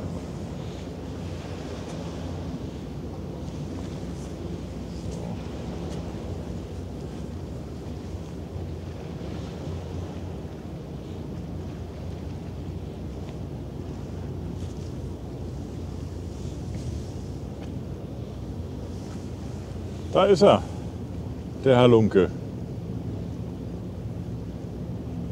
Auch ein cooles Schiff irgendwie. Ja.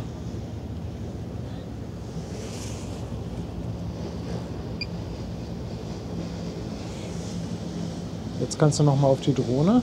Ja, Das finde ich, glaube ich, gerade ganz schön. ja.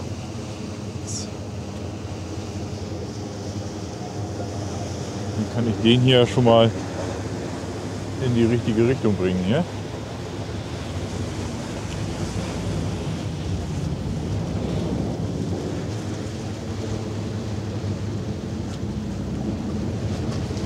So, sobald er hinter den Dalben ist, kann ich übernehmen. Ja. Akku hält noch so lange, ja, ne? Ja, ja, der hält noch. Also auf jeden Fall, bis die Fähre weg ist.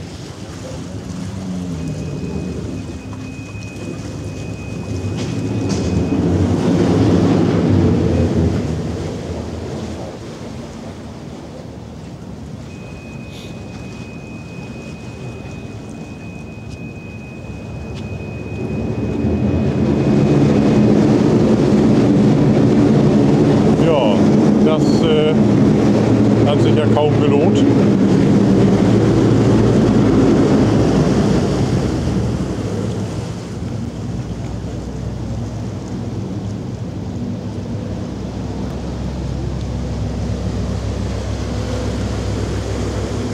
Aber das sieht gut aus bei dir hier. Hübsch.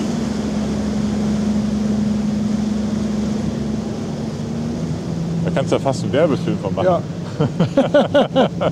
So, du müsstest ihn jetzt aber mal übernehmen, Ich oder das übernehme. Bild.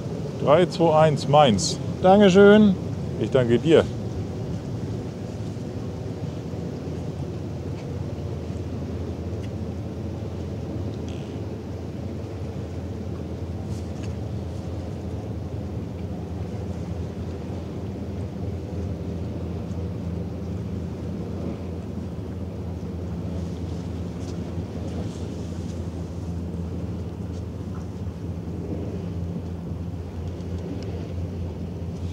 So, wir haben ein bisschen Wettfahrt zwischen Halunda Jet Ja, sehr cool. Tolles Bild. und Fähre.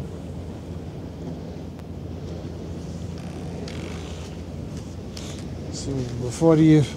Ja, obwohl die Fähre warte ich ab und dann lande ich gleich.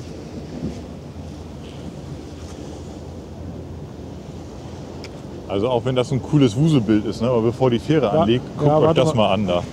Oh, ist das nicht schön?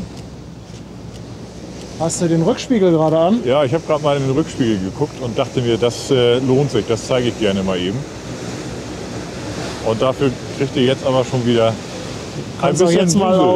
auf Drohne mit dem Anlegen der Fähre.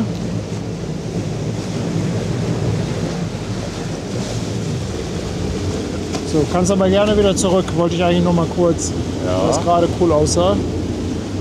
Ich habe hier direkt Wuselbild, damit ihr auch weiterhin schön durcheinander kommt. Ach, guck mal, da steht oben auf dem Dach Moin, ihr Spießer auf der Fähre. Echt? Zeig mal her. Bist du noch da? Ja,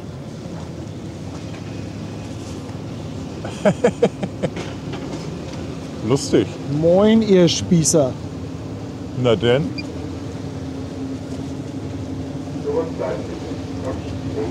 Da kommt ja noch ein Fieder, Ja, Digga. du, das nimmt hier gar kein Ende. Alter, was ist denn hier los? Was denn? Junge, Heute Junge, ist Junge. aber hier echt Highlife in Tüten.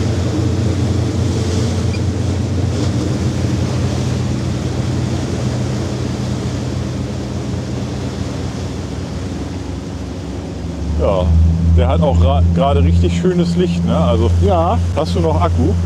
ich habe noch 37%. Ja, das. Ach so. Ich denke mal, wir waren gemeint, ne? Ist doch so, oder? Im Zweifelsfalle immer.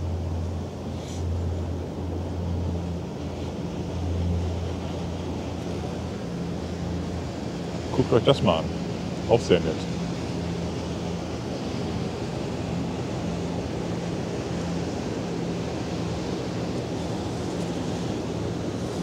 Kann man mal machen. Ja, auch ist ganz okay, ne? Ja.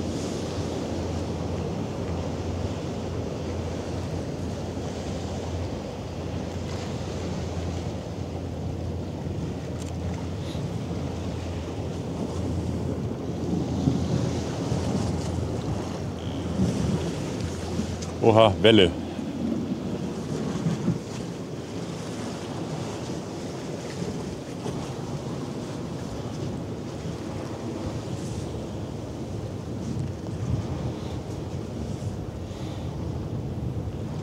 Also das Licht kann heute was. Ist echt schön.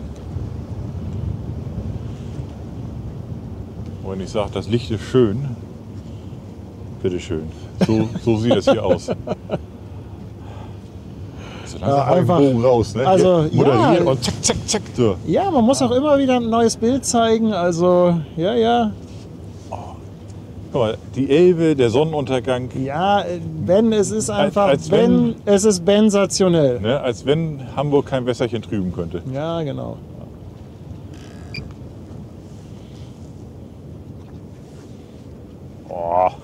Oh, Junge, Junge, Junge, Junge, Junge. Mal gucken, ob das noch reicht, den einmal im Sonnenuntergang zu zeigen. Also Also wenn wir Glück haben, dann fangen sogar die Wolken da oben noch ein bisschen an zu schimmern. Wobei das sind wahrscheinlich, für mich sieht das aus, als wenn das alles niedrige Wolken wären. Aber ja. Oh, jetzt ruft Tanja mich an.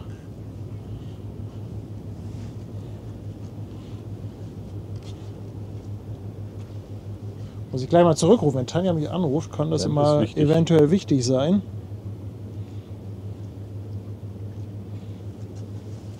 Der Akku hier ist eh fast zu Ende. Ich übernehme hier. Wir geleiten sie mal ein bisschen raus. 3, 2, 1, meins. So, Gut, da ist dann sie wieder. Fliege ich nämlich mal schnell zurück und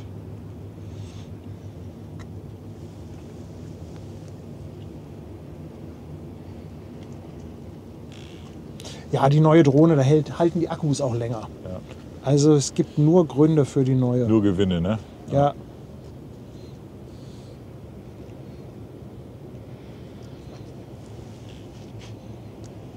Aber das ist echt ein richtig schönes Bild. Also, boah, cool. Nett, gefällt mir, muss ich sagen. Achtung, Drohne landet. Ja, bitte nicht auf meinem Kopf, ansonsten passt das für mich. So, siehst du, haben wir hier noch ein bisschen mehr Weitwinkel.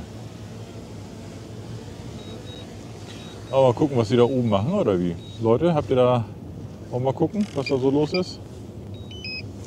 Ob die aufpassen, wohin sie fahren? Ja, guck mal, da wird miteinander gesprochen.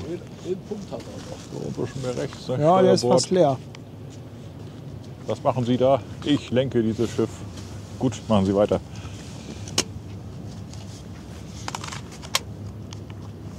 So, wer sich interessiert, Baunummer.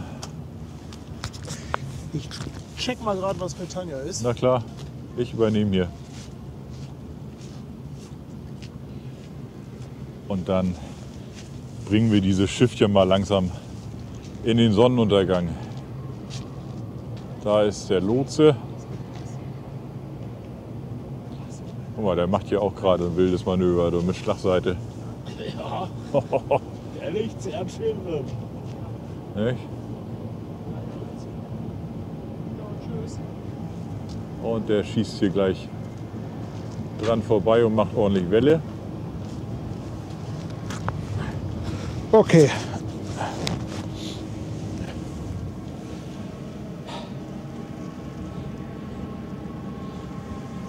Ja, der hat gerade mal ein sportliches Wendemanöver hier hingelegt. Ach cool. Mit richtig schönen Seitenlage.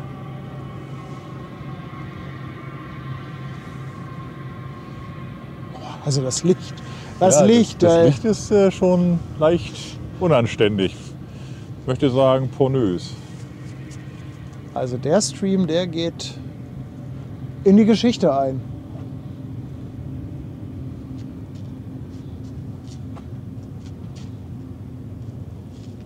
Ja, ich möchte sagen, schön.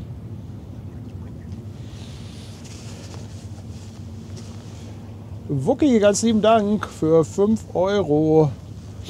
Und er sagt, dank Thomas von Fluggesellschaft, jetzt seit 2 Jahren dabei. Ja, mal ein Dankeschön an Thomas für die So, hat er gut Empfehlung. gemacht. Boah, ey. Ja, ich habe Also- mal die kleine Kamera genommen. Ich dachte mir, das zeige ich mal. Das ist echt gut. Das ist echt gut. Ich wechsle mal eben kurz noch mal schnell das Glas. Haha-Spotter lässt auch nochmal 5,99 da. Und er sagt, eure Bilder heitern auch den anstrengenden Tag auf mit Ben und Drohne erst recht. Dankeschön. Sveti, herzlichen Dank für 16 Monate. Wieder spitze, wir sehen uns am Freitag. Ja, Freitag. Wir machen morgen, denke ich, noch mal ein kleines Päuschen. So die Ruhe vor dem Sturm. Und Freitag geht es dann los mit Hafengeburtstag. Sveti, danke, dass du 16 Monate dabei bist. Der Whiskyhase ist da und haut 5 Mitgliedschaften auf den Tisch. Danke, mein Lieber. Volker G., 2,49. Unglaublicher Stream heute. Ihr seid einfach klasse. Volker, herzlichen Dank. Macht Doreen feiert Spaß. 14 Monate. Sagt, das war wieder ein sensationeller Stream mit wunderschönen Bildern. Vielen lieben Dank. Macht bitte weiter so. Ja, das mit dem Weitermachen hatten wir eigentlich vor. Das ist eigentlich bei uns auf dem Plan. Und der Guido nochmal 2,49. Er schreibt padiphorisch und sensationell. Danke, ihr Lieben.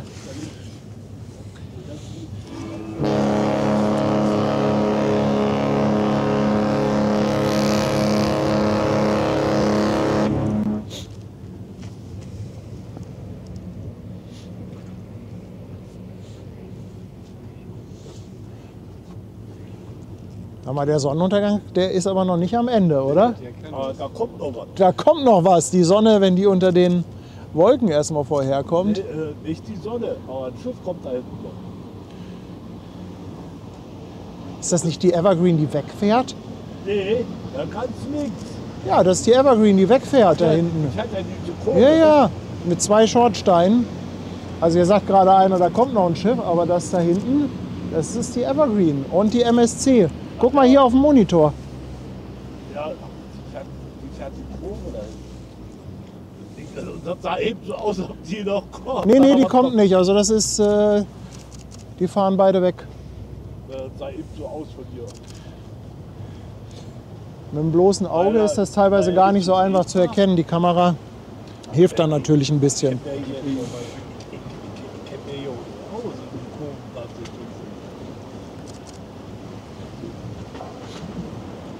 Oha, wir haben richtig Seegang hier noch. Was ist denn nun los?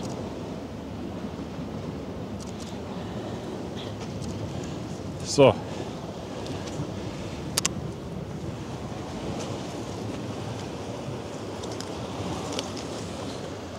Ach, Leute, ist das schön. Ist das schön mit euch, schön mit Ben. Es ist einfach schön, im Hafen zu sein. Oder? Das ist Aber toll. mehr geht das doch ist nicht einfach als- super. Mehr geht nicht als das heute. Also ist ein Träumchen, ich sag's dir. Ein richtiges Träumchen.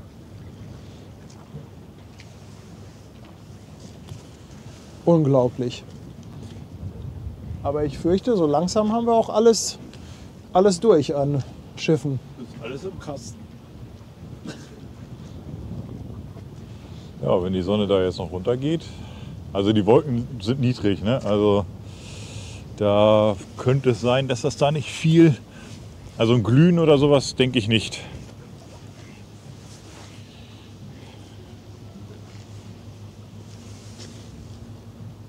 Aber guck mal, sowas ist doch auch ganz schön als Bild. Ja, das ist sowas ganz Klassisches, was man sich hinhängt. Ne? Das ist Kunst. Das ist Kunst. Ja, Kunst kommt von Können. Deswegen heißt es ja auch Kunst. Ansonsten, wenn es vom Wünschen käme, dann würde es Wunst heißen. Ne? Und Kunst liegt immer im Auge des Betrachters. Das Das ist wohl ist auch richtig. richtig. Philipp, danke dir für 17 Monate. Sonnenuntergang mit Zugabe. Und Pirata Bernie lässt auch nochmal 5 Euro da. Dankeschön.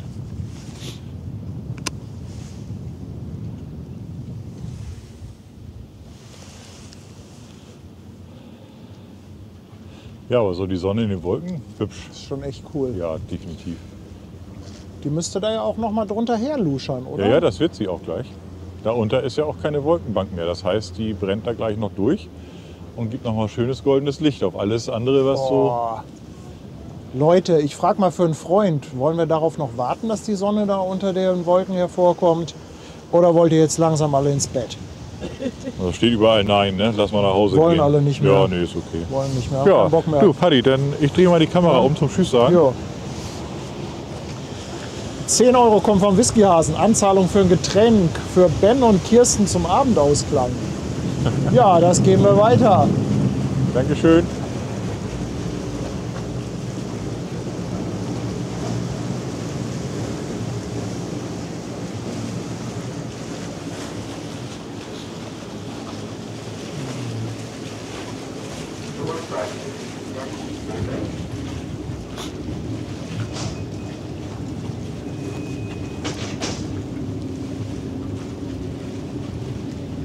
Also es hat jetzt doch jemand geschrieben, warten.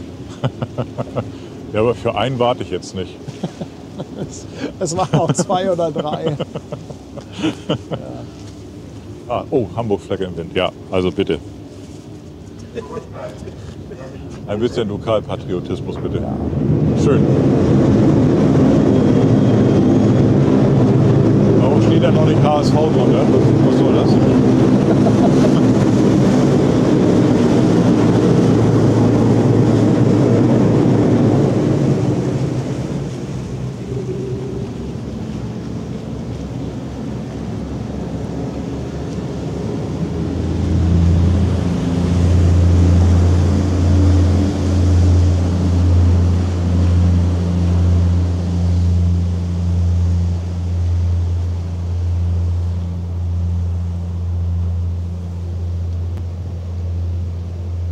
Ja, dauert nicht mehr lange. Boah. Ja.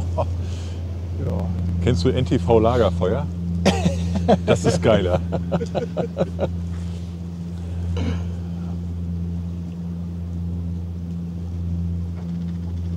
Boah, es könnte auch so ein bisschen Saurons Auge sein oder so, ne?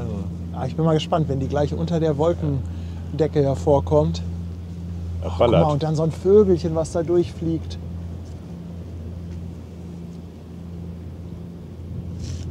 Cheep, cheep. Junge, Junge, Junge, Junge, Junge.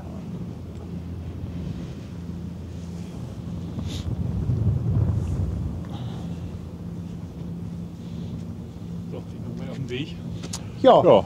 Martin, schönen Abend, ne? Ja. Komm gut nach Hause. Immer und Sonntag. Ja. Bis dann. Bis denn dann. Tschüss. Tschüss.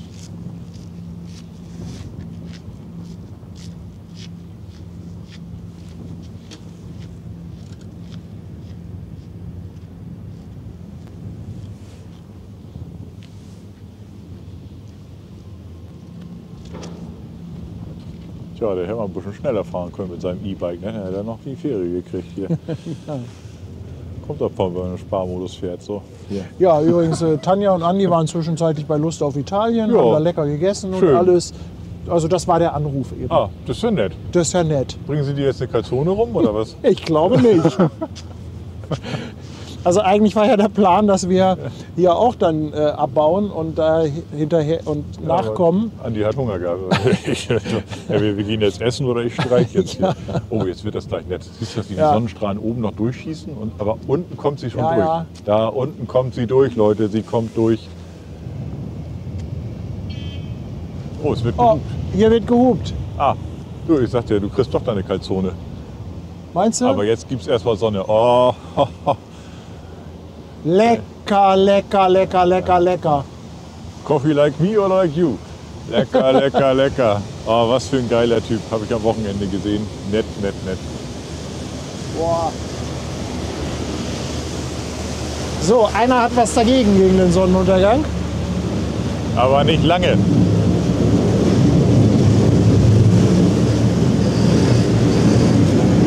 Aber ich meine, sie sagt ja wenigstens vorher Bescheid. Ne? Achtung, ich Ja, ja. komme. Ne? Mit Ankündigung.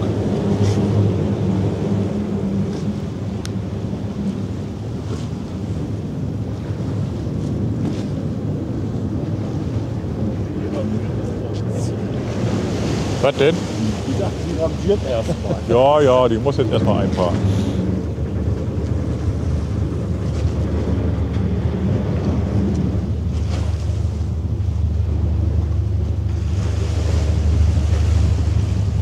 Ich meine, bis Finkenwerder hätte man sein E-Bike ja noch fahren können. Ne? Ich finde auch.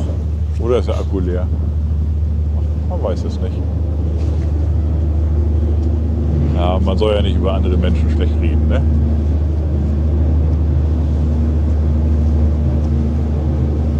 Hey, der Whisky-Hase singt schon. Wenn bei Hamburg die Sonne in der Elbe versinkt.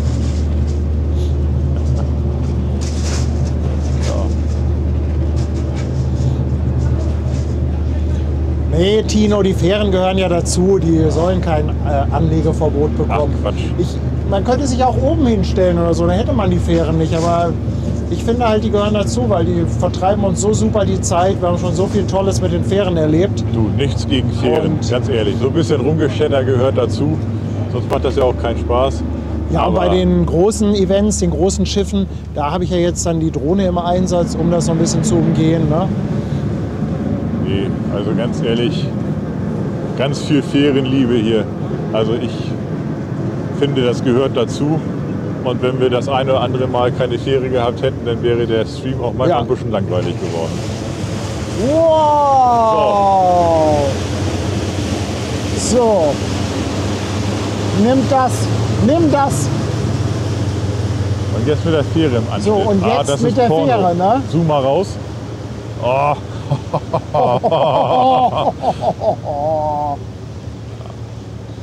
Nice. Oh, hier mit den So, wird 3 auch besser. Skatspielern an Bord. Ja, ja. Nee, ist eine Bowlingtruppe. Ja, haben keine Kugel dabei. Jetzt müssen wir Fähre fahren. Junge, Junge, Junge, guck dir das an.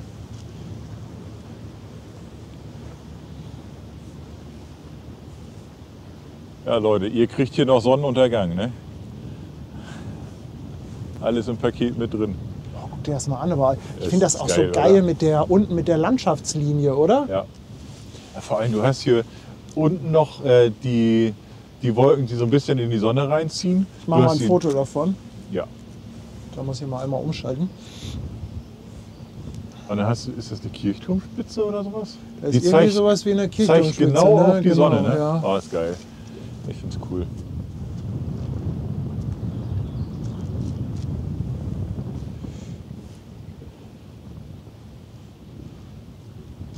Tja, Leute, hier gibt es auch noch Sonnenuntergang. Aber ohne Wolken wäre das auch schon wieder langweilig. Nee, du brauchst die Wolken, das ist einfach so. Also allgemein finde ich, Fotos ohne Wolke sieht komisch aus. Also es sei denn, du willst es, ja, weil du was Besonderes machen möchtest, irgendwas Spezielles, wo du das so brauchst. Aber ansonsten finde ich, brauchst du immer Wolken.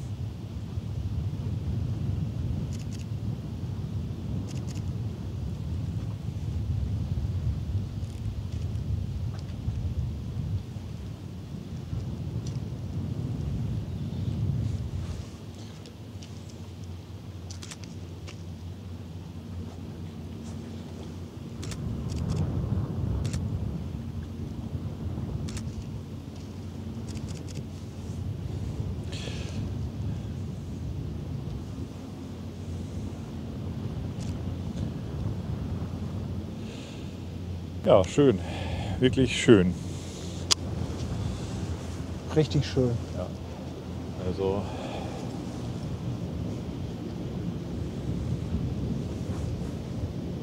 kann man machen.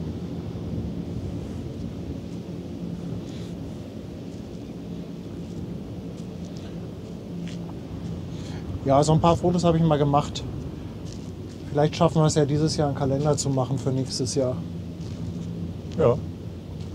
Warum nicht? Kriegen wir doch hin, wenn jeder. Wow. Also schafft das jeder 6 Bilder oder 7 oder so? Ja, Meinst du, das kriegen wir hin? knapp, ne?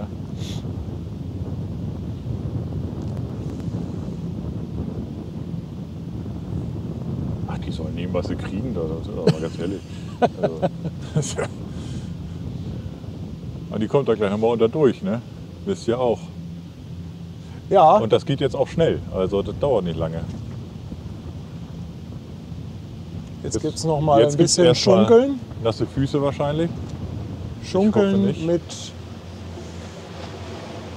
Schunkeln mit Hamburg Hafen Live. Ja.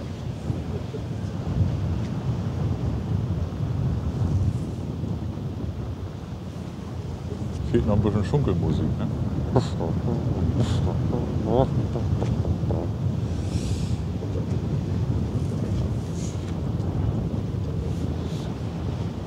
Auch nicht so verkehrt.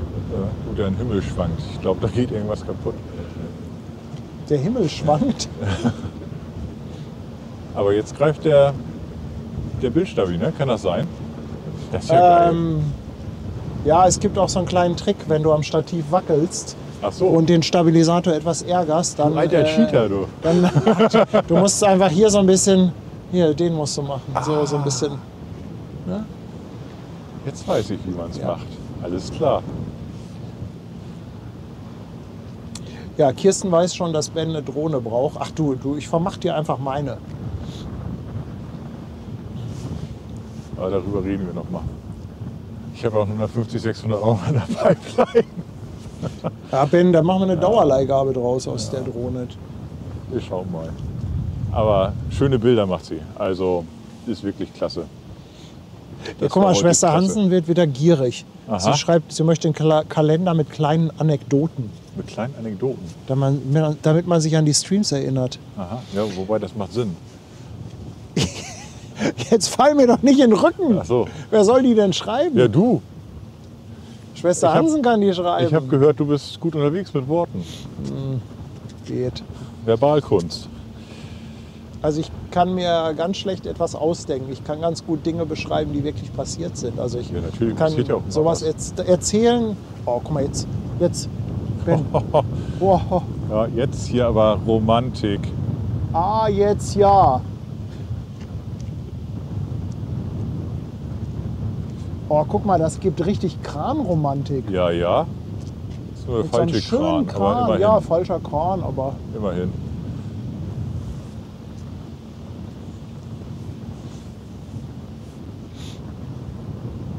Bella Biene, herzlichen Dank für die Verlängerung von deinem Sub auf Twitch. 9 Monate schon. Und Tanja liebt Hamburg lässt auch nochmal 5 Euro Superchat da. Dankeschön. Oh, die Sonne küsst den Kran. Ach, siehst du. Ach, das ist auch eine romantische Beziehung. Kran und Sonne, du. Ja. Was kommt denn da raus? Eine Konne. Ach, so werden Konnen gemacht. Konten werden so gemacht. siehst du. Ja, was macht man mit Konnen? Ich weiß es nicht. Ich weiß Konntest es du auch aber nichts nicht. für, ne? Ja, ich Ja. konnte auch nichts für, nein. Aber sieht top aus. Ich finde das auch ein bisschen schön.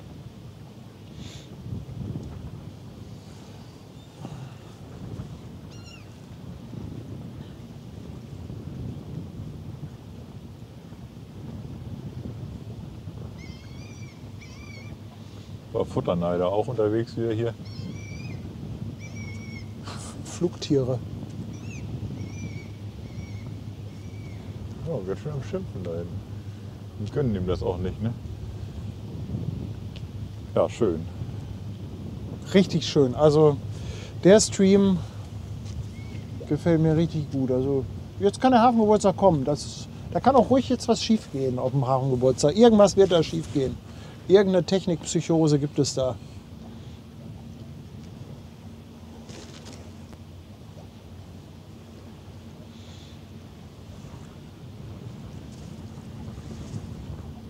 So, wo hat er ihn am Kran? Jetzt knutschen sie.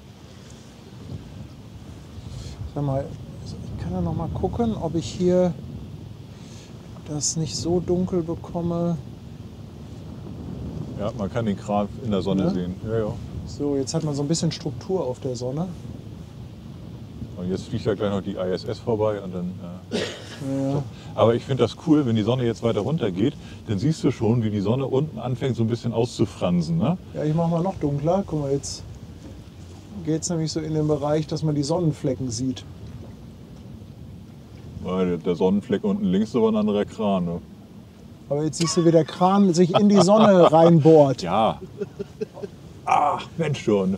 Ich sehe genau den Sonnenfleck, der ist direkt unterm Kran. Ne? Ja, das ist wie mit den Blümchen und den Bienchen. Das Blümchen und Bienchen wird umgeschrieben in Kränchen und Sönnchen. Ah, Krienchen und Sönnchen, ja. Ja. Schön. Hoffentlich merkt sie das keiner, was wir hier erzählen. Ich hoffe, das sieht keiner. Und ich hoffe, das wird nirgendwo aufgezeichnet. Ja. Der Kolze macht einen Clip davon, glaub mal. Das stimmt. Das Verwendet glauben ihn wir auch. hinterher gegen uns.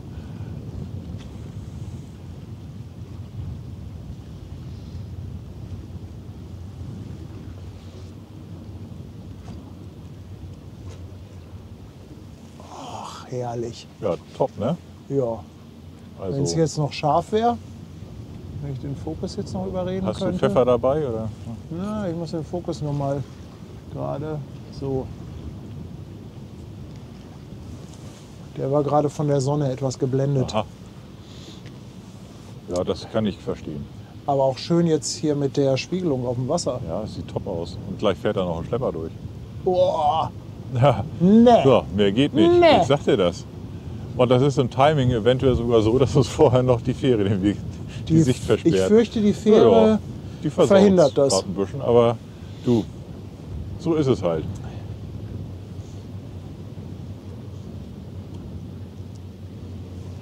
Aber vielleicht wird das auch nur ein... Nee, es wird kein Touch and Go, da wartet jemand. Ja.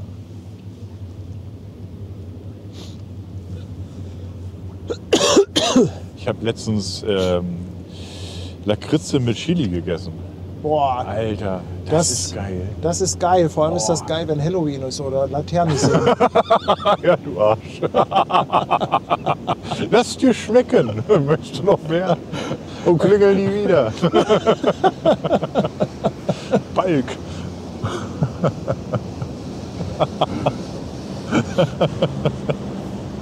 Das sah aber auch gut aus. Ja. Hoffentlich muss er jetzt nicht rangieren.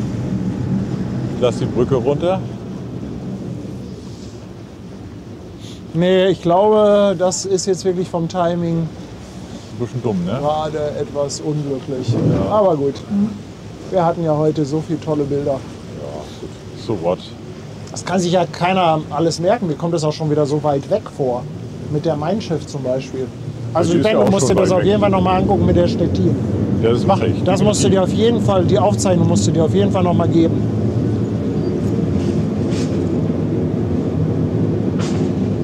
Oh ja, ich hole auch ein Fahrrad raus. Oh, guck mal, wäre lustig, wer jetzt schon Gas gibt und die letzten noch mal eben kurz über die Planke da. Naja, jetzt haben wir noch ein bisschen Hamburg-Flagge. Das ist doch auch in Ordnung. Ja. Sauvignon. Dann hauen wir einen Boah. Ist aber ganz gut am Schwanken. Ja, dahinter ist ein Lotsenboot vorbeigefahren. Das ist die Welle. Ei. Der schützt uns vor der Welle gerade. Ich danke dir, mein Freund. Dankeschön. Allerbesten Dank für den Schutz. Aber ich glaube, der hat uns wirklich gerade geschützt. Ohne Das wäre Scheiß. es geworden nur. Merci. Gab einen Daumen hoch. Ach, guck mal, geil. Aber ein kleiner Minischlepper. Der Taifun. Ja, geil. Ach, guck mal. Sehr geil. Zwar nicht in der Sonne, aber kleiner Flitzer.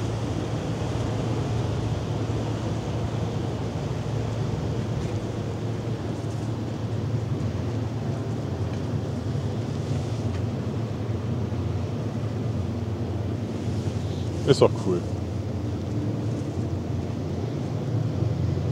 Ja, jetzt kommt noch die Wilhelmsburg. Die Sonne ist weg. Ich glaube, wir warten die noch ab, wenn es dann ein bisschen ruhig ist. Ja, Schön, ne? Der Taifun. ja, hübsch. Ich finde das cool. So alte Schiffe, Ja. top.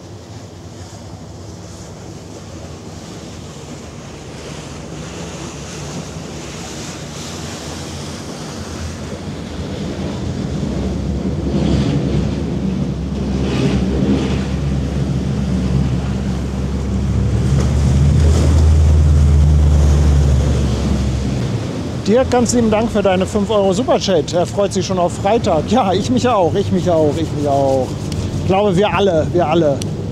Ankerbengel auch nochmal 5 Euro per PayPal. Dankeschön. Ja, wir kommen heute geblendet nach Hause und übersehen unsere Frauen. Ja. Oh, Ulrich, auch an dich nochmal ein dickes Dankeschön für die verschenkte Mitgliedschaft.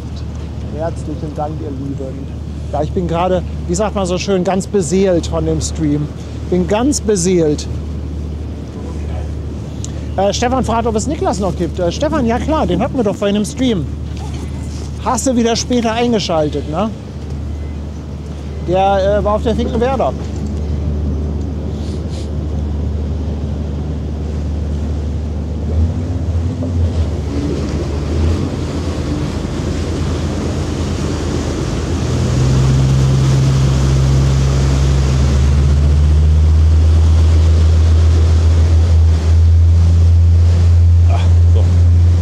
So.